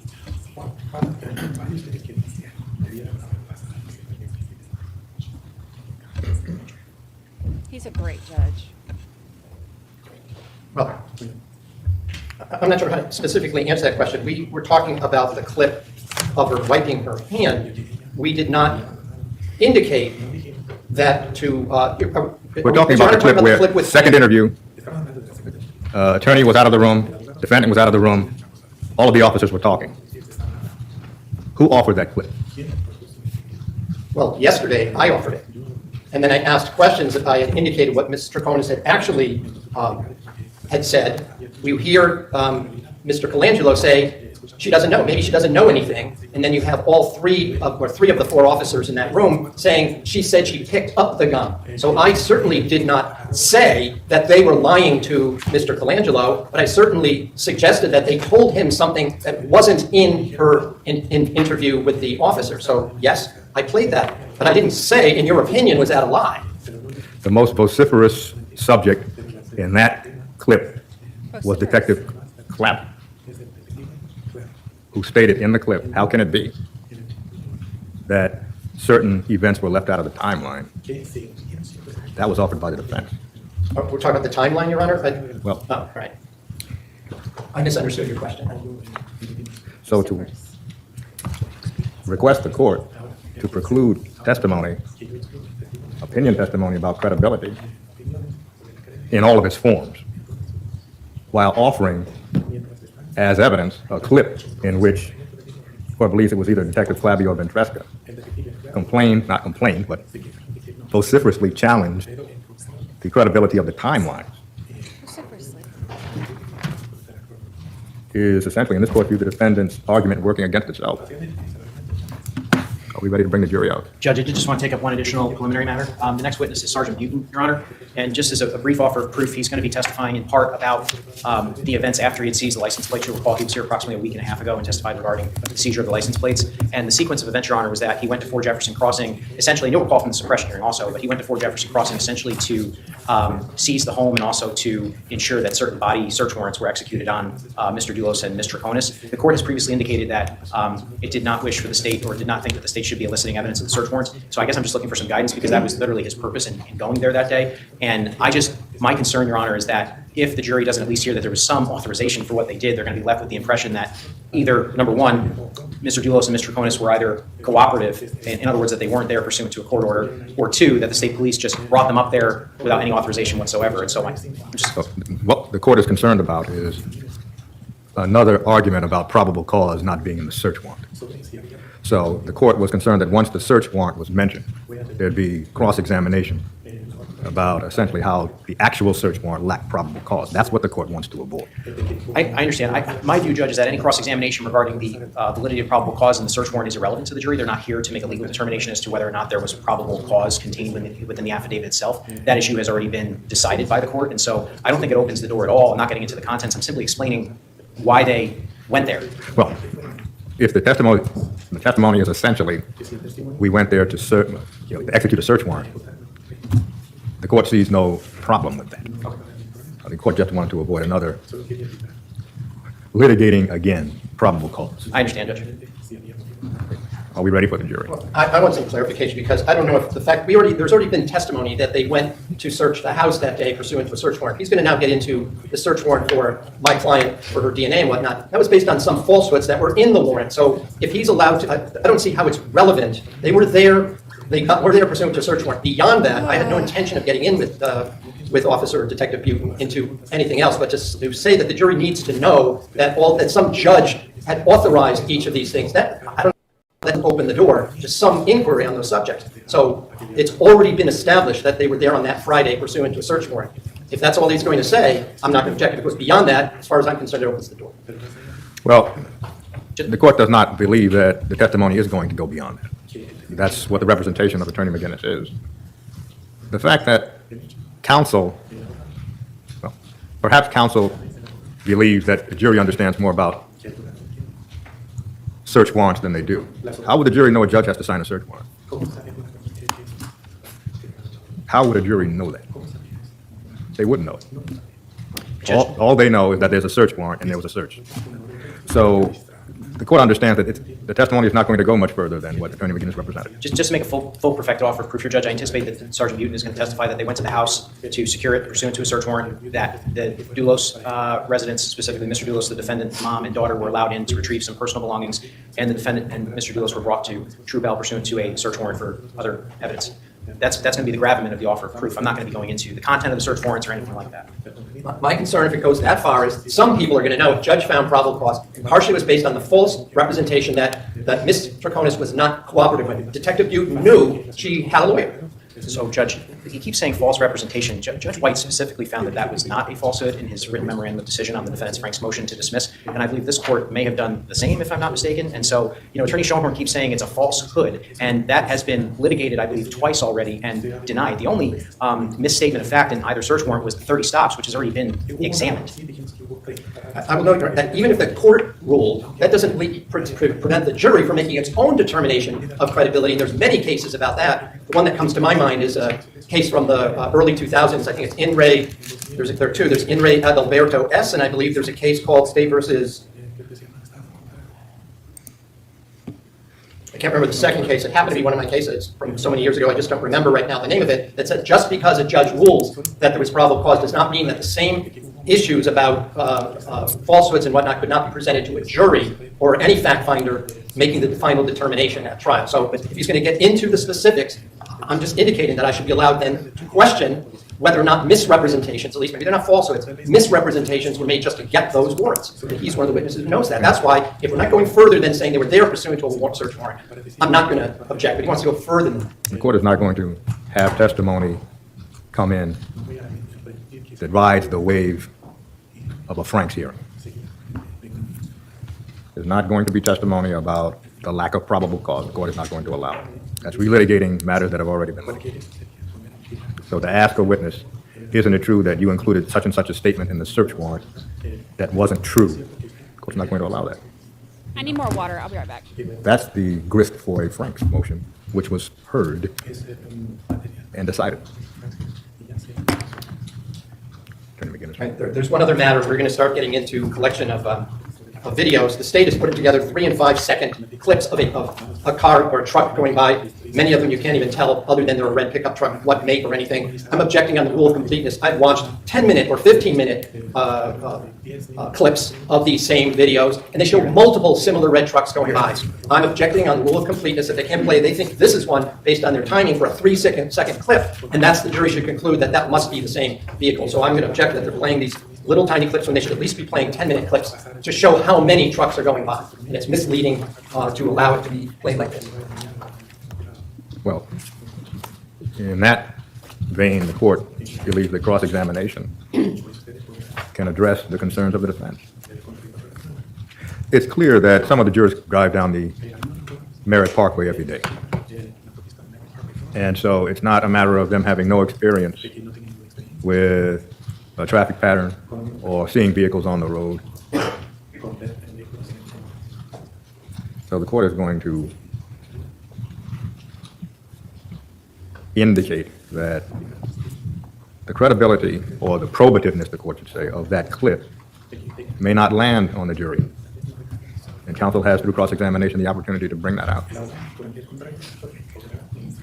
Judge, can I just have maybe a couple of minutes with Detective or Sergeant Newton outside? We don't have to take a break necessarily, but I told him that I wanted to bring up the search warrant issue. I just want to let him know what he's allowed to testify to. And I do have a disc that I'm going to be introducing through him. I believe these exhibits have already been admitted that this is a disc specific to him. So I'm just going to give a copy to defense counsel. There's a map, overhead map, and one clip from 77. But I believe they've already been. So if I could just have him come over.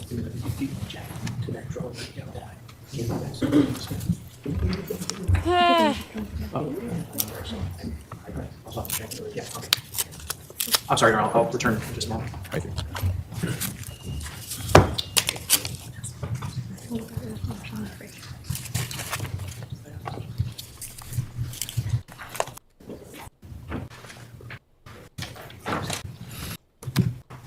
Love these 5-second skips.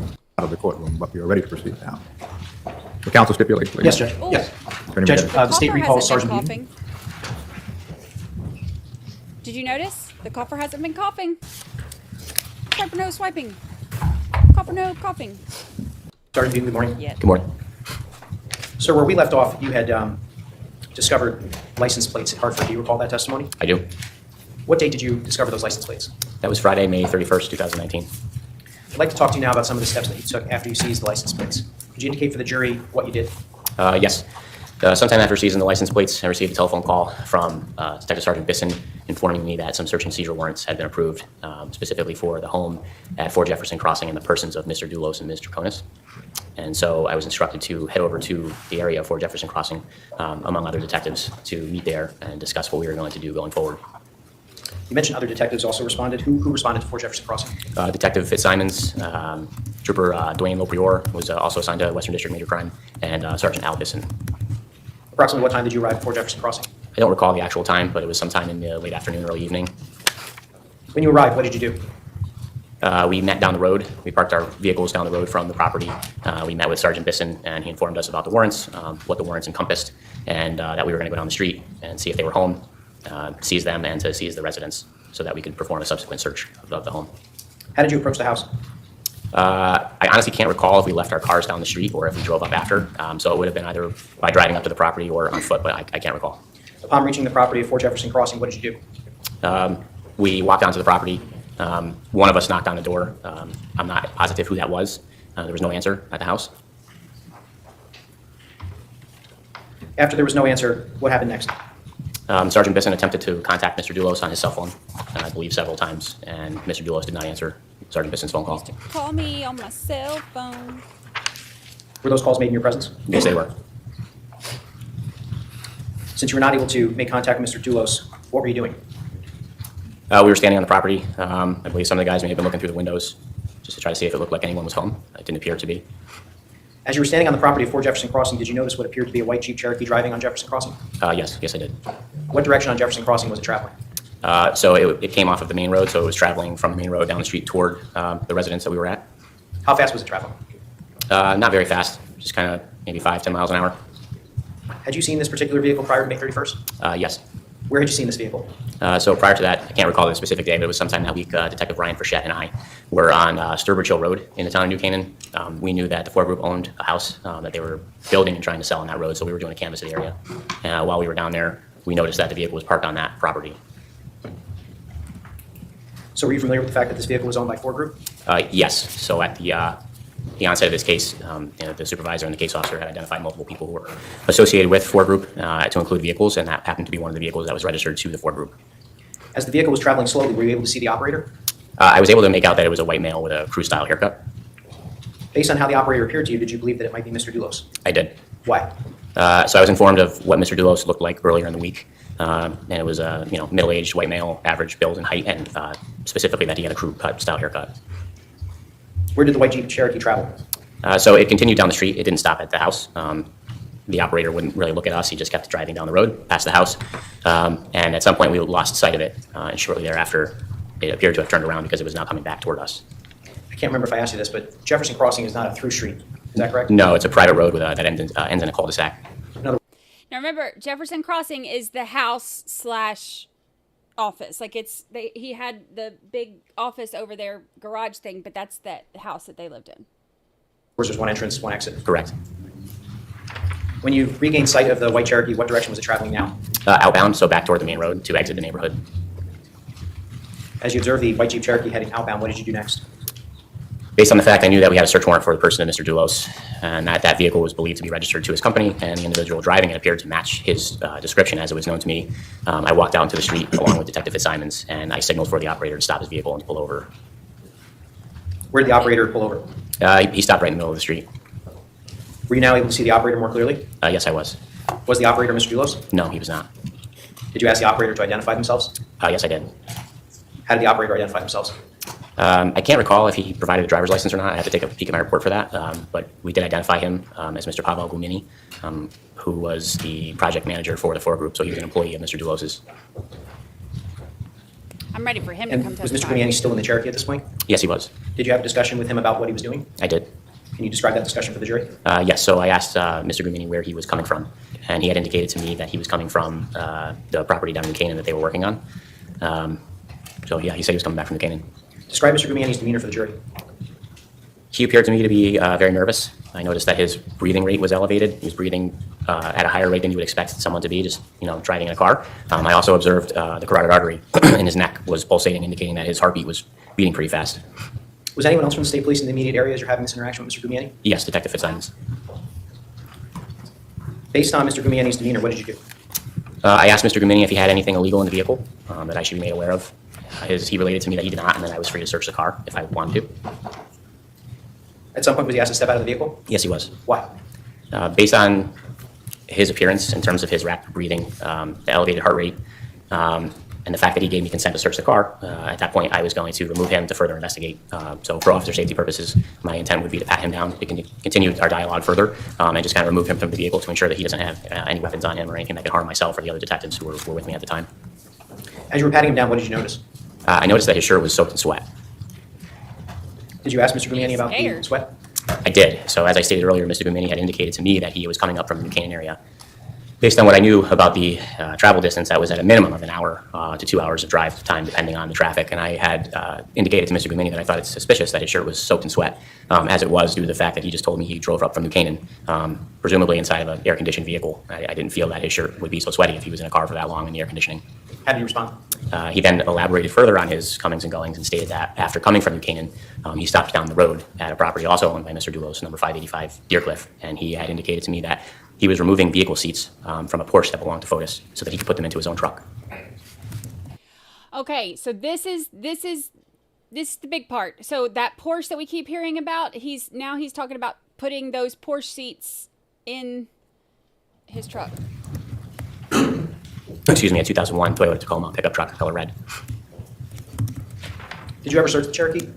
No, so again, after he provided that he had been down at 585 Deercliff Road to remove vehicle seats from the Porsche, he then stated that because it was Mr. Dulos' vehicle, he did not feel comfortable consenting to a search, so he revoked consent at that point.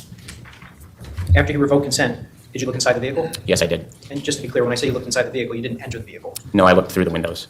And when you looked through the windows, can you tell the jury what you saw? Yes, so I noticed that there were a bunch of paper towels in the utility area, so we're talking like the back of the Jeep. Also, it appeared to be some hand tools, and I noticed that there were the seats that appeared to be vehicle seats that were lying on their side, also in the back of the car.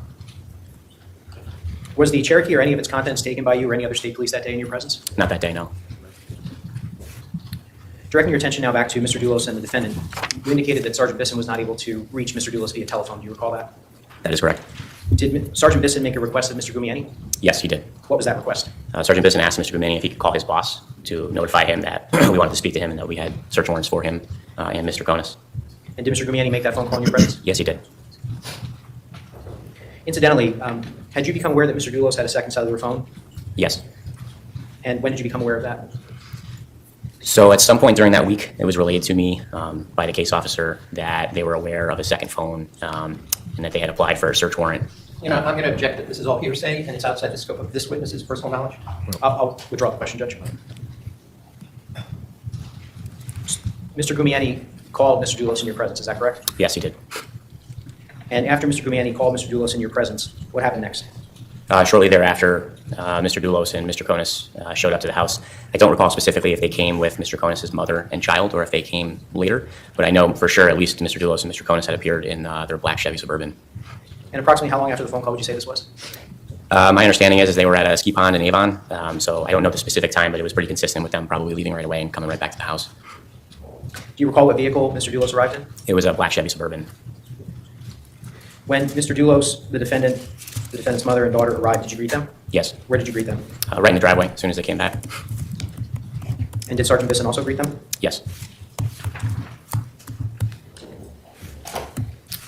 Based on the information that you had regarding 4 Jefferson Crossing, did you or anyone else from the state police inform Mr. Dulos, the defendant's mother and daughter, that they would not be allowed back in the home? I can't recall who related that information specifically, but yes, that was communicated to them, that it was anticipated the search was going to be lengthy and that they most likely would not be able to spend the night in the home. Was there a request made for those individuals to be able to pack overnight bags? Yes, there was. And who, if anyone, made the decision to allow them to pack overnight bags? Sergeant Bisson decided to accommodate their request, and they were each individually allowed to go into the house under supervision to pack clothing and hygiene items, things that they would need to spend the night somewhere. And when you indicated under supervision, who escorted them into the home? I did.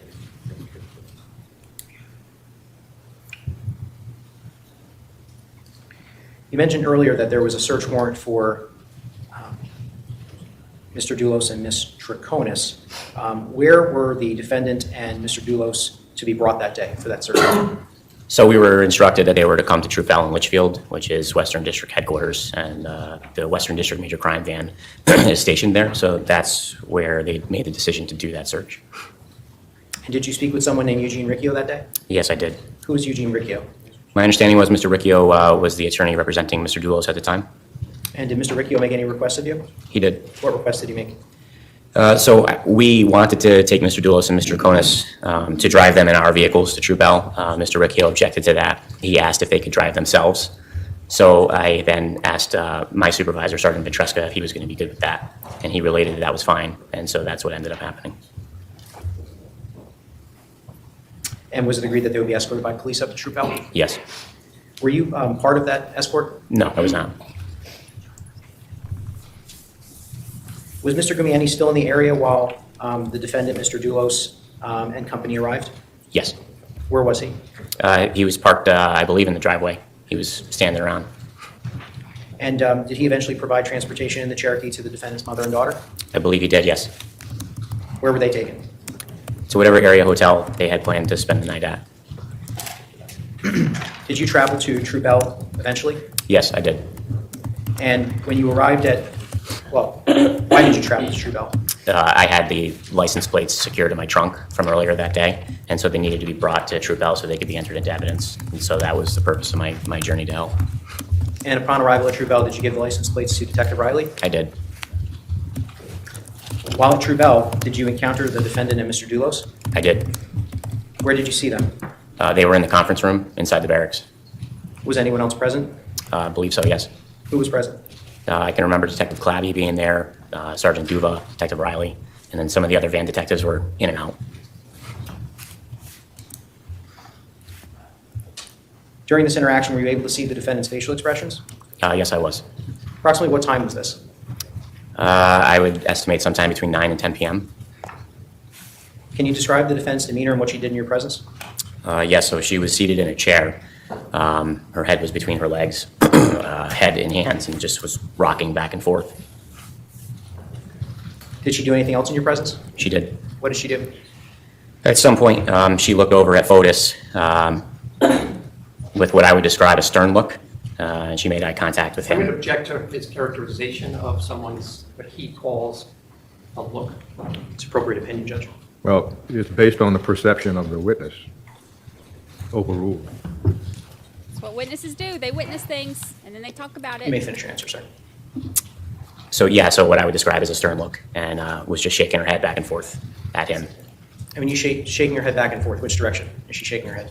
The way you would shake your head and to answer a question non-verbally, no. Wow. Did you also have an opportunity to view Mr. Dulos' facial expressions? I did. Describe his demeanor and what he did in your presence. So when the two made eye contact, I would say he made an even sterner look back toward her. Approximately how long did this interaction take place? A few moments.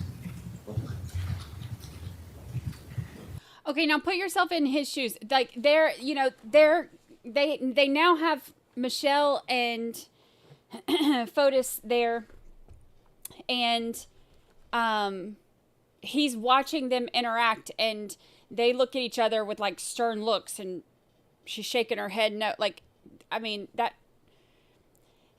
I know the defense attorney doesn't want him to give his opinion on what that looks like, but that's what detectives do. They read body language and they look at, if something seems off, they investigate it further. Like that's something that is a normal thing to happen. But yeah, that's it. I mean, that's not a normal thing to happen. Normal thing to happen when there's something further that needs to be investigated a lot of times. While you were at Troop L, did you notice that Mr. Dulos had a cellular phone with him? I did, and I had also noticed that at Fort Jefferson because I used the phone to speak to his attorney. He handed it over to me to speak to Mr. Riccio. And was a decision made to seize that cellular phone? Yes, it was. Why did you seize that phone? Investigators who were working the case had related to me that they were aware of a second phone number that belonged to him. And that coupled with the fact that when I had interviewed Lauren Almeida in New York City, she said that Fotis had told her that that phone and number were new as of Saturday the 25th. And based on what I was told by the other investigators, they knew that to not be true, that the phone existed prior to that day. And so I called down to my supervisor, related that information to him, and he concurred with seizing the phone. And so that's what I did. How did Mr. Dulos react when you seized his phone? I asked Mr. Dulos if I could see the phone. He handed it over to me. I asked him what the passcode was. He provided it.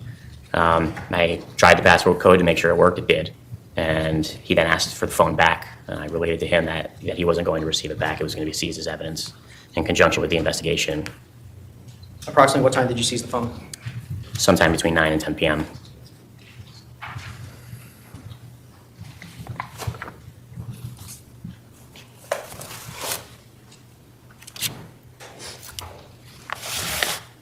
May I have Him the having clock, a Judge? Yes. One thing too, real quick, Fotis having a second phone, it makes sense on how he was able to leave his other phone at home, in his office, and all that. All right.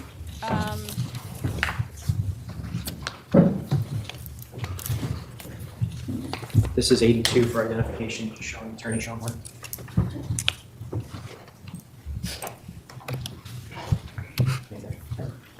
I believe 82 can become a full exhibit by agreement. Your Honor, I move it in. Thank you. States 82 admitted as false. Sorry, you have those. Okay. I'm handing you what's been entered as evidence. It states exhibit 82. Y'all want to scream and go real quick? Thank you. You may write yourself a badge, so let's do it.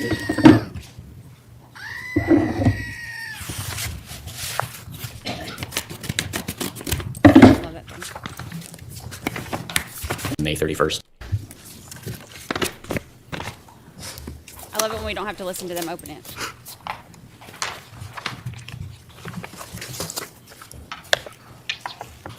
So that's Fotis' second After you seized phone. Mr. Dulos' phone, did he and the defendant leave the Troop L barracks?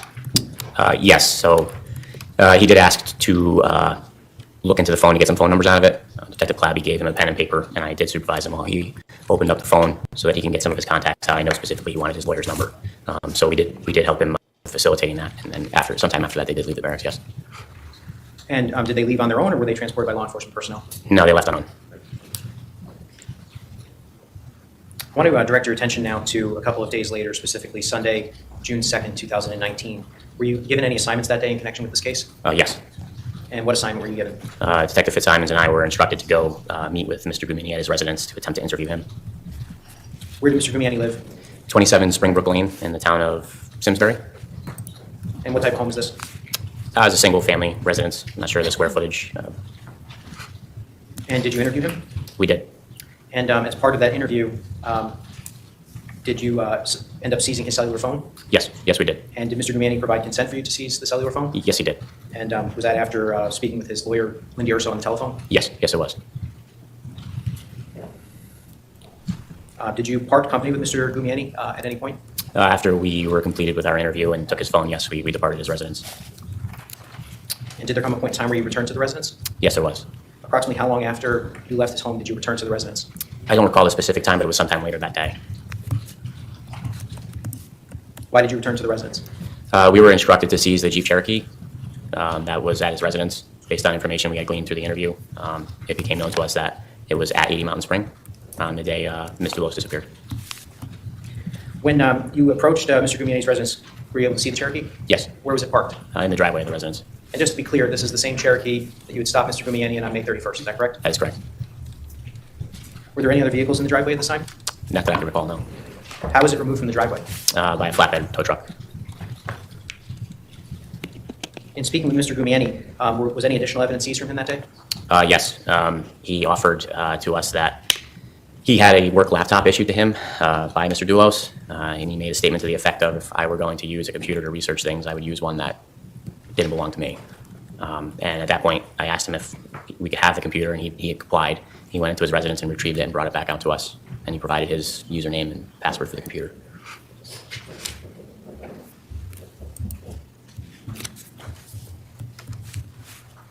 I didn't know he gave him a I want to direct your attention now to 80 Mountain Spring Road. First of all, what is 80 Mountain Spring Road?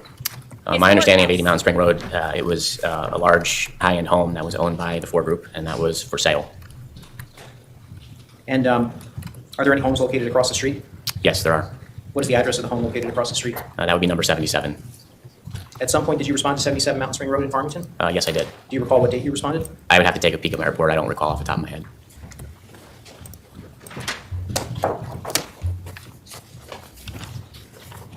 If I could just have a moment, Your Honor.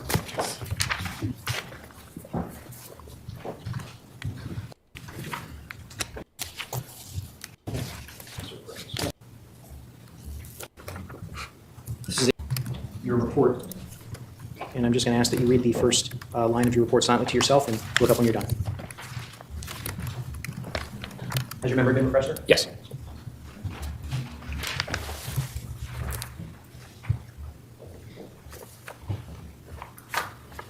What date did you respond to 77 Mountain Spring Road? That was on Tuesday, June 4th, 2019. And what was your purpose in going there?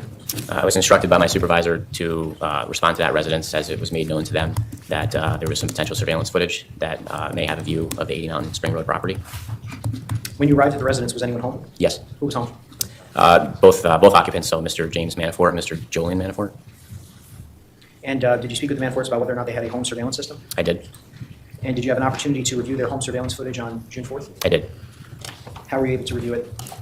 So typically what I do when I'm going to pull surveillance footage from somewhere is I want to verify the date and time stamp as it correlates to real time. Oftentimes it's not accurate, and it's important for us to do that. So when we're reviewing everything, we have everything accurately documented. So I asked Mr. Manafort if I could go and see where his live feed was for the camera system, and he took me up to where it was. I looked at it. I used my phone, this is GPS time, and indicated that the date and time stamp on the surveillance footage was fast by 24 hours and 10 minutes. Were you able to download the footage on that day? I was not. Did you make arrangements for the footage to be downloaded? Yes, I did. I believe Trooper Sedensky eventually downloaded it? Yes, she did. And was there in fact a camera at the Manafort residence which captured 80 Mountain Road? Yes, there was. Which camera was that? I don't recall specifically which camera, but seeing the footage in my memory, it was somewhere over, if you're facing the left side of the house, it would have been somewhere over toward the left side of the house near the front. You had a view of the driveway of 77, so their driveway, and then the street, and then the driveway of 80 Mountain Spring. And at a certain point during the course of the investigation, directing your attention to, actually I suppose 5 months later or so, did you have an opportunity to review the surveillance footage? I did. I love data. We're going to Now, you mentioned earlier that you were familiar with the fact that Pavel Gumieni drove a 2001 Toyota Tacoma. Is that correct? Correct. Had you seen photographs of the Tacoma during the course of the investigation? Yes, I did. Can you describe what the Tacoma looked like for the jury? It was a 2001 model red pickup truck. Without looking at the photographs now, I can't really point out some of the unique characteristics it had. However, the owner of the vehicle was able to do so. Yeah. So you had some general familiarity with what the Tacoma looked like. Is that correct? Yes, I did. All right.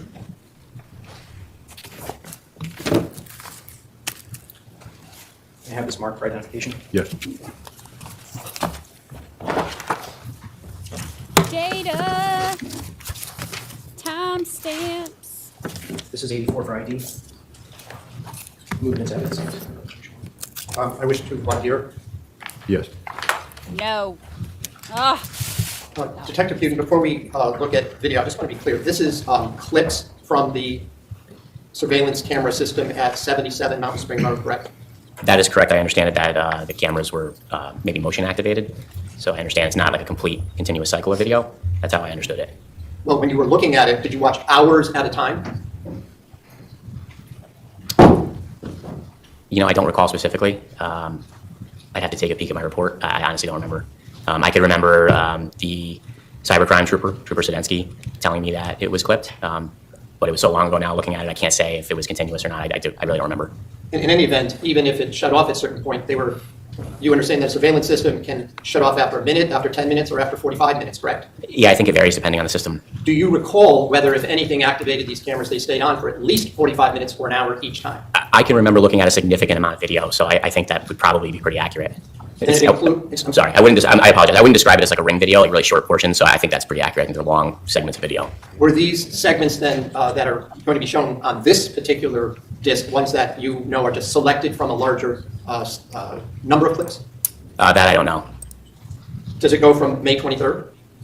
Again, I have to look at my report and Trooper Sedensky's report. I'm not sure what date ranges were taken. I know it was at least 24 hours. It may have been more than that. But without looking at the documents, I don't want to commit to one way or the other. I don't know. As you sit here today, do you remember seeing other days, or is it just the ones that are going to be shown today? So I reviewed the morning of May the 24th. Yeah, no worries. So Detective Clabby and I broke up the footage. He took from midnight on, so the day prior. So there's one indicator that there was more than a day. And then I took midnight on, starting on the 24th. So we kind of broke it up to kind of share the load, if you will. As I understand, you were told or understand that the video time that's embedded is wrong, correct? I discovered that myself, yes. Okay. And how did you learn that that was wrong? Well, this is going beyond voir dire. This is and does this is cross-examination. Do these clips, are they limited to certain periods of time, though, or are they the whole clip that you would see from the time the camera goes on to when it's shut off on its own? I could remember watching the video on fast forward. So I think there's a pretty significant chunk of video there. So I guess that's the best I could answer that without actually watching it right now or seeing it. I mean, this was years ago when I reviewed it. Are they? I thought they I'm were. not going to object, Your Honor. What is the number, please? Judge, this is 84. States 84 admitted is full. Marriage is hard. Data! All right, here we go. Sergeant Buden, while that is buffering and getting ready to play, I want to just direct your attention to your review of the surveillance footage. Were you looking for a vehicle consistent with Pavel Gumieni's Toyota Tacoma? Yes, I was. And did you discover on the surveillance footage a vehicle which was consistent with that Toyota Tacoma? Yes, I did. And before we play the footage, can you just describe to the jury what you observed? At approximately 5:35 a.m. on May the 24th, real time. Actually, it might have been. Well, I'd have to look at the video. It's a 24-hour and 10-minute off. So sometime approximately 5:30 in the morning. When I see the video, I'll know the exact time. I observed what was consistent with a red pickup truck departing 80 Mountain Spring Road. It pulls out into the street and makes a left, heading toward what would be Route 4, Farmington Avenue, I believe. Your Honor, on Exhibit 80, there's two files. I'm going to ask that we play the first file, which is a video clip. Thank you.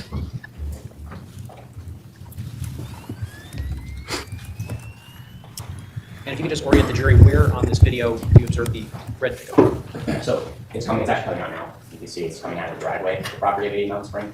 And so based on my observations of the time frame, this is on 5/24 at 5:35 a.m. based on the 24 hours and 10 minutes ahead of what real time is. Just so the record is clear as to what you just indicated, the video in the upper right-hand portion near the timestamp depicted what appears to be a red pickup truck exiting the driveway at 80 Mountain Spring Road and making a left. Is that correct? That's correct. And if we can just pull up the second file. Detective Newton, do you see this map? I do. Could you just orient the jury as to where 80 Mountain Spring Road is on this map and where 77 Mountain Spring Road is? Yes, sir. So this road here is delineated as Mountain Spring Road, and this is number 77 for residents, where we have a surveillance camera that has a view out toward this direction, where you can see the truck coming up the driveway of the Mountain Spring.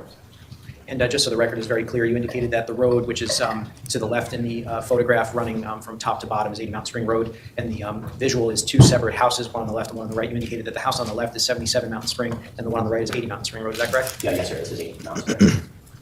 Thanks, sir.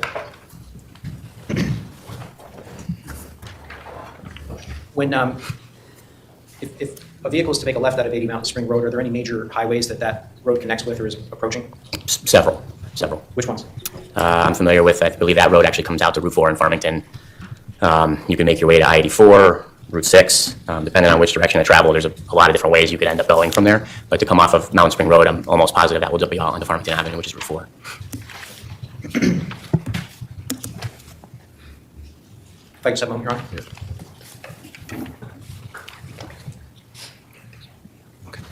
Judge, I have nothing further at this time. I would just ask to return the exhibit to the clerk. We should probably take our morning recess at this time. And ladies and gentlemen, we will resume at 11:50. Please do not discuss the case. Recess. Moving right along. Since we're doing our own, so I just wanted to show you the clip that was just shown to you before the break. God. If I may.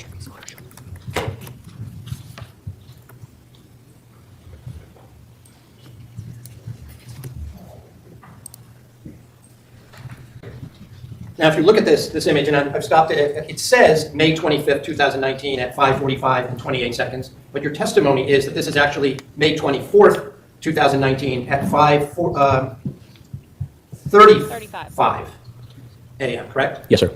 And before I go forward, I'll note that this shows the roadway that's just in the distance. The Mount Spring Road is the pavement you see just below the embedded time and date up at the top, correct? Yes, sir. The driveway is just under where the numbers 2019 5:40 5:28 are. Well, actually, to be more specific, it's the driveway entrance is where the numbers 45:28 and AM are, correct? The driveway of 80 Mountain Spring you're referring to? Yes. Yes, sir. And we also see that from this still image where I stopped the video, that the foreground is the driveway, correct? Of the home. Of 77? Of 77, yes. That's correct, yes, sir. And if you were at 77 Mountain Spring Road, correct? Yes, I was. And Mountain Spring Road had a separate, 77 had a separate entrance into it back onto Mountain Spring Road to the left, correct?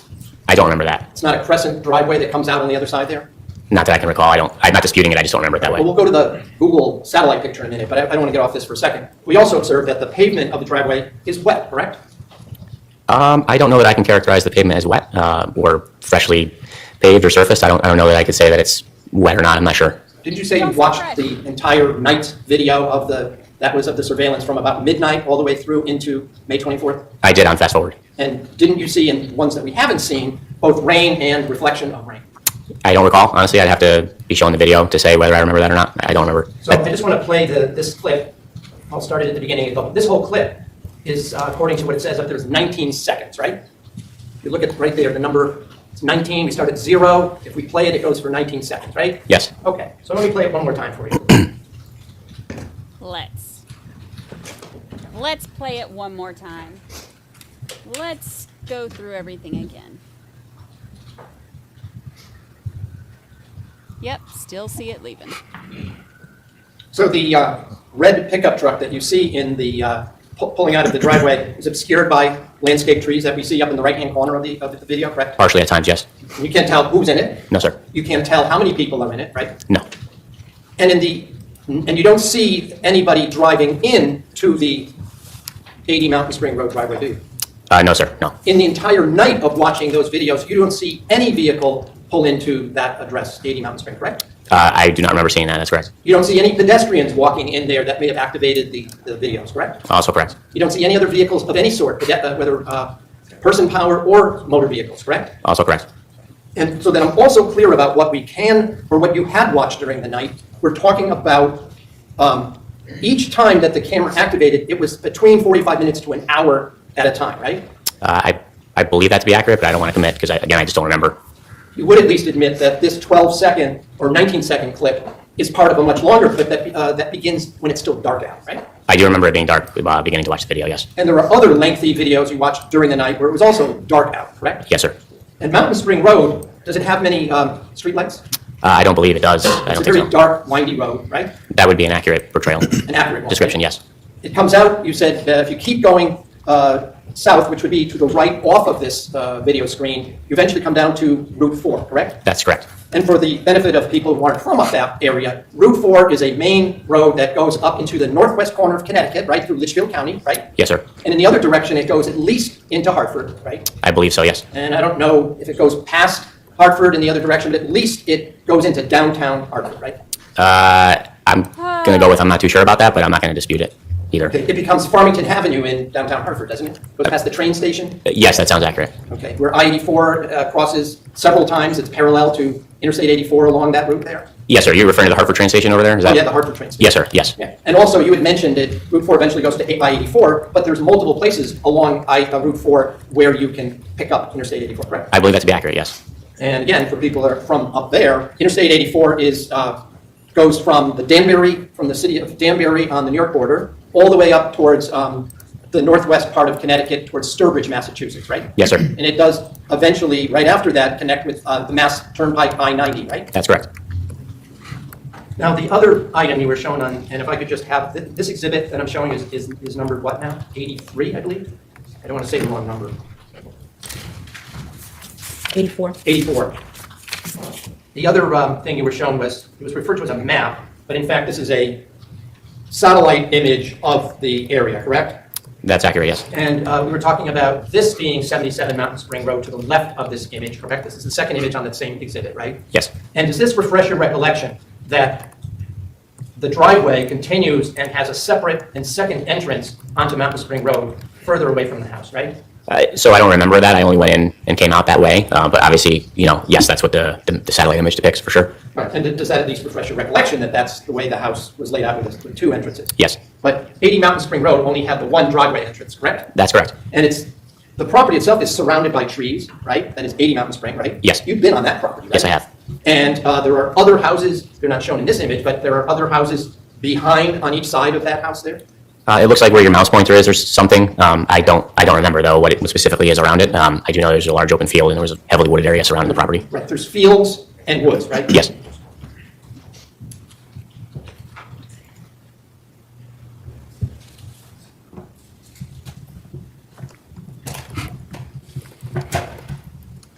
I want to ask you a couple of questions about, you testified that you went to on May 31st, you were at Fort Jefferson Crossing, correct? Yes, sir. I'm going to offer, there are some images out of an exhibit, Defense Exhibit O for ID. I understand there's no objection. I have no objection to Defense O. Thank you. As full, Attorney McGinnis? That's correct, Judge. Defense O admitted as full.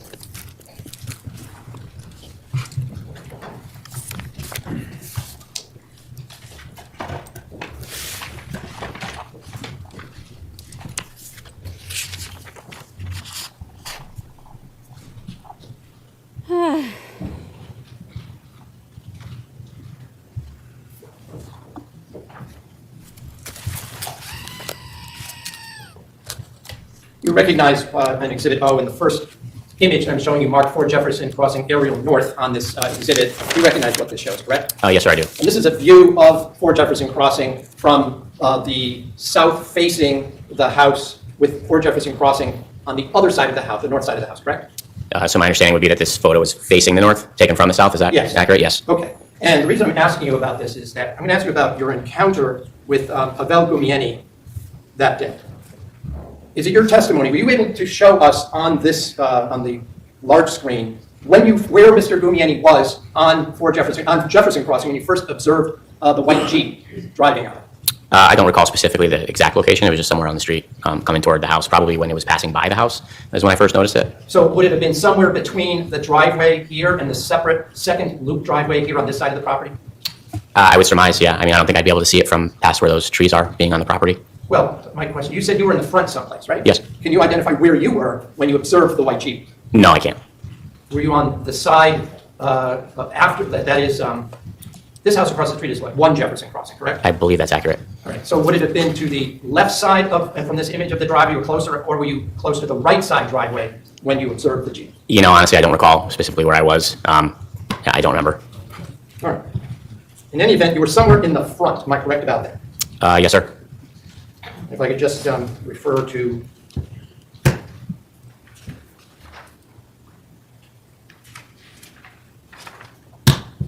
you did write a report about this encounter, didn't you? Yes, sir.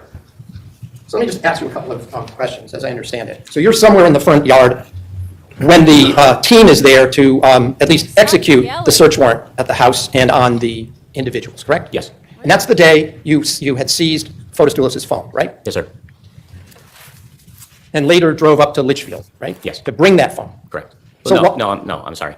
So I did not have the phone yet. The phone was seized at Troupel, Mr. Dulos' phone. I had the license plates with me. Ah, okay. But you were bringing the license plates up to Litchfield. That was but that came later, right? Yes, sir. Okay. So you're in the front and you see a white Jeep pull into the Jeep Cherokee, pull somewhere along Jefferson Crossing, right? Yes. And it was heading, if we're just orienting ourselves to the image, to the right of the screen. That is I see there's some kind of a white vehicle that do you see that vehicle?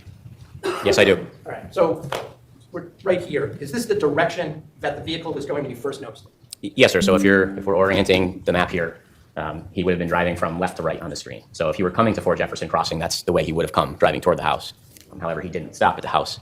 He continued on past the house. You said he was traveling like at 10 miles an hour, right? I estimated 5 to 10, but not very fast. Okay. Correct. And you recognized the car because you said you'd seen it earlier down you said on Sturbridge Hill Road, right?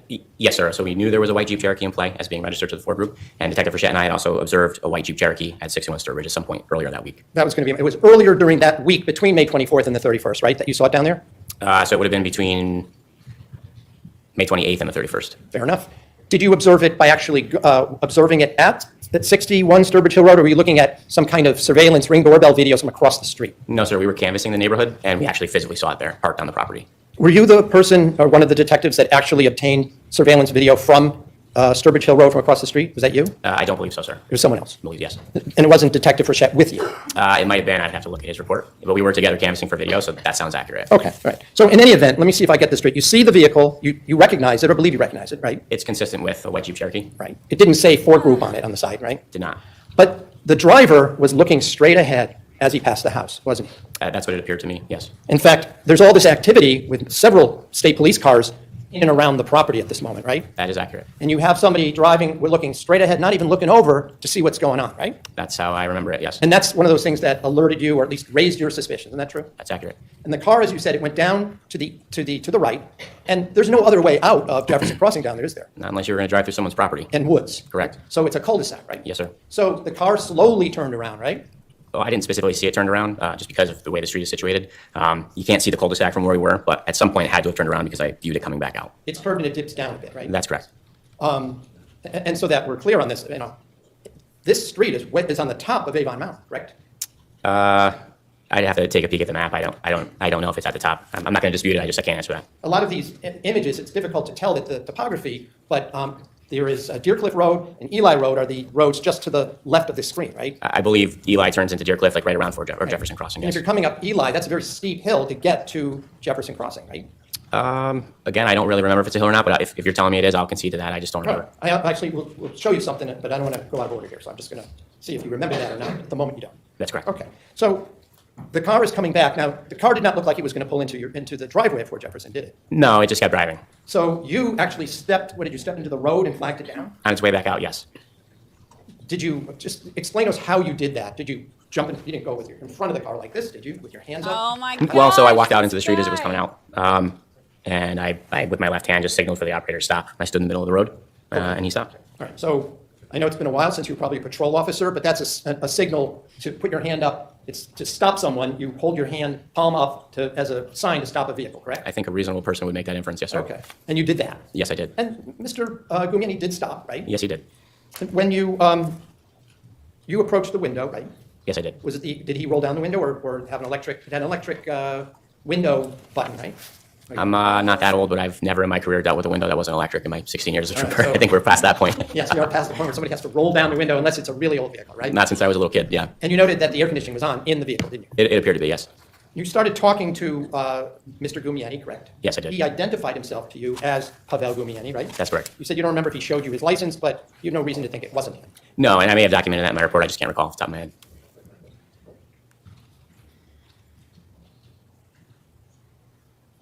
I just wish he would like just lose his voice a little bit for a little bit. You asked him specifically what he was doing in the area, right? Yes, sir. And he told you that he was stopping by the Dulos house because he was an employee to drop off some hand tools, right? That's accurate.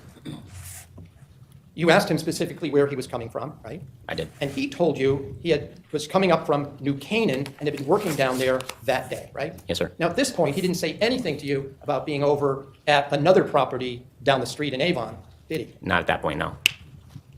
He simply told you that he was stopping by the house to drop off some hand tools for Fotis Dulos, right? Correct. You said that he seemed to be breathing heavily. Was that your testimony on direct? That's accurate.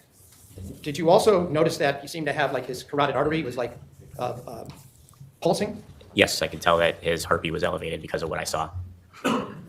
You thought that this seemed a little out of the ordinary to you, right? It certainly did.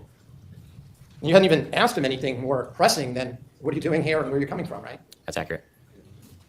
You asked him to step out, right? Yes. You testified just now that you patted him down, right? Yes, sir. You knew it wasn't Fotis Dulos at this point, though, right? Yes, sir. I knew.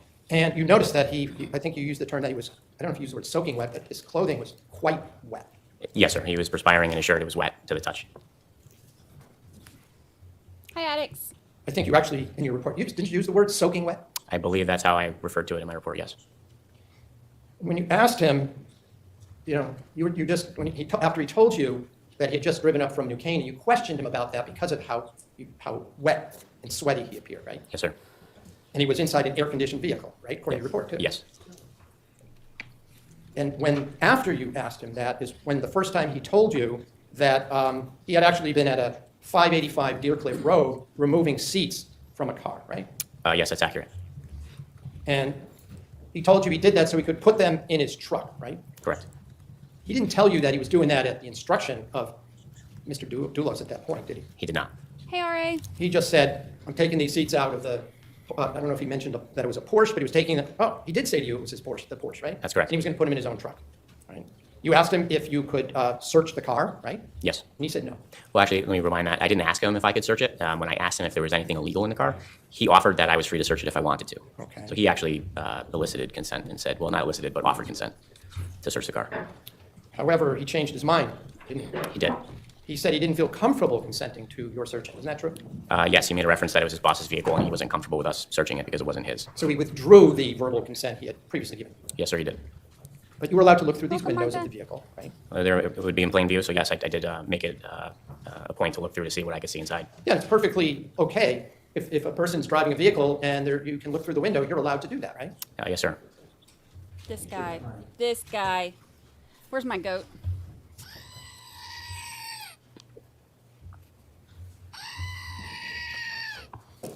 He says what we're all thinking.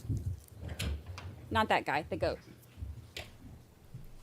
And what you saw in the back of the Jeep were what looked like individual bucket seats, right? Yes, they were lying on their side. And they were in the rear portion of the vehicle, correct? Yes, in the utility/cargo area. Now, you also saw several rolls of paper towels back there, too, didn't you? Also correct. And you also saw a number of hand tools in the back seat, right? Yes. Did you see any other tools at all in the vehicle at that point? Not Like that power tools? Not that I can recall. I don't even remember specifically what tools were back there. You then informed Mr. Gumieni if he could contact Mr. Dulos and tell him to come home, right? I believe Sergeant Bisson did that, yes. Were you present when he did that? Yes. Because I know you noted that in your report, right? Yes. Mr. Gumieni then indicated to you that he had gotten word that Mr. Dulos and Michelle were coming home. They were coming back at that point, right? Correct.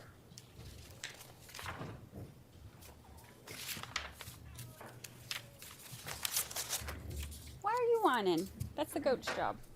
When they arrived, you introduced yourself, correct? Yes, sir. So I'm just going to show you an image which I know I've shown you previously. Come here, you bad dog. You recognize this image, sir? Yes, I do.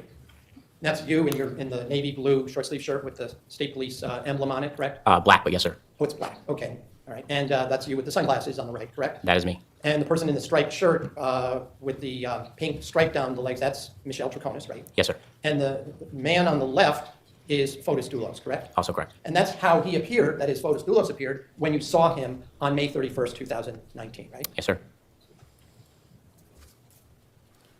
You indicated that even though when I say you all, state police, had seized the house at that point, you indicated that that you escorted Michelle just Troconis like in so she could gather Jeffers. some overnight belongings, correct? Yes, sir. Now, in addition to Michelle Troconis and Fotis Dulos, Michelle's 12-year-old daughter was present as well, right? She was there at the property, yes, sir. And there was another woman there who was Michelle Troconis' mother. You became aware of that, right? Yes, sir. And by the way, do you see the mother here in the courtroom? Do you recognize her? Just going to object, Your Honor. Sustained. Well, there was testimony about it, Your Honor. Mother's not on trial. Thank you. So without picking up, you recognize the mother, right? Yes, I do. So I'm going to show you another image. Say hi to your friends. By the way, you don't know who took this picture, right? They don't want to see. I do not. I would presume the media, but I don't know. You do know that there was media present on May 31st, 2019, when you were at 4 Jefferson Crossing. There was media at every avenue of this case. They were sort of following everybody around, weren't they? Yes, sir. Taking pictures, whether you liked it or not, right? Yes, that's right. Including drones. They were using drones at one point? I believe I remember that, yes. Okay. So the next picture I'm going to show you, sorry, that's a path. Is that you right there on the side behind the trees? Yes, sir, that is me. All right. So the other individuals that we see from the rear is Michelle's 12-year-old daughter, right? Based on the size and the backpack, I would agree, yeah. Well, there was no other There's child no size present, in the right? backpack. Right. And the woman with the reddish brown hair wearing the red sweater, that was Michelle Troconis' mom, right? I believe so, yes. Who was there at that time, right? Yes. Okay.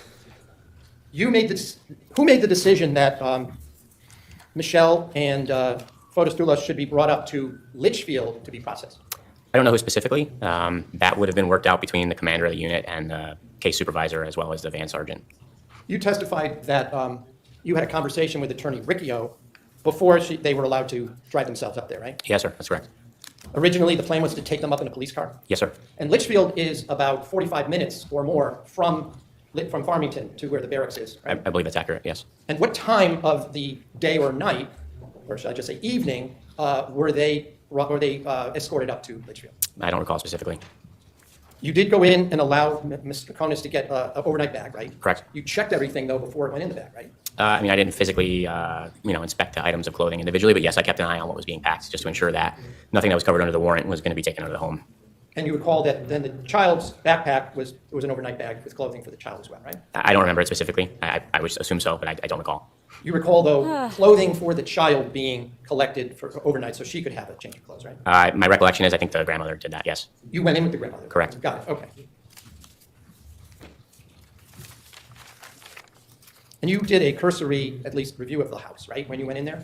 So I don't recall if I went in on the protective sweep or if I stayed outside with them. I'm going to err on the side of caution and say I stayed outside. I do remember being outside with Mr. Dulos and having a conversation with him, making small talk. So I can't remember if I went in for the cursory search or not. I only remember going in to pack their overnight bags with them. I can't recall if I actually went in for the sweep or not. I think I stayed outside with them. Okay. Do you recall being in the office at any point? No. I don't know.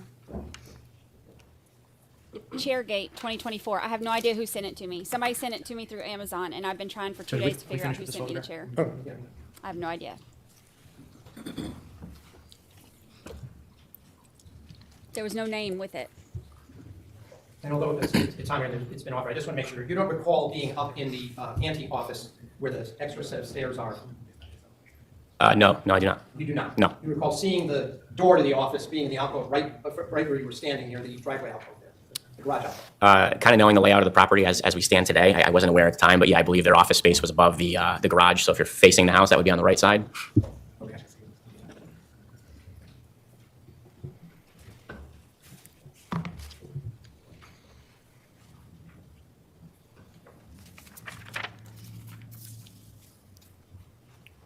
You testified about observing Michelle Troconis up at the Litchfield barracks that evening after they had driven themselves up to Litchfield, right? Yes, sir, I did. And you said they were escorted by police, is that right? My understanding is, yes, there was, the best way I could describe it was a convoy of vehicles, them and theirs, and then the troopers and detectives in their own cars, all kind of just convoying up to the troop. I won't use the word carry, like a convoy with some in front and some behind it. Right? Yes, that's how I remember it. Okay. And you said that you observed Michelle looking and shaking her head. Yes. When they were in the barracks, right? Correct. Did you see her with her head between her knees and with her head down between her knees? I did see that, yes. Okay. And you noticed she was crying? She was upset, yes. You testified that Mr. Dulos was staring at her sternly, I think is the term that you used, right? Yes, after she gave him kind of, a look of disdain, if you will, for lack of a better term, and he gave one back to her. So you're saying she gave what you called a look of disdain to Dulos, right? Yeah, so it was clear to me, based on my observation, that the two had communicated non-verbally, so facilitated through body language. I object as non-responsive. I don't know how you could know that they were communicating. Well, there's no need to engage in a conversation on your objection. The last portion of the response is stricken as non-responsive.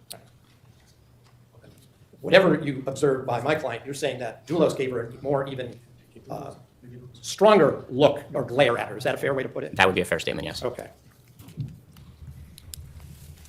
There's no video of them being up at the barracks, is there? Not to my knowledge, no.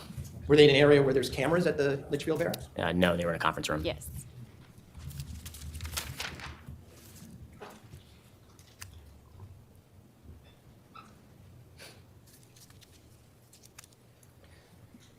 So I'm going to jump now to towards the end there where we started with this, and I'm going back to it because I played the video. You were not able to tell whether there was, who was in the red pickup truck that was pulling out of 80 Mountain Spring Road, correct? Correct. He already Or what was said in it, this, right? asked and answered. In the physical truck itself? In No, the sir. truck. Correct. You did not observe from any of the angles anyone actually getting into a truck or even starting it up, right? Also correct. Before that moment, you didn't observe, well, did you observe any vehicles driving on 80 Mountain Spring Road during the night? So I believe at some point overnight while it was dark out, you can see a vehicle driving through. You can't make out what type of car it is, but I do remember seeing a vehicle drive down Mountain Spring Road at some point on the footage. You see headlights? Yes. Okay. And it didn't stop? It kept going? It didn't appear to stop, no. You indicated that you split the time of viewing it with, was it Detective Clabby, you said? Correct. Did you start observing at midnight on May 24th, which looked like midnight and 10 minutes before midnight on May 25th? Right? Yes, that would be accurate around that time, yes. Do you know how many hours of video you watched during that night? I don't recall. Was it multiple hours? I believe so, yes. Did you then go back and look at any of the videos that Detective Clabby was looking at prior to midnight, that is on the 23rd? I did not. What time, and I realize I forgot to ask you this question. What time did Michelle Troconis and Fotis Dulos leave the Litchfield barracks on the evening of May 31st? I don't recall specifically. It was definitely later at night. I know I seized Mr. Dulos' phone sometime between 9 and 10 p.m., so it would have been after that. After that. So it's clearly dark by then. Yes, sir. And as far as you knew, they still weren't allowed to go back into their house, right? As far as I know, no.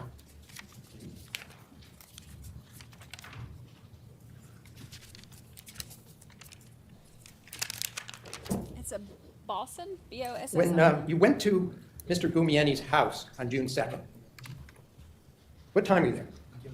I don't recall. I would have to look at the report. I remember he signed a consent form for the download of his phone. That form has a time noted on it. So I don't recall exactly what time of day it was without looking at the report. You testified that he just cooperated and gave consent. Is that what you said before? Correct. I ended up speaking to his attorney, Lindy Urso, and after he consulted with his attorney, he did give us consent, yes. Well, the conversation between you and Mr. Urso was recorded, wasn't it? But yes, it was. And Mr. Urso protested that you didn't have a warrant for Mr. Gumieni's phone. I'm just going to object, Your Honor. Sustained.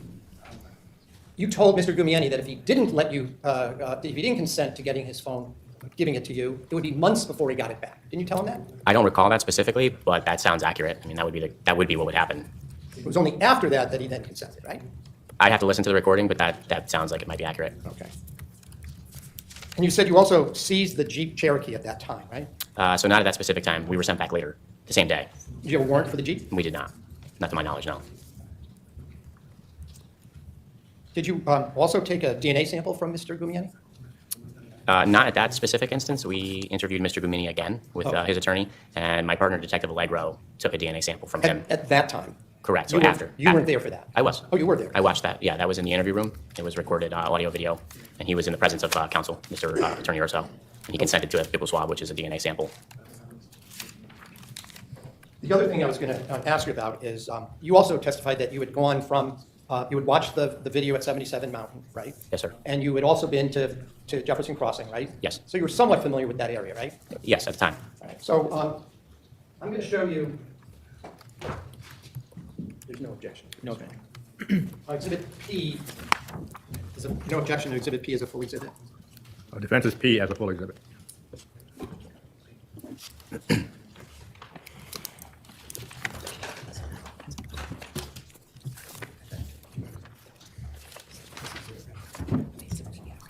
A lot of 5 Google seconds. Maps There we and go. diagrams and whatnot. So I'm going to show you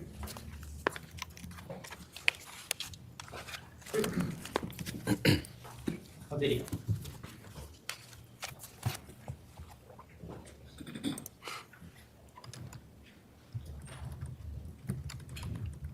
All right, I'm going to stop this here for a second. This is now a full exhibit. Do you recognize this to be the area of central Connecticut around where Fort Jefferson Crossing and 7 Mountain Spring Road is? That this is the Avon, Farmington area? Do you recognize it as such? I don't, honestly, not just by looking at it this way. I'm sorry. I'll play a little bit more here. I'm going to ask whether you recognize this to be Eli Road coming up from Mountain Spring Road. And I'm referring now to a diagonal road that starts in the lower right portion going towards the left portion. That's really pretty. Dog Mom, happy anniversary. No, sir, I'm sorry, I did not. Well, I'm just going to play this and I'll stop it at various points. Happy anniversary.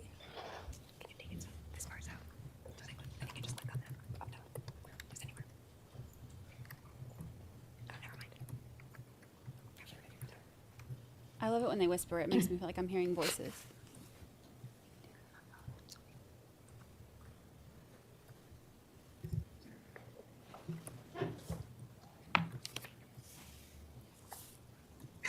I'm going to stop right here. Do you recognize this to be Fort Jefferson Crossing? It appears to be consistent, yes. And then this being 1 Jefferson Crossing across the street here? Yes.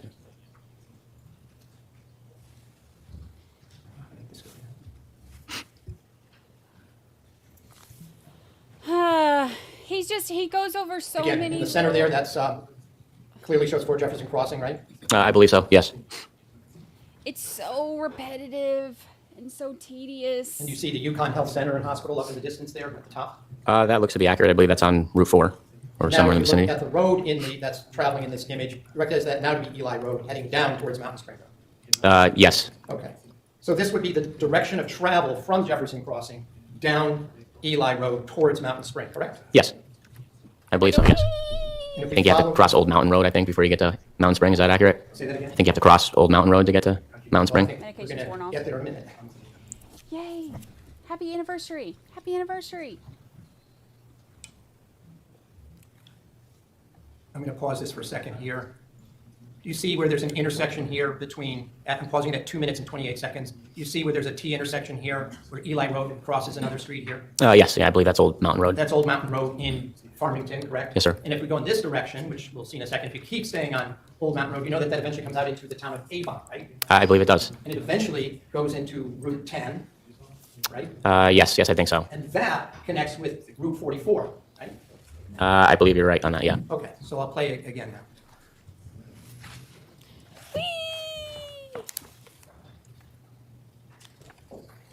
And there's a vehicle passing on there. You see that vehicle that's you see in the middle there that's driving? It looks like a yellow pickup truck, yes. Yes, that vehicle would be on Old Mountain Road, right? That's accurate.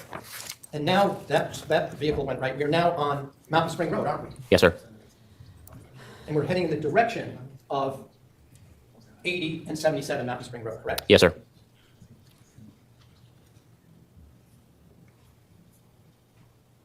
You also see that in the center there's a double yellow line on Mountain Spring Road, correct? Appears to be. And the double yellow line means it's a main road that connects between main roads, right? Typically, it's a road where the speed limit's a little higher, yes.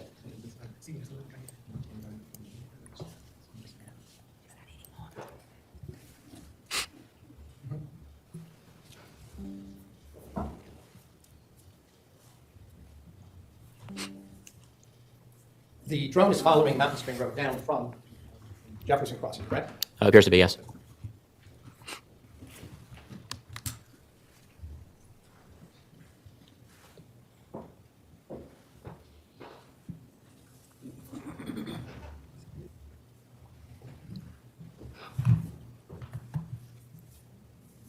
Now, the house that's coming up in the distance now to the left, so that we're oriented correctly, that is 80 Mountain Spring on the left, and that's 77 on the right that we see now, right? If I stop the,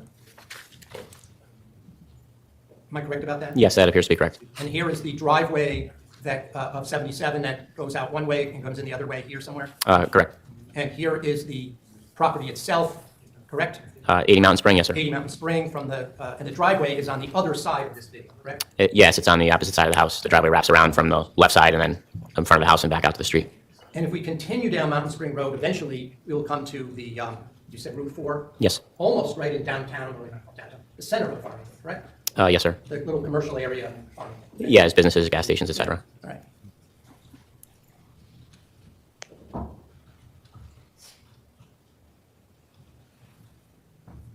I think I have a theory. I think his point is to spend so much time on cross-examination going over things that don't matter and spending so much time that everybody tunes out, and then the jury forgets all of the evidence that was just presented.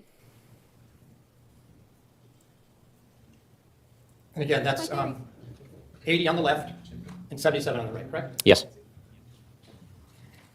And as the camera pans up, going south, you see that there's a golf course and there's some open fields and a lot of trees there, correct? Yes, I believe so, yes. And you also see the other mountains in the distance, correct? Yes.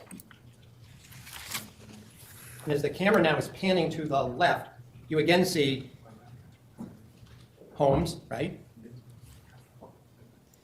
Kelly Justice, we're happy to have And you see these are the commercial buildings on Route 4, are they not? They appear to be. This whole area is heavily wooded, correct? Appears to be, yes. And there's some cliffs here. Looks like the one house in the right corner is built almost on a cliff, right? Yeah, that looks accurate. And that's the Yukon Health Center closer, right? Off in the distance there, yes, on the right side, upper right portion of the screen. It's all the medical facilities there, correct? Yeah, the medical examiner's office is there as well, I believe. What is there? The medical examiner's office? Yes, it's probably one of these buildings right around here, right? Yes. Okay, and the, this is all heavily wooded area, correct? Yes.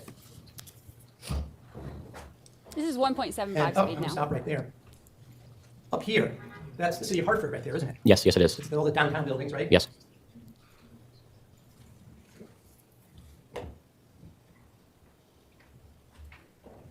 Yeah, the judge saying no was awesome. Can we have a sidebar? No. And that was the end If of we're it. looking at the city of Hartford, we're looking east, right? Yes, yeah, from where I assume it's the drone, where the drone is, it appears to be the city's out toward the east, yes.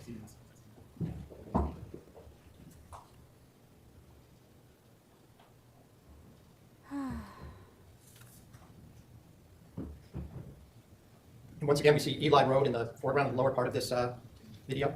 I believe so, yes.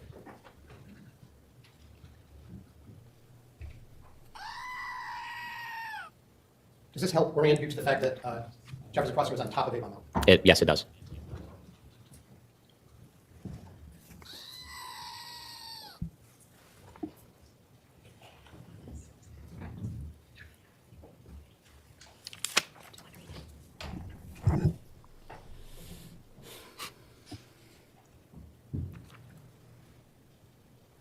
Steven, member for 4 whole months. Happy anniversary. Happy, happy anniversary.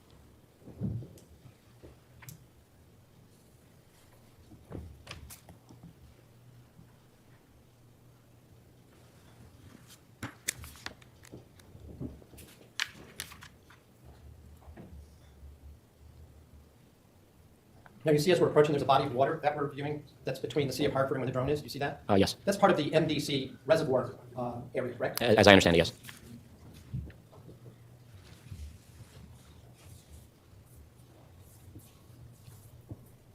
And if we look way in the distance, just for orienting sense, that's Massachusetts that you see way, way in the distance, the bluish mountains, correct? That appears to be accurate, yes. In fact, does this look like it might be Holyoke Mountain right there? Oh, I couldn't say. All right, fair enough. Why do we need a geography lesson? Why? Why? What are we doing here? What are we doing here?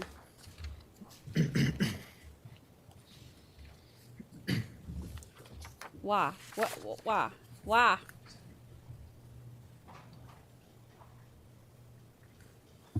I'm going to stop the video for a second. This area where the power lines are, you see that there?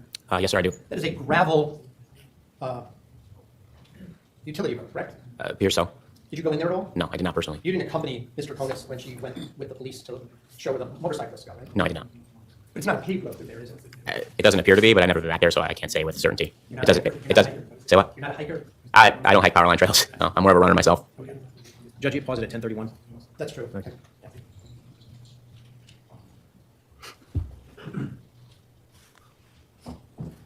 So this shows how close the properties were, which we already knew the first time we went over the map without all this. You see in extra the geography lessons. background there, another lake appearing, you see that? I do. That's where Route 44 is, isn't it? Hard to say, but if I'll concede to that if that's what you're saying. I don't know though. Angelina Knox, happy anniversary. Happy anniversary.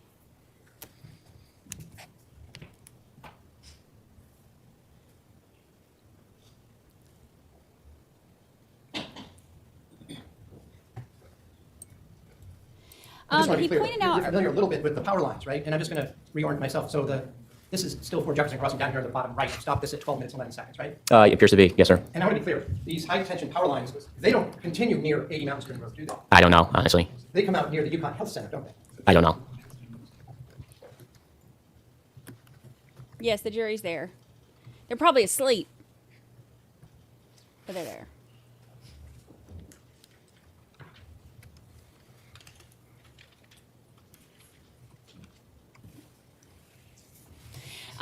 The only thing I can think of is if he's going through all this, because he's so long-winded and he takes so long for everything, and he's so much to handle. But you know, showing that, because remember, there are times when on the videos we see a car going in, but we don't see it coming out or whatever, and so he's saying, or he could be showing this to say, you know, like, hey, we didn't see him go in, and there's no other way to get in there, so that means that the you know, video, you can't rely on the video or whatever because it doesn't catch everything, and you don't know what else could have happened and that type thing. That's the only thing I can think of, that the only reason he's going with this. And this is the That's prone landing. pure so I'll turn it speculation. off. The state wants me to play the rest of the extra minute. No, I think we've seen enough. He said, So I just want to be clear after we watch that video. Fort Jefferson Crossing was near the pinnacle of that portion of Avon, right? Appears, yes, so. It was a very wooded area, correct? Yes. There were also a lot of homes with yards and fences and whatnot in that area, correct? Correct. And the only road between Jefferson Crossing and 80 Mountain Spring was Eli Road down to Old Mountain Road, hang a quick right, and then turn left and continue straight down to that location, correct? Yes, sir. The only other way to get there would be to come up from the area near the Yukon Health Center that we saw and the commercial buildings that were in that part of Farmington, correct? Yeah, I believe you come off of like Talcott Notch Road, and from that area maybe. Like Talcott Notch, we didn't talk about Talcott Notch, but Talcott Notch and Old Mountain Road, you have to cross both of those roads before you get to Route 4, right? I believe you do. And then you come to where the commercial areas are, including the gas stations, right? Yes. The medical buildings are down there. Correct. And then there's an entrance to I-84 in Farmington, right? There is. And if you go the other way on Route 4, eventually you go right into West Hartford where there's a Stop and Shop, right? I believe so. the Stop and Shop. So he's pointing out the Stop and Shop where And I just have a Michelle couple more was, questions. Did you, when you split up the review of the videos from 77 Mountain Spring Road with Detective Clabby, did you consult with each other and discuss what each of you found or not? Oh, we did. Did you then go and view what he had looked at? No, I did not. He just told you what he had seen, right? I believe so, yes. And same thing with you. When you did your view, he didn't come in and watch it. You just told him what you had seen. That's accurate. I had no further questions. Thank God. So probably a better idea to continue redirect after the luncheon recess. Yes, Judge. Ladies and gentlemen, we will stand in our luncheon recess today until 10 minutes after 2. Please do not discuss the case. Have a good lunch.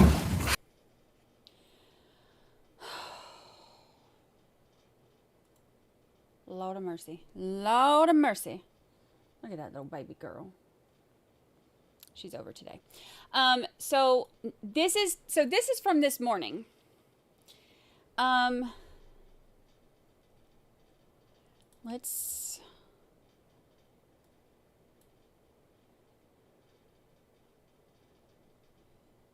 They finished. There's 2 hours from this afternoon left, minus the breaks. Today's day 13.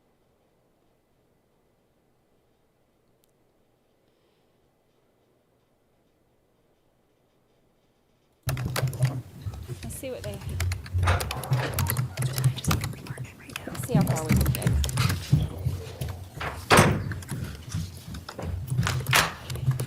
We can bring a jury in, please. Does it do that every time I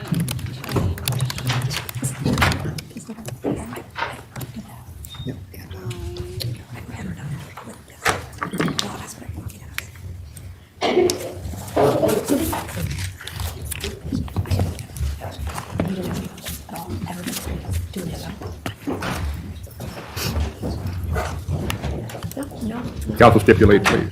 Yes, Judge. Yes. Thank you.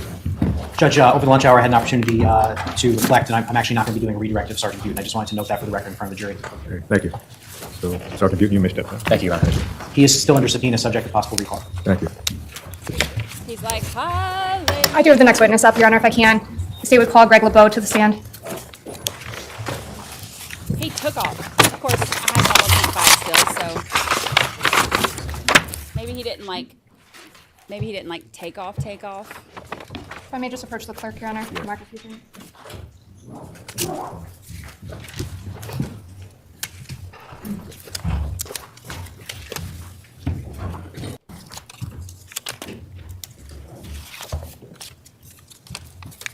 Thought we were going to do the redirect. Let's see how long he goes.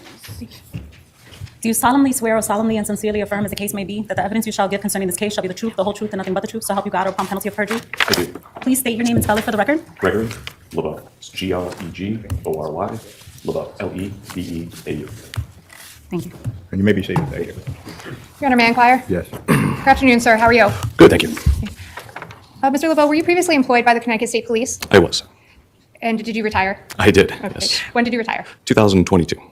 If you could you please explain to the jury a little bit about your training and experience as a Connecticut State Police Trooper? Sure. In 2000, I entered the State Police Academy. I was trained in criminal investigation, motor vehicle accident investigation, and other aspects of policing. In 2001, I graduated, at which point I was assigned to Troop G as a patrol trooper. And can I ask you, what rank were you when you retired? Trooper first class. And what was your assignment? At the end of my career, I was a school resource officer. How many years were you a Connecticut State Police Trooper, sir? 21. And for the majority of your career, what was your assignment? It was split. I did patrol the first half and school resource officer the second half. And even when you were a school resource officer, did you continue to work on the road? I did. Okay. And what are some of your duties and responsibilities as a trooper who's assigned to patrol the road or the highways? Motor vehicle accident investigation, speed enforcement, criminal investigation. Now, did you have an occasion in May of June of 2019 to assist in the investigation into the disappearance of Jennifer Farber Dulos? I did. What was your rank at that time? Trooper first class. And what was your assignment? I was to vet video. Okay. And were you assigned to watch certain surveillance video that encompassed the Merritt Parkway? I was. Who gave you that assignment? Sergeant Ventresca. Now, is the Merritt Parkway also called Route 15? It is. Okay. Are there areas of the Merritt Parkway that contain video surveillance as part of the parkway? There are. There's the three rest areas on the Merritt Parkway. There's the Fairfield rest. Okay, so I don't need a geography lesson again. So what do you say we just get to the point and look at the videos that he's here to introduce and not have all of the extra fluff Rest area. involved? New Canaan rest area. Rest area of Acts 95. Good. You were To look for and to see if I could locate. given that assignment. That was the week of June 3rd. Yeah, like a lot of this we don't need to know. I just want to see the video and the timestamps. I don't need to know your credentials. I don't need to know your geography. So before we start, I'm going to ask you to just take a look at the screen saw behind you if when. you can. Upon States 85, what is that? It's the identifying the Merritt Parkway, Route 15. If you could identify the Merritt Parkway on the screen. For the record, is that a map of Connecticut? Yes. Some of the roadways? It is. Okay, just generally, sir, are the areas that you reviewed on video surveillance? Rest area and the New Canaan rest area. For the record, So these are the rest areas. Point. Rooted. And as we come up to the Troconis Bridge, that's where it starts the Wilbur Cross Parkway. Okay, if you'll remember that one like short video that I did of the laying out the day, I had like the map and I had like kind of where the cameras were that saw him. This is what he's And introducing Interstate now. 95, where the Milford rest area was, just if you could show. And the video that is contained from the rest areas on the Merritt, you were able to view from the Milford rest area. That's correct. Okay, thank you, sir. You could have a seat. Now, you indicated you started on the southbound side, is that correct? That's correct. So which one did you start with, the Fairfield or New Canaan? I started with the Fairfield first, Northbound or southbound? southbound. Now, I'm going to draw your attention to the screen either behind you or in front of you. At some point in your review of the history of The- Let's get to it. if you can, There we Your Honor, may I go. just have him stand up by Yeah. the screen? Thank you. What exactly are we looking at here? So we're looking at the outside front of the Fairfield rest area. Okay. And the road in the upper left-hand corner? This is Route 15, north to south. And now, as you watched this at the Milford rest area, were you able to stop and start it and rewind and fast forward? I was. We don't need to do all that. So let me tell you what we're seeing right here. This is the 6:36 a.m. one. Okay, so remember on that video I did, it saw the, you can see the red, what's consistent with the red Tacoma coming down, like as if it's coming from where we just saw it on the other video, leaving at 5:35 a.m. And now it's 6:36 a.m. It's passing by this camera on the way toward New Canaan. That is obviously like an hour away, which is about the time that it would have been. Were you ever a detective with the Western District Getting Major rid of the Crimes? fluff. I was not. Okay, and with respect to Making it this right. investigation, did you primarily review just the video footage from the Merritt Parkway? Correct. Thank you. If you can, sir, take a look. At what time does that vehicle of interest appear on the screen? If you could just let me know. Right there. 6:36 and 19 seconds. If you could just point, sir, for the record, he's pointing to the upper left screen. How can All right, so we saw that one. Let's get to the next one. Okay. All the characteristics of the is had a red Oh. painted bumper. The red Toyota Tacoma that I was looking for. The previous had a red painted bumper and no tubular step side to it. Okay, so that's important because that's one of the things too. This is one of the reasons where he was saying, where the defense attorney was whining and saying, let me not say whining. Fix your face, Brandi. Where he was objecting and saying he didn't want them to say that this was the Tacoma. The reason that they're able to say this is the Tacoma is because there were certain characteristics about the Tacoma, like the red painted bumper and stuff like that, that make it stand out on the video as opposed to just any old red Tacoma that happens to be going by at the same time. So let's get After to the the next. Fairfield southbound, is it or how? Number offhand. Yes. Yes, possibly. Did you review the? All right, here's the next one. No, Now, what time did the is this vehicle one? in question appear? It did. Okay, I'm going to actually rewind it a little bit if I This can. is the 703 one. If you could just tell me, please. Right there. Sir, does that vehicle have the same characteristics, I guess, that you were indicating before? It does, may I? If you can, Sure. please. Chrome rear bumper. Call it a chrome running board. All right, so that's what 703. So we're still on the way. Cool, here. On the Previously- way. Did Getting you- there. No, Getting there. uh, Speed trialing. All right, here we go. Yeah.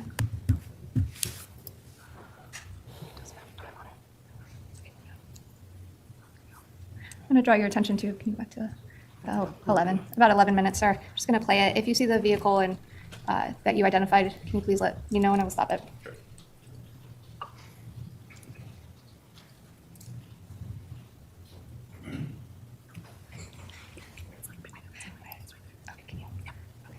Stop whispering. It's freaking me out. You're still whispering. All right, what time is this one? I don't see the timestamp on it.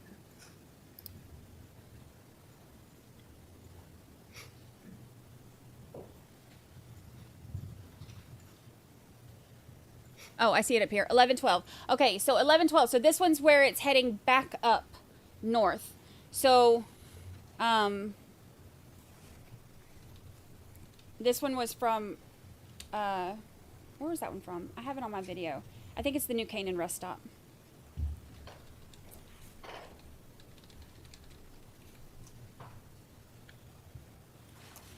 Go back. Get to it.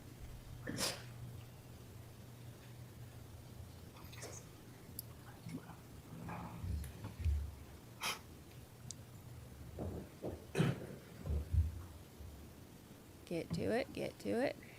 That guy's dressed fancy for a rest stop.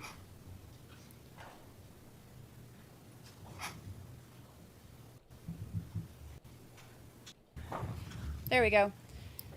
Okay, sir. So there's the Tacoma. If you can, why did you take this shot? So this vehicle also consistent with a red Toyota Tacoma, and also had the same characteristics as the vehicle in the picture that I had. Tubular running board, silver rims, also is a snowplow hitch in the front of the vehicle under the front bumper, flat grill, flat bumper, and two-door. Were you able to zoom in similar to what I did just there, or well, what Attorney Moran was able to do? Yes, it was. Okay. With respect to the trunk and the cargo area, sir, what do you see there?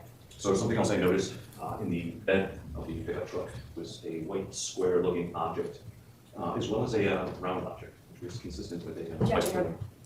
Well, the testimony is what the witness was able to observe was a white square object and a round object, and then consistent with, well, what's the objection? What it's consistent with, it looks like that video is. No, counsel, the code of evidence, speculation, sustained. He is mad. If I may, Your Honor. Sir, did you take a screenshot of this image? I did. And did you convey that to anybody? Look, did you hear his voice? He is mad. He is so tired of them objecting over everything, every single thing. He is so sick of it. That was his dad voice. I'm scared. I'm not objecting anymore. I conveyed it to Sergeant Ventress. Okay. And with respect to the, let's see, any other, this was New Canaan? I apologize. It was, yes. It was New Canaan. And what time was this? This was 11:12. Okay. Did you also see a vehicle consistent with that same red truck with those characteristics at the Fairfield northbound? I did. At about what time? At about 11:25. Fairfield northbound. Thank you. 11:25. Okay. There it goes right there. So moving right along. You, after you indicated you created screenshot. Oh,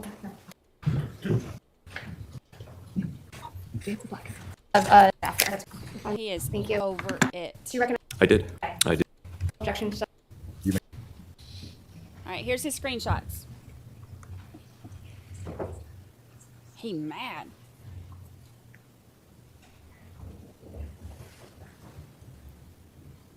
Sir, is this a copy of the screenshot that you made that day? It is. Did you convey this information to anybody else besides Sergeant Ventresca? Detective Kimball.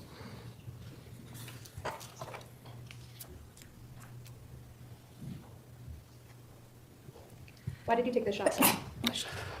Bless you. I was extremely interested in the objects in the back of the pickup truck. And states 87?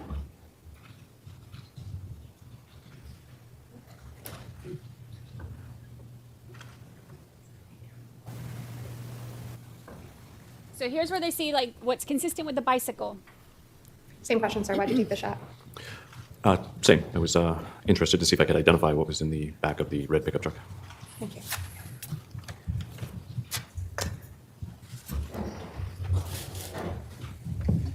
Now, sir, after you have taken those screenshots as well as those video clips, did you do anything else? Or did you review any other footage? I continued to review. I was still looking for a Chevy Suburban as well as a black Ford Raptor during that entire time as well. Did you have photographs of those vehicles as well? I did. I did not. Okay. And in your review, did you find anything? I did not. Did you look at any video cameras on the Wilbur Cross Parkway? I did. Which cameras? Both orange rest areas, both north and southbound sides.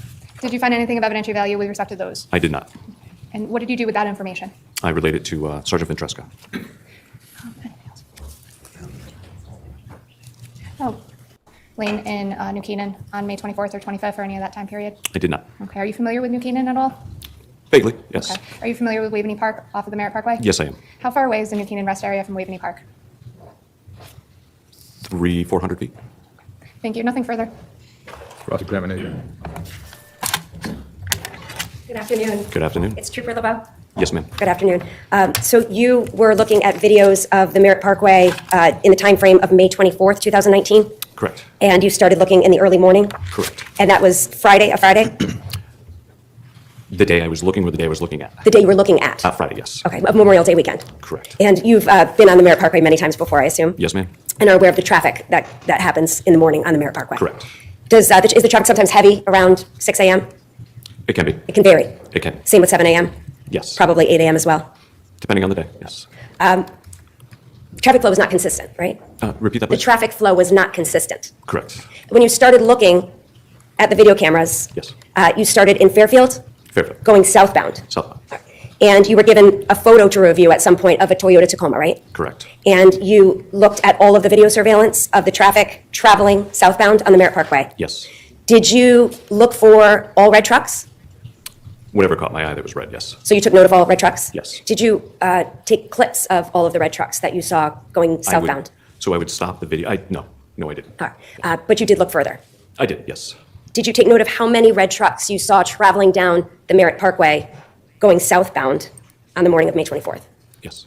About how many red trucks did you see traveling southbound on the morning of May 24th? 2. 2 red trucks? 2. Traveling southbound between when and The when? bumper. The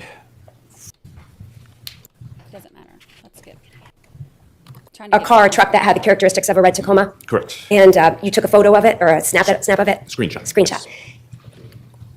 Did you attempt to enhance that photo at any point in time? Enhance as far as Make the photo clearer to you? the only capability I had was to zoom it in. So other than zooming it in, did you do anything at any point in time to enhance the clip that you took? No. To your knowledge, did anybody at any point in time do anything to enhance the video clip of that truck? No. Were you either through the regular clip or the enlargement, were you able to see the front license plate? I was not, no. Okay, how about the rear license plate? I was not. Staying on the southbound, the clip that you took, were you ever able to see who was in that truck? I was not. Or how many people were in the truck? I was not. Or what was in the inside of the truck? I was not. Some of the characteristics you described was that it was a 2-door, or 4-door, I guess? Two-door. Two-door. A 2-door Tacoma, Yes, or you could refer to it as an extended cab. an extended cab, with silver rims. Yes. So this is like they just go over everything that we already know. States 88. Okay. You had seen earlier States 88, States 86,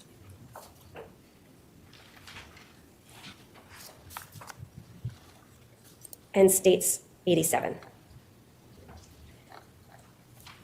Were these 3 clips all taken northbound? All northbound, correct. All northbound. And were they all taken from the same rest stop? Yes, they were. And was that the northbound rest stop? Correct. Was it New Canaan rest stop or Fairfield rest stop? New Canaan. This clip, did you try to enhance this clip in any way? Just zoom it in. And is this a zoomed-in photo that you're looking at? It is. Were you able to enhance it in any way? No. To your knowledge, did anybody else try? That. Were you You're able making me were you angry. look for a red and a black? May I have one moment, please, Your Honor? That resembled black Raptors, but I couldn't positively identify or even come close to saying that it was consistent with the one that I was looking at. Either going southbound Southbound or northbound? or northbound. Correct. Did you take any images of any black Raptors traveling southbound? Later on, after when I was asked to confirm the movements of Mr. Gumani in his black Raptor. Did you take images of any black Raptor traveling southbound on May 24th, 2019? I took some screenshots to zoom them in to see if I could identify it. Were you able to identify any black Raptor traveling southbound on May 24th, 2019? Yes. And did you provide such identification? Did you prepare a report related to such identification? I don't believe I did. Did you speak to Remember, anybody Kyle about was such driving the identification? Raptor. Sergeant Ventresca. When did you speak with Sergeant Ventresca? So it was sometime, I don't recall the date that they'd asked me to look to confirm based on information from the information from the Ford Raptor. But yeah, I don't recall that date, but I just confirmed that the Raptor was on the Merritt Parkway. When did you confirm that? I don't recall that date. Was it in 2019? I believe it was in 2019. Do you know whether Sergeant Ventresca prepared a report related to that? I don't know. I have no further questions. Thank you. Just briefly, if I can, with respect to the, counsel asked you a lot of questions about what you're able to see on the screenshots. Yes. Do you recall that? Yes. She asked you about the license plate. Do you recall that line of questioning? I do. About who you can see inside the vehicle. Is that correct, may I have? Sorry. Thank you very much. Specifically with respect to, actually, let's do them all. States 88. Do you recall a line of questions about the license plate? I and do. Whether or not you enhanced it or photoshopped or did anything with respect to this? Correct. Okay. And do you recall a line of questions about if you could see who's inside that vehicle? Do you I recall do. that line of questions? Yes. Okay. So question for you, what's in the trunk of the car? What do you see Objection. there? Your Honor, she opened the door about what this witness can identify on that car, what he can see. Sustained. Now, with respect to the Toyota Tacoma that you indicated was consistent with the photograph you saw, you indicated there were a lot of characteristics Correct. that made it, would you say unique? Very. Okay. What were some of those characteristics again? Throughout all the video, totality of snowplow hitch. You were looking for, as well as a Chevy Suburban. With respect to those vehicles, we'll start with the Chevy Suburban. Was there anything particular or have particular characteristics that you could identify it? No. Okay. What about the Ford Raptor? No. Okay. So with respect to the vehicles, the Toyota Tacoma had those characteristics. Is that correct? Correct. Yes. But again, you couldn't see who was driving that car, correct? I could not know. Okay. And after you made the screenshots and the video, you conveyed that information to Sergeant Francesca. Did you have any further involvement in what happened after that with these videos? I did not know. Thank you. Nothing further. Thank you, Your Honor. Nothing further. Thank you, Your Honor. Thank you. And Trooper LeBeau, you may step down. Thank you. All right. It's the Yes, Your Honor. I excessive. call Kelly Coughlin. It's the excessive questions that are just over and over and over and over and over.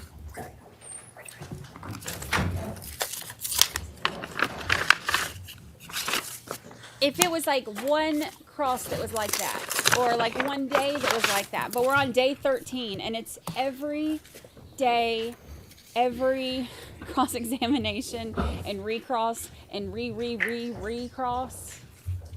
Goodness gracious alive.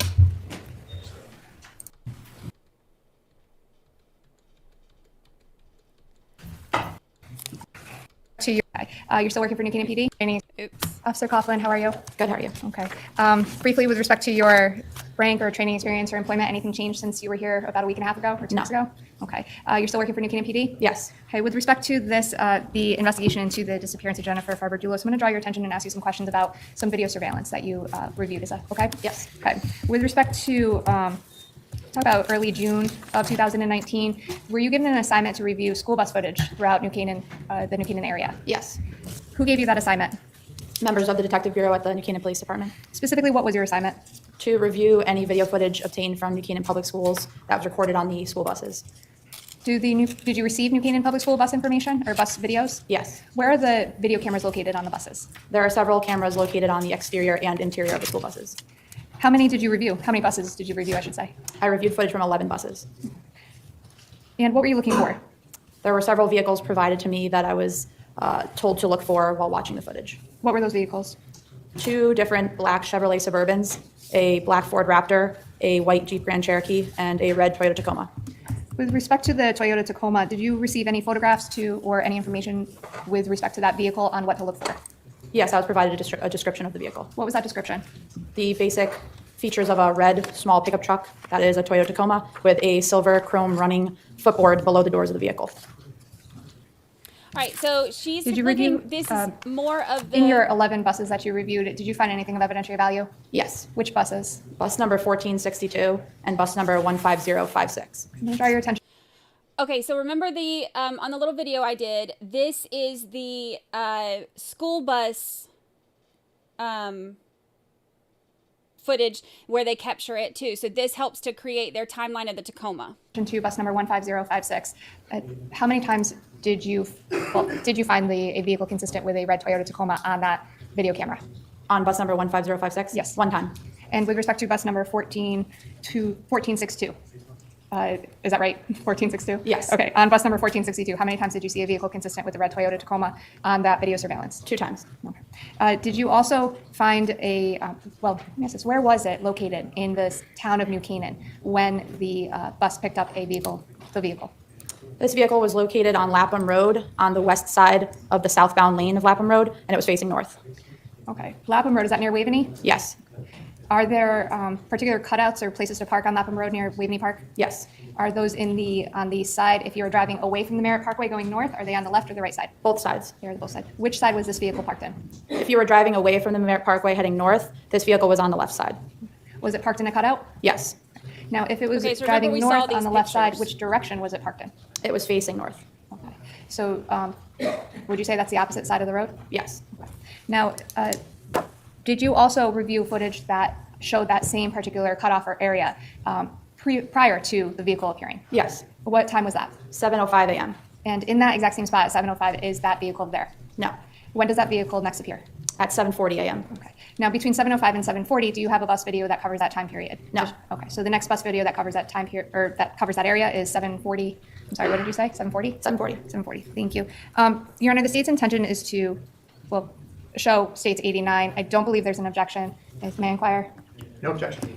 What I would make a request, though, Your Honor, is this is a bus video from a school bus footage out of New Canaan. It is not. It has multiple cameras conveyed on the buses. The images at issue, or in this case, can be discerned. I'm going to ask Officer Coughlin to point them out. However, there are extraneous viewpoints or things that cannot be edited out. I can't do anything about that, but they do contain minor children that are irrelevant to this case. I would ask the cameras not show. Thank you. What the state has just explained, ladies and gentlemen, is that If it was 7. So we got that. Okay, so they're not going to show it because it's got the kids on it, which is totally fine. So basically what she's saying is, remember at 7:03, the Tacoma was seen heading south. At 7:05, there's bus footage that shows that parking spot where the Tacoma ended up with nothing there. So at 7:05, we know that it wasn't there. At 7:03, we know that the Tacoma was still driving south. And then at 7:40, a bus went by and the Tacoma was parked there. So that's the evidence that they're entering in now. 15 a.m. or 7:30 a.m. or 7:39 a.m. But the next time, the first time the truck was seen was 7:40 a.m.? Yes. And there was another image taken of it, it looks like at 7:58 a.m.? Yes. Were there still photos that were taken of either of those images? I don't recall. Do you recall if you ever looked at those images to see if you could see a license plate? I don't recall from photos, but it was not visible from the video. Did you in any way try to enhance the video? I did not. All right. Do you know if anyone tried to enhance the video? I'm not aware. Do you know if anyone was able to discern a license plate? I don't believe so. Do you know whether anybody checked to see if there was any oil around that vehicle? I'm not sure. The Tacoma was leaking oil, so she's trying That area to that was depicted on... by her saying you didn't enhance it and you didn't check to see if there's oil, so you don't know if it was his. But again, with the characteristics of Lapham Road, it looks like a dirt area. Yes. And do cars regularly park in that area? Yes. It's right off of the main road, I'm not sure which main road you're referring to. Lapham Road. It's directly connected to Lapham It's Road. directly connected, in plain view? Yes. And Lapham Road is a 2-lane road? Yes. With cars going in both directions? Yes. And a heavily traveled road? Fairly heavily. And that area is not concealed at all? No. One moment, please. I have no further questions, thank you. Is there a redirect? No, Your Honor, thank you. Thank you. Officer, you may step down. Does Your Honor wish to take the afternoon break at this time, or I can call the next witness? There is another witness to be called. This is probably the natural time to take the break. Ladies and gentlemen, we will stand in our afternoon recess until 3:35. Please do not discuss the case. All right, moving right along. We are almost done. Stipulate, please. State stipulates, Your Honor, thank you. Defense as well. Thank you. Your Honor, if I can, I'd call Sergeant Ken Vendreska back to the stand. Thank you. Oh, hold on. Let me see what they stipulated to.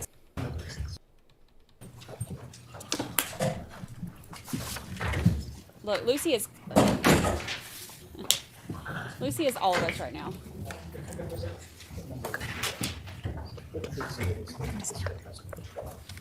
This is how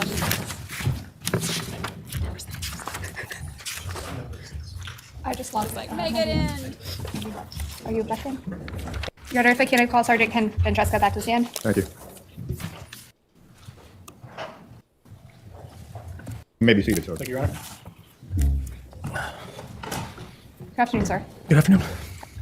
Sir, with respect to the, I guess, past 2 weeks since you were here last, anything change in your rank and assignment with respect to the Connecticut State Police? Remains the same. I'm going to ask you a few more questions, if I can, with respect to around the June time period of 2019, okay? Did you have occasion to, well, I'll try that, start with this. Sir, did you assign Trooper LeBeau an assignment to review the video surveillance out of the Merritt Parkway? Yes. And when did you give him that assignment? It would have been the week of June 3rd. Why did you give him that assignment? At that time, obviously, we knew about Hartford. Now we moved to another part of this investigation with what happened in New Canaan. And what specifically was that assignment? I assigned Trooper LeBeau to view rest area surveillance video out of the Milford rest area. At that time, we didn't really have a good timeline, so I gave him a big chunk of time, roughly about 10, 12 hours to sift through vehicles traveling down the Merritt Parkway or 95. What were the vehicles that you assigned him to look for? Red Toyota Tacoma, black Ford Raptor, black Suburban, and I believe the white Jeep Cherokee as well. By that time that you had given that assignment, had the Jeep, Suburban, and Ford Raptor been seized and searched by the Western District Major Crime Van? Yes. What about the Toyota Tacoma? No. At some point had, as part of the searching of those vehicles, were photographs taken? Yes. And subsequent to that, were photographs taken of the Toyota Tacoma as well? Yes. Were you informed of the results of Trooper LeBeau's review of the surveillance footage? Yes. And did you take any action with respect to those results? Yeah, so after Trooper LeBeau's findings, specifically northbound, Mirror Parkway, we then video canvassed businesses alongside Route 8 northbound. No, you said northbound.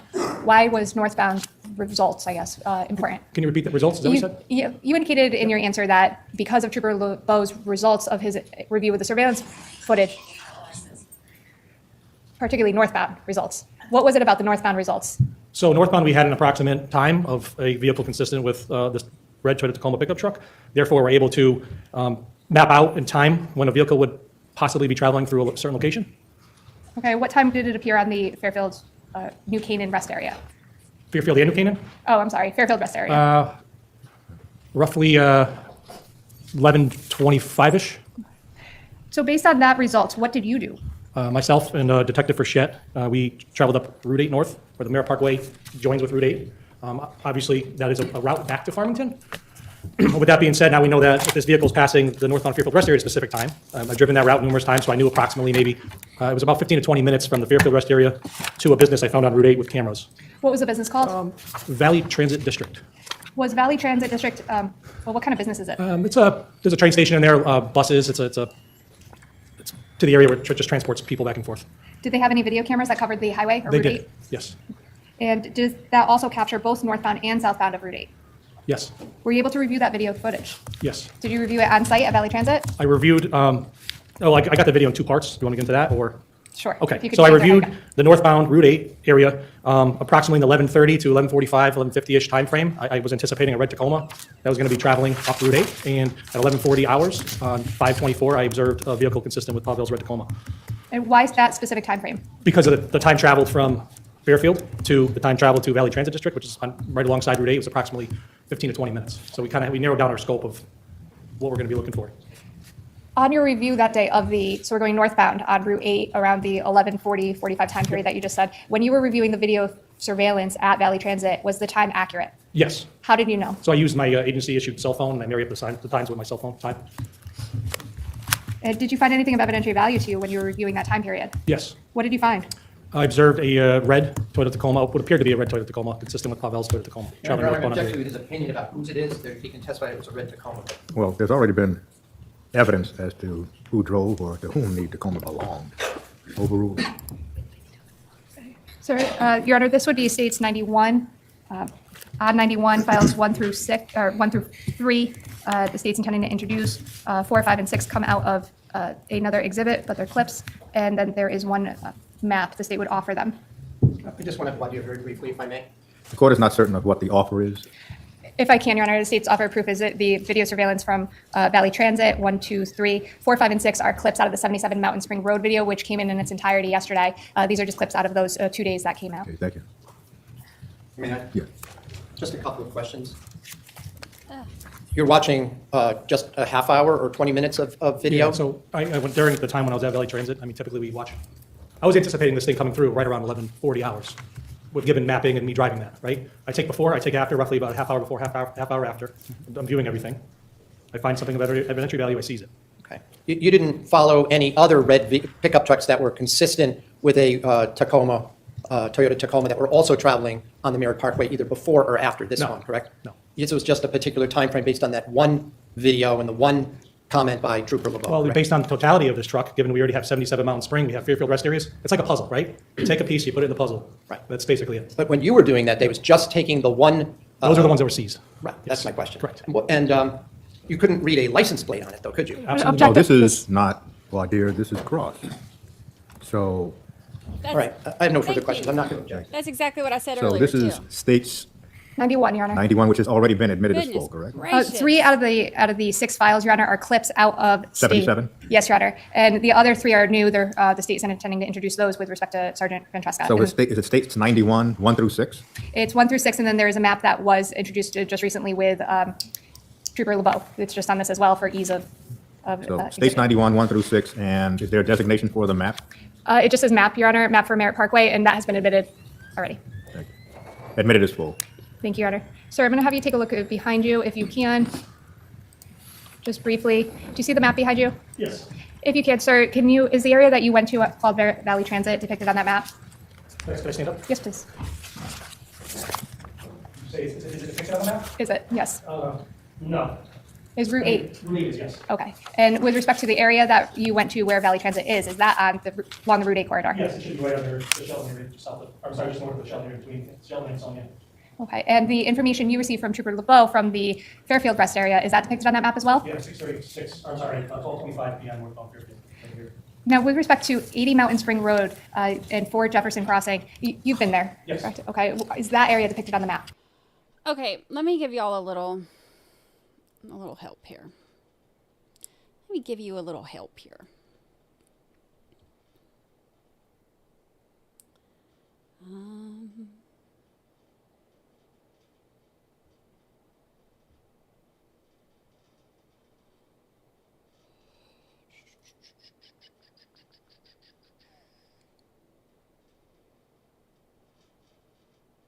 We're going to...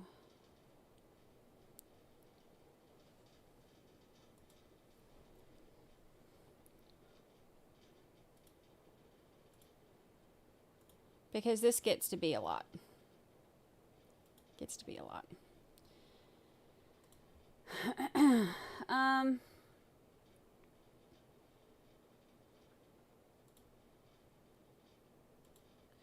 All right, Lucy, I gotta put you out of the way for a minute.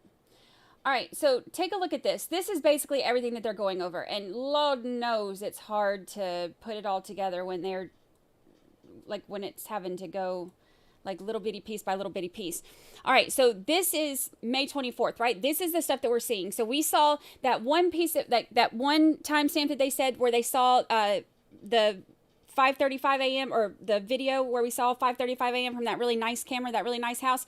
We saw it leaving the Mountain Springs house, right? So that's our first timestamp, is 5:35.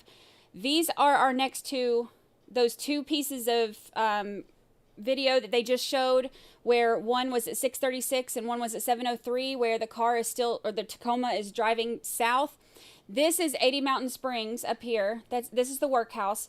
This down here is Jennifer's house and Waveney Park and all that, like all that, this area. So these are the 2 cameras. I've got them pretty much right by the areas where they were captured, okay? So that's at 6:36 and 7:03 a.m. when those are seen. Now, we'll get to this one in a minute, I say in a minute, I don't know when they're going to get to it. They'll get to it at some point. They'll get to it when they get to it. But there's video evidence of somebody on a bike that's consistent with Fotis's bike, which is also consistent with the one in the back of the truck, in the back of the Tacoma at 7:31. But this stuff they haven't necessarily got to yet. So we'll kind of keep going. Oh, and over here, 7:05. Remember at 7:05, that parking space, they just said that parking space where the Tacoma was seen on one of the buses, at 7:05, it was empty.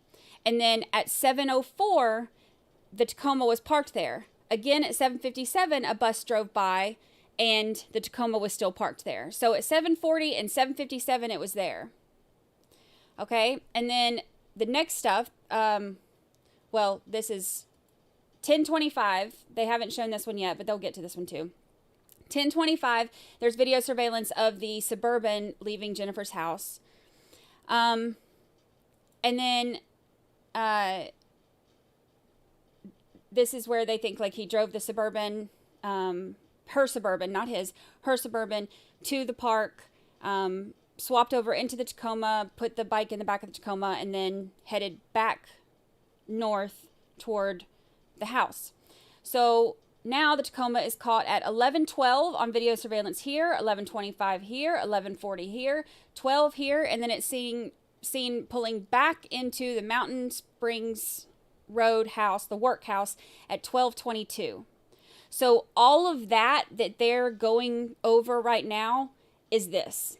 It's just where I did it in 30 seconds or whatever it was, a minute. It's like just crazy tedious for them. So that's that.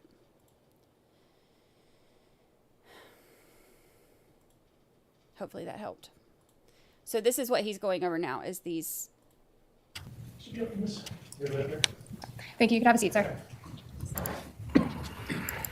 I'm going to show you file 1, please, if you can take a look behind you. Sir, what are we looking at? I'm just, can I stay back up? Yes. Valley Transit building will be down here, right here. Route 8 northbound, Route 8 southbound. Is this a video that you reviewed at Valley Transit in June of 2019? Yes. I'm going to press play, sir, if you can. If there's anything on evidentiary value, please point it out.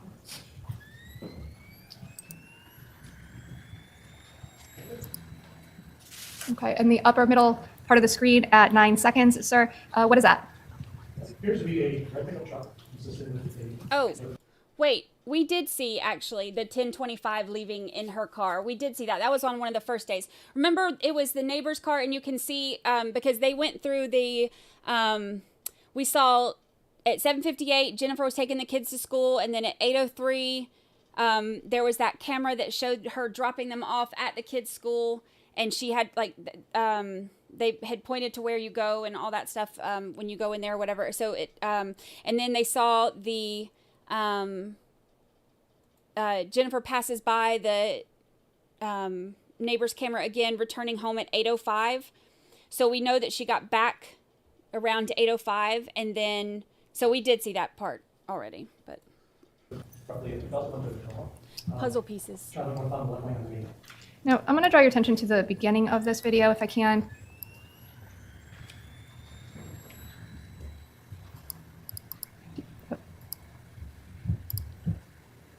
Okay, I'm going to stop it there at 5 seconds. Sir, do you see that red truck in the middle of the screen? I do. Did you mark that as or designate that as a vehicle of interest? I did, yes, initially. Just because of the color and the type of the body. Pickup truck, color red, but then upon further inspection, you can see it appears to have a cover on the back. I don't see side steps on there, so you know, this whole front end is slightly different as well. To me, it doesn't look like a Toyota pickup. Okay. Safe to say there are other trucks, red trucks traveling on Route 8? Absolutely. Okay. Did you look at every one that you found? Every red truck that passed in my window, yes. And I'm going to show you file 2. And what angle is this, sir? This is facing a northerly, northerly direction. That's Route 8 north, and that's Route 8 south. And same question, please. Stop. Oh, just... Okay. Oh. On the upper left-hand side of the screen.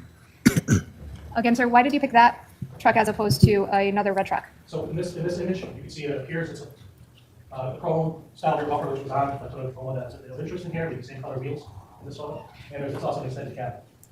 Now, I'm going to draw your attention over to the right side of the parking lot. Do you see that, where the cursor is? Yes. Is that also a red truck? That is a truck. Okay. Is that a red Toyota Tacoma? No, it's not. Okay. How do you know? That looks like a red Ford pickup truck based on the front grille. Okay. Just play this through. And file 3. Now, what angle is this, sir? This is the same angle as the first video. Route 8 northbound here, Route 8 southbound here. And if you can, please tell me to stop it when you see anything, if anything. Okay. And by the way, all 3 of these clips, what's the time? 11:40 hours on page 11. And the one before it was also 11:40? Yes. And the one before that as well? Okay, so it's safe to say that all 3 of these clips depict the same vehicle moving through this area? Yes. Okay. Thank you. Now, you mentioned, you can have a seat, sir. You can. That you mentioned that you had been at 80 Mountain or 77 Mountain Spring Road in the Farmington area before, correct? Yes. Okay. Were you aware of video footage from 77 Mountain Spring Road? Yes. Okay. With respect to a vehicle consistent with a Toyota Tacoma, is there a time that that vehicle leaves 77 Mountain Spring Road? Leaves in the morning of 5/24? Yes, in the morning. Yeah, it was a red pickup truck was seen leaving that residence, headed towards Route 4 at approximately 5:30, 5:35 hours. Draw your attention, sir, to file 4 behind you. Do you recognize this video? Yes. This is the one from the 80 Mountain Spring I'm gonna Road. Stop it there, sir. Do you see the time up on the upper right? Yes. Do you know if that's correct? The time is not correct. What is the time? It was roughly 24 hours, a day behind, so The date's wrong, it should be 5:24, and it should be, and I think the time was roughly 10 minutes fast. And sir, did you utilize this video in your, I guess, assignment given to Trooper LeBeau as well as your own review? Yes. Why? It was important to know times left, distance traveled, so we can start calculating rough estimates of when vehicles will be passing certain areas. So the vehicle you found on the Valley Transit was at what time again? 11:40 in the morning, How far away is Valley Transit from this area at 80 Mountain Road? approximately 40 miles. And did you drive it? I did, How long did it take you? 40 minutes. Sir, is there a time period on 77 Mountain Spring video that truck consistent with a red Toyota Tacoma appears again on this video? 12:22 in the afternoon on May 24th. File 5, please. So I'm going to stop it if I can. And the time stamp reading on the video? Well, the timestamp on the video says 5/25/2019 at 12:32 hours and 16 seconds. So However, real with the time? adjustment of the time, it would be 12:22 hours and 16 seconds. And do you see that vehicle consistent with the red Toyota Tacoma on that screen? I see a vehicle, it's behind the two. If you can back it up a frame or two. Sorry. That's okay, if you can tell me. If you Yes, can go. I saw it coming off the road and then take the right, pull in the driveway. Okay. And the day also reads 5:25, is that correct? That's not correct, it's 5:24. Now, do we see this vehicle leave the 77 Mountain Spring video or leave that driveway again on 5:24? Yeah, so in the evening of 5:24, at roughly 5:25, 5:30 in the evening, that vehicle seen pulling out. I'm going to play file 6.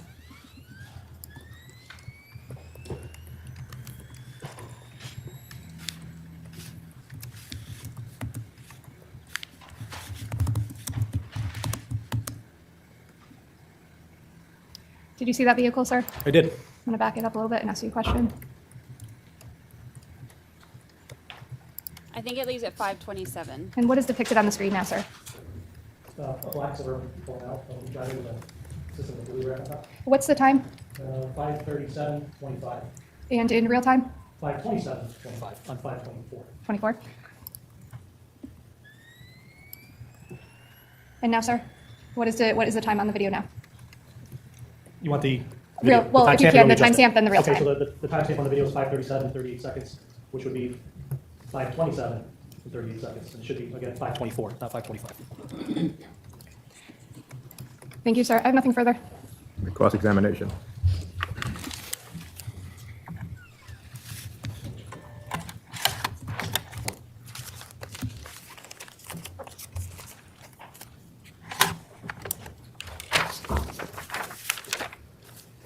You indicated you assigned Trooper LeBeau to watch all those videos on the rest stop on the Merritt Parkway, correct? Yes, sir. He was supposed to be looking for red Toyota Tacoma pickup trucks, right? One of the vehicles, yes. Well, and a black Chevy Suburban. Yes. Right? A black Ford Raptor. Yes. And you said also a white Jeep Cherokee. Yes. So did Trooper LeBeau give you a report on all these different The only vehicles? report that I know he generated was the seizure of the videos that depict the red pickup truck. So my question, though, had to do with what he communicated with you regarding all the other vehicles that he said that he saw that matched the description of one of those four vehicles. Absolutely. So did you then follow up on whether or not any Ford Raptors came driving up Route 8? Yes. Did you follow up on whether you saw any white Cherokees driving up on Route 8? I don't recall. I don't think I was looking for the white Cherokee. I was specifically looking for a red pickup truck based on the video that was seized prior to me, not any other vehicle when I was going to Route 8. But if you recall, we indicated you Oh, had I thought you were asked talking him. about me to Greg. I'm sorry. I must have missed what you just said based on that comment. My understanding was that you had instructed Trooper LeBeau to view any of those, whether he saw any of those four vehicles driving either southbound or northbound during those specific timeframes, correct? Correct. And that was right before you went to Route 8 to look at vehicles that would have been maybe 20 minutes later after the Fairfield rest stop, or am I incorrect about that? You're incorrect. Okay. So at that point, you were only looking to see whether there were any red trucks consistent with the Tacoma driving north on Route 8, correct? Yes. Did anybody do the same thing with regard to vehicles that were consistent with a black Ford Raptor? No. Did anyone do a similar viewing and spending time going through surveillance regarding a black Chevy Suburban? Let me back up for a sec. I assigned Greg to look for all those vehicles. Who's Greg? I'm sorry, Trooper LeBeau, to look at all those vehicles. Yes, they were all looked into. What was yielded out of it was a red Toyota Tacoma pickup truck. Well, I understand. That's the one that Yes. was seized, correct? Correct. Okay. So my question has to do with whether anyone was charged with going to the Valley Transit to look for either whether the Ford Raptor was passing around the same time. No. Was anyone charged with checking to see whether any black Chevy Suburban traveled that area around the same time? No. Did anyone check to see whether a white Jeep Cherokee pass through that area at any particular time? Because you were aware that Pavel Gumieni, whose name you mentioned before, also drove one or more of those vehicles, correct? Yes. Okay. They're almost done. But it's also my Be understanding that caught up. Trooper LeBeau had been tasked with watching hours of video in both directions, right? Yes. And did he tell you that he saw multiple red pickup trucks during that entire time? There was a report of a vehicle that was closely resembled this Tacoma we were looking for. However, I was alerted to that there was different color bumpers and there was no side steps. And those were the only two vehicles in the hours he watched that even remotely appeared to be red Toyota Tacomas. Is that what you're saying? That's what was reported to me. Okay. So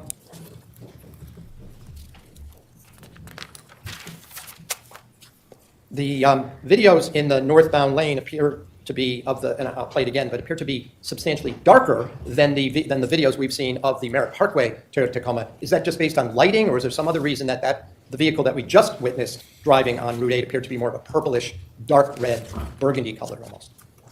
Can you repeat your question? What's your question? Yeah. Is there a reason why, when we were just watching the last video we just watched, where you see the vehicle heading away from the camera view, appears to be a darker color, like a purple? Purple? No, it looks red to me. Okay. Thank you, Tina. And you indicated that it was consistent with I think you said 2001 Toyota Tacoma, right? Correct. It's true, though, that Toyota Tacoma body design hasn't changed in 15 or 20 years, There's right? subtle differences. Yeah. But those subtle differences you couldn't tell by just these quick clips, could you? No. So it could have been a 2010 Toyota Tacoma you were witnessing, right? I don't know. You got to show me a picture of a 2010 Toyota. But you agree that, you've been a state police officer for now how many years? 18. 18 years, and you've traveled the highways of Connecticut for all of those years, right?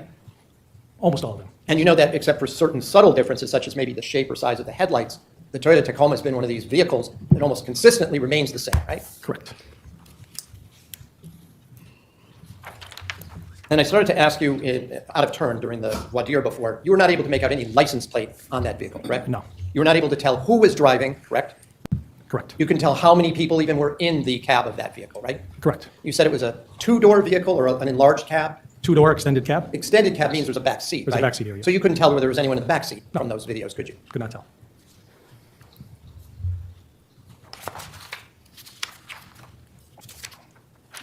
I just want to pull up for a second the videos we saw from 77 Mountain Spring. I stopped the camera at what's marked as 12:32:13 p.m.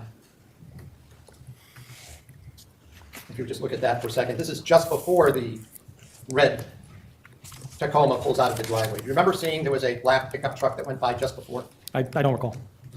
Well, I'll play it. Okay. First of all, while we're at this, I'll play the clip. They're not very long.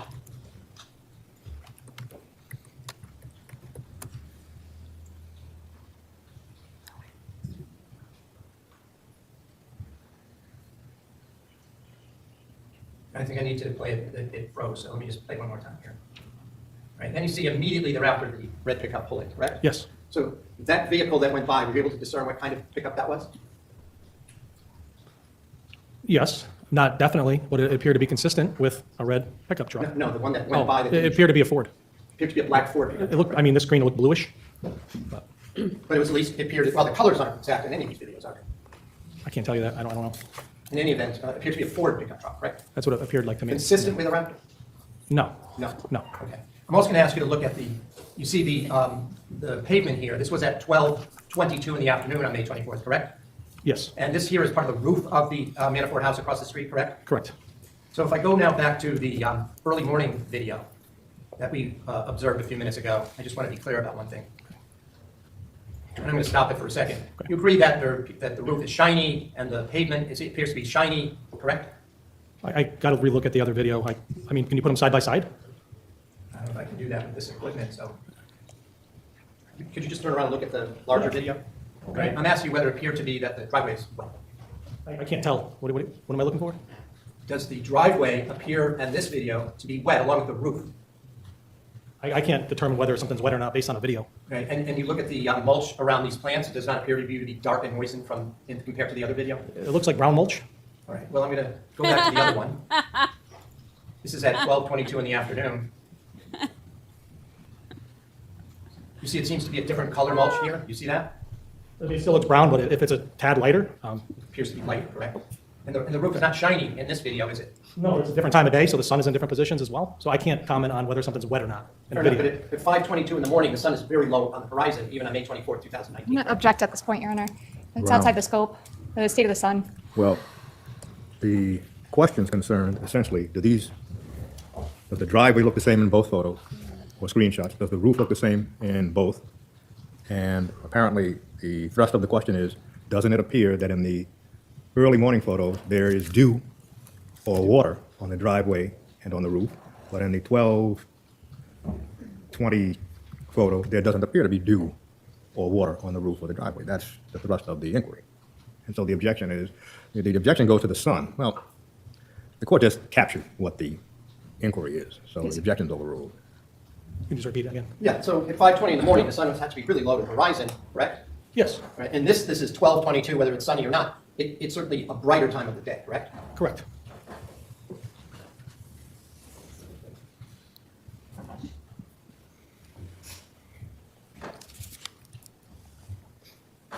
Look at that baby.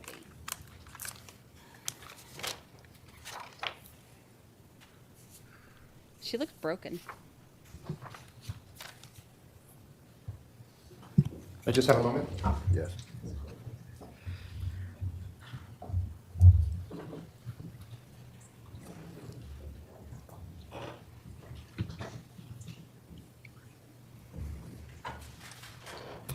I just have one or two final questions. Just to be clear about what assignment you gave. You did, in fact, give Trooper LeBeau an assignment to look for whether any Ford Raptors were traveling in that vicinity at that time, correct? Correct. But no report was given to you about any specific Ford Raptors in that time frame, correct? Correct. I have no further questions. Just briefly, if I can, Your Honor. Yes. Sir, with respect to Attorney Schoenhorn's questions about review of video surveillance regarding the Raptor, do you remember that line of questions? Yes. Okay. And Trooper LeBeau informed you of the Raptor or seeing the Raptor or something similar to the Raptor on traveling on the Mare Parkway at various times? Is yes or no, or did he? Yeah, he eventually reported to me that there was a Raptor seen. But you got to keep in mind, we also had other corroborating evidence where we knew this Raptor was. So I'm going to leave it there for that. Well, let me ask you this, sir. Did you follow up with where the location of the Raptor was through the use of the vehicle itself? Yes. In what way? Burla. What's a Burla? Burla is the infotainment system inside the vehicle. It yields GPS coordinates, phones that connect to it, and things like that such. Were you able to obtain the Burla infotainment center from the Raptor? Yes, prior to the canvas on the highways. Okay. So with respect to the Toyota Tacoma, was there a Burla system or infotainment center There was from not. the 2001 Toyota Tacoma? There was not an entertainment system in that Tacoma. Okay. So why is that? Older vehicle, the technology was older. Okay. So with respect to the newer Ford Raptor, you were able to determine its location based on the Burla system? Correct. Okay. Did that infotainment center go to the state forensic lab?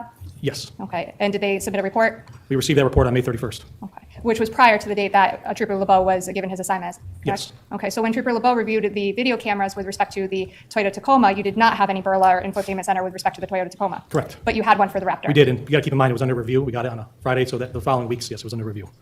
Nothing further. Thank you. Just to clarify, are you saying that you didn't get an actual report from the lab about the Burla, that's the OnStar system, is that what you're talking about? No, different than OnStar.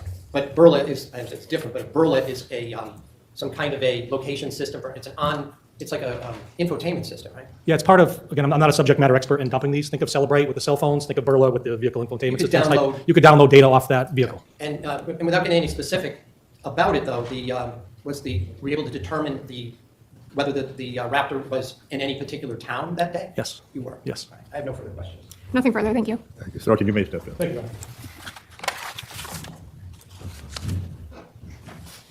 We caught up. We Your Honor, made it that through is the 2 last days witness for in the day for one. the state. Thank you. Now, Attorney Manning, do you have the lineup for tomorrow, at what times the witnesses will be available? We do, Your Honor. We may, and to be candid with the court, with scheduling and a few vacations that have gone on with our witnesses, we may be ending early a little bit tomorrow, depending on some of the witnesses. I'm going to try and confirm that Good. before 5 o'clock and get the information of exactly who will be called to counsel. But can we start at 10 o'clock? We can start at 10 o'clock, definitely. Thank you. Ladies and gentlemen, you have heard at least the skeletal view of what the lineup will be for tomorrow, so we will start at 10 o'clock. It's not certain that we will have witnesses that will testify one right after the other. So please be patient. We thank you for your patience. We adjourn for today. Please do not discuss the case nor follow any media about the case. Have a good evening. Okay, so that actually works out really good because tomorrow is the day that treatment's a little bit rougher. I'll be a little bit exhausted. Look at this little bitty baby. She does look broken, doesn't she? Look, her like neck is facing a different way than her body is. But she's adorbs. So tomorrow, look at her little bitty baby belly. I just love her. Let's make her bigger so we can see her. Look at her. Look at the little baby. So tomorrow, we have, I will try to start as close to noon Eastern as I can. It just depends on what time I get home. But if they're ending early, that's actually perfect for me on a Wednesday. So that is perfect. Look at that little angel. I just want to squeeze her. I just want to squeeze her. She's so precious. I love her. She does look broken. She's had enough of the defense today.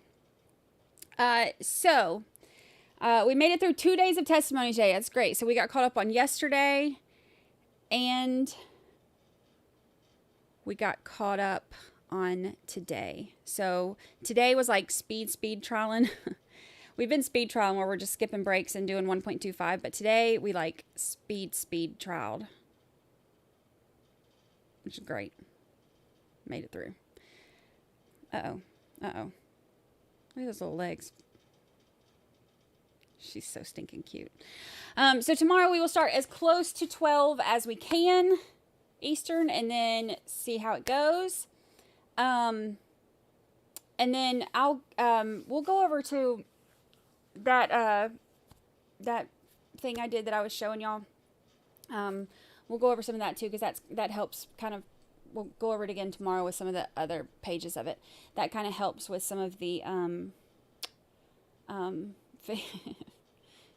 figuring out, you know, all that stuff. All the where'd it go? Oh wait. All the putting together all these timestamps and everything they're giving us. All right, stats: 6 witnesses, 1 sidebar. 65 objections. 65 objections. Let that sink in. He said right 218 times. And that's just that we know of, because there's part of today, like part of the stuff from this morning I skipped through. So 218 times he said right. And 2 voir dires. That is crazy. That's crazy. Wow. That's crazy. Marie Moss, you're the best. Thank you. Thank you for being our official statistician.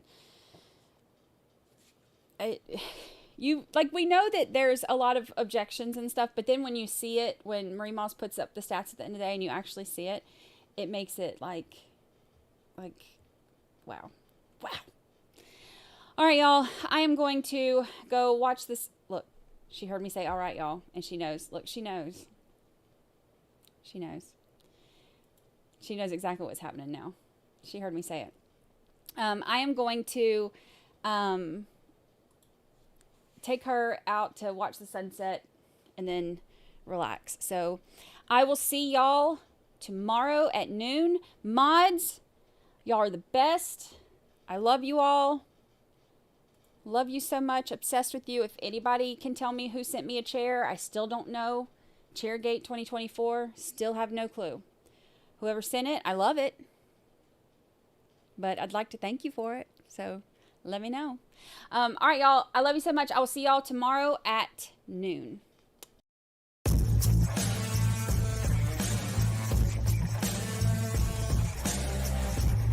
I gotta go. I can't stick around here forever. Everybody was wonderful. Everybody behaved. Everybody's always so nice to me. Just love your channel and